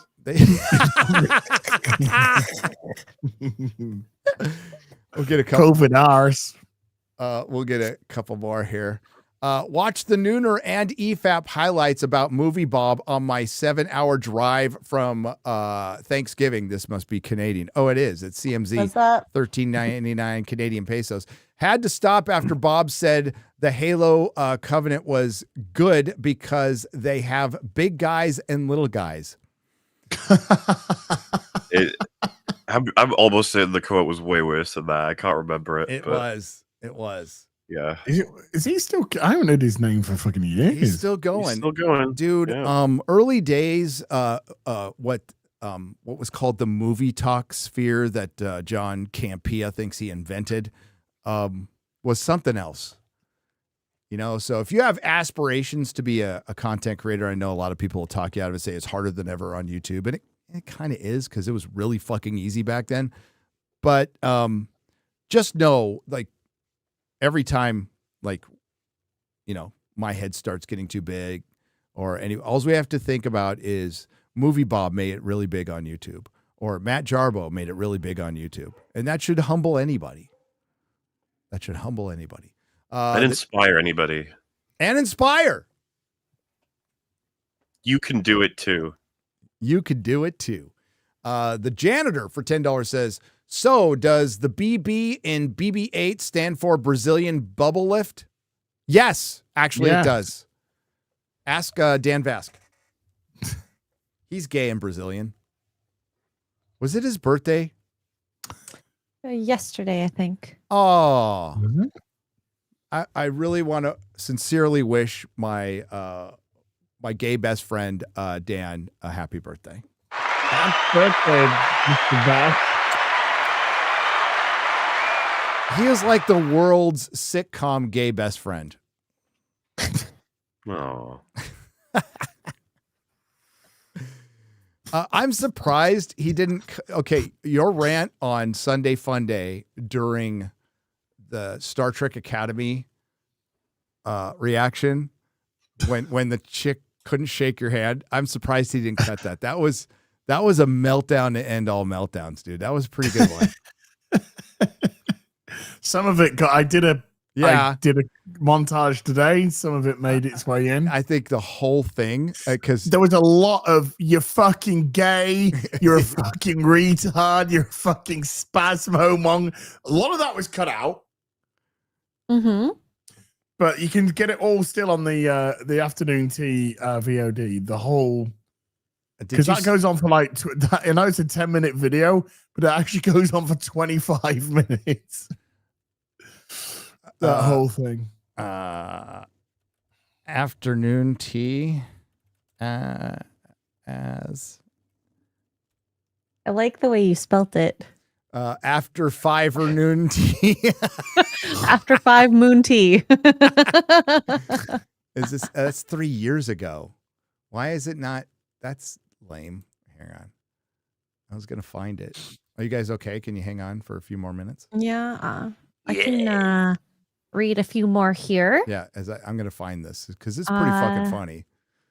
Is that it right there? new Batman cartoon looks embarrassing? Was From that 2 it? days ago? Yeah, probably.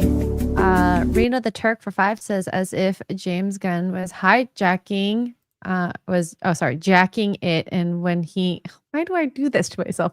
When he's gonna coom, the guy's balls and butt show up on the screen and he can't stop and yells like Arnold in Predator. What? What? Don't know. I don't know. Just smile and wave, boys. Smile and wave. Don't know. Do you have the timestamp, Gary? If you get the timestamp, I can.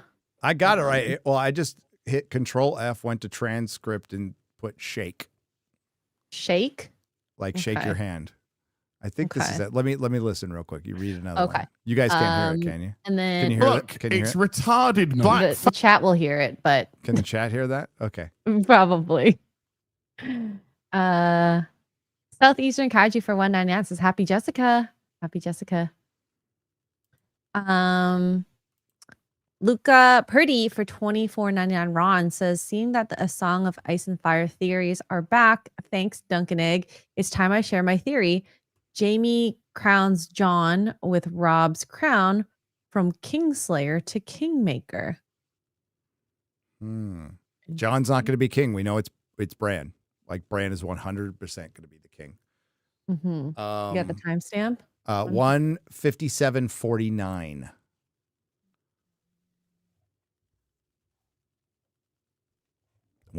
I'll read one while you're looking. Lockfield for $5. Can someone take Frank's triple X scene from Always Sunny's Lethal Weapon 5 just finished already and put Gary and George R. Martin's face on it? That'd be great. That'd be great. All right. All right, I'm ready. Is that 157? 44, but pretty close. Okay. Apparently, Tina Turner, she's a right fucking cow. People around you. I understand. Oh, look, it's what's she called? Tilly. I've lost a bit of weight. Oh, it's queer woman. It's married woman with children who came out as queer. Hey, I know that Tilly, that was it. I know that I'm a married woman with kids, but guess what, everyone? I'm coming out as queer. I need a diversity box that can be ticked for when I apply for work. So I am also queer, even though I'm Fast forward a little bit. happily married with children. In this trailer. I understand. Sometimes I feel. Oh, look, it's retarded black fat girl. Yes, look. I'm going to shake your hand like a complete fucking spasmo.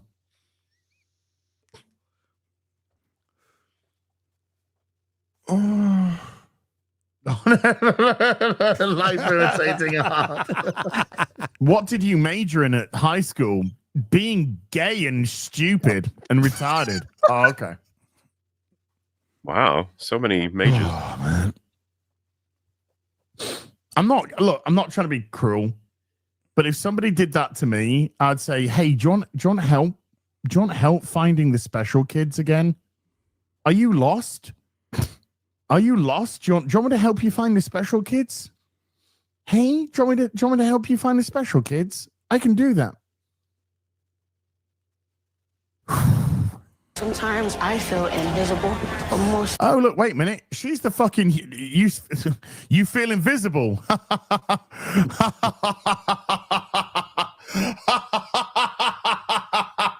It's very difficult for you to look invisible, sweetheart. So this is meant to be the fucking human. And this is fuck off. This is meant to be the alien because they've got wibbly wobbly lines on their head there. Okay, it's okay. TNG did that a lot. It saves on a lot of money. It's fine. But look, the alien is trying to teach the fucking human how to do a fucking handshake.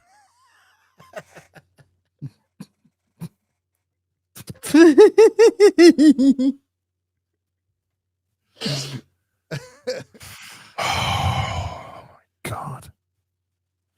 I'm training to be a Starfleet officer. I don't even know how to do a fucking handshake because I'm a fucking retard.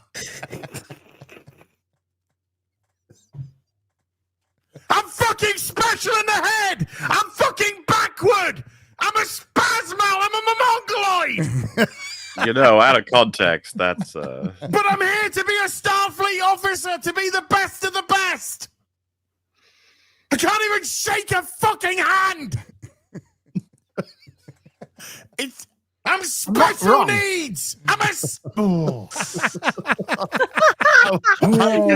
red there. Oh my God. I was gonna go to a dark place. Fucking just Paramount, leave Star Trek alone. It's already dead, right? You've killed it already.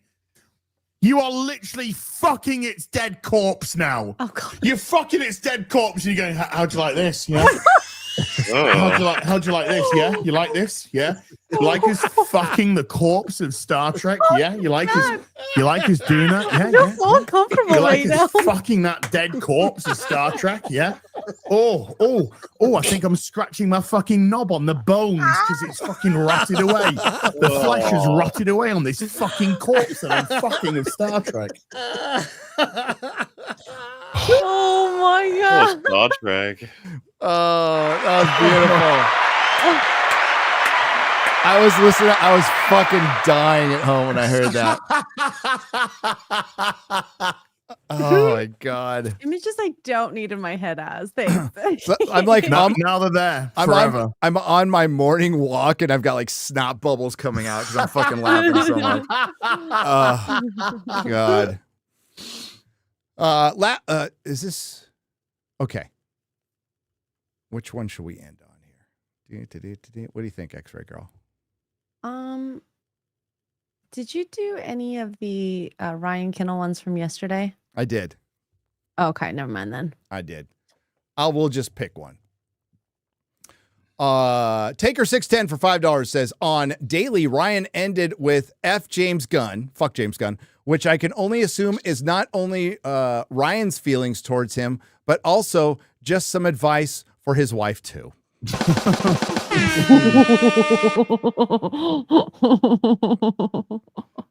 Yeah. It's incredible like how quickly this went downhill and that it took the finale of Peacemaker season 2 for a lot of people to figure this out when it was there before Peacemaker season 2 even started. But to wait till the finale, like he was actually setting something up, and the only thing he set up was his next movie by putting Peacemaker in another dimension and spending 8 fucking episodes doing that, meaning the Nazi world meant nothing. Meant absolutely nothing. It was just there to go, we actually still live in a world like that today. You know, and as she told a woman about her lesbian wife, and the woman was like, okay, because they're nothing alike, but there needs to be a victim. In actual, but she was only in the show because she was black, fat, and lesbian. That's it. That's all she said. That's the only purpose of her being in that show. She had no character. She had no arc. So unless the arc was lesbians get divorced all the time, in which case James Gunn came through on that one. He did on one thing. But is he secretly based? Because he had the lesbians get fucking divorced, and then he had segregation world being beautiful and great, and I think he's just no, he's just shit. I think he's just up his own ass, so far up his own ass, and his wife might be. Zen Zoltan for 1,000 Martian pesos says, as rants are awesome. If he finishes with this is boring, I will be happy. He didn't though. He didn't. I'm sorry to disappoint you, or Az should be sorry he disappointed you. Zen Zoltan again says, that was awesome. I made a video back in the day about your opinion on Hollywood DEI on FNT. And I remember you saying, please don't cut this video and post it on Twitter. And I was about to, love your rants, Az. And what's this one? Az, you are the king. Who said this one? Dark Schwartz Rising for $20. Schwartz Rising for 20. Oh, thank you. Thank you. kind. So yeah, it is incredible that they backed up the Brinks truck for James Gunn, and James Gunn just made the DCU into a giant vanity project. Yeah. It's we said in July that month would decide the fate of the superhero film. And I think at the time we said, well, it looks like the future is mediocre. I would like to revise that statement. It looks like it has an expiration date, and it's coming, which is sad. But there's other genre stuff to enjoy. We've had plenty. Yeah, we've had I'm plenty. okay. I'm okay with it going. I'm good. I'm good. I'm good. What do you got coming up, Az? Ripping a Seal back tomorrow on Eric's channel. Every day, Monday to Friday, I am posting my playthrough of Days Gone on the gaming channel, which is at HVB Gaming. So go subscribe if you're not subscribed. There's 17 parts of my Days Gone playthrough up already. So there's a ton of content there for you to get your teeth into if you're needing something to listen to. And then Thursday's Thursday and Friday is FNT. Yes. Who do we have on? Do we know?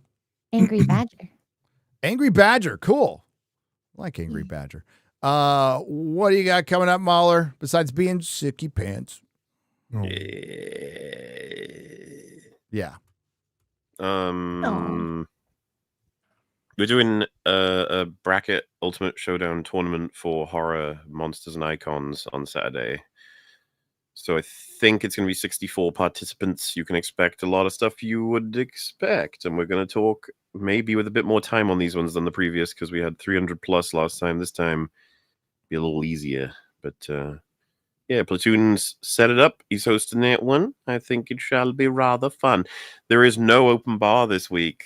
So please don't be scared and surprised by that when that happens. I might stream in the slot just so I can put it in the title and be like, open bar's not happening. Come and drink alcohol with me. There you go. Instead.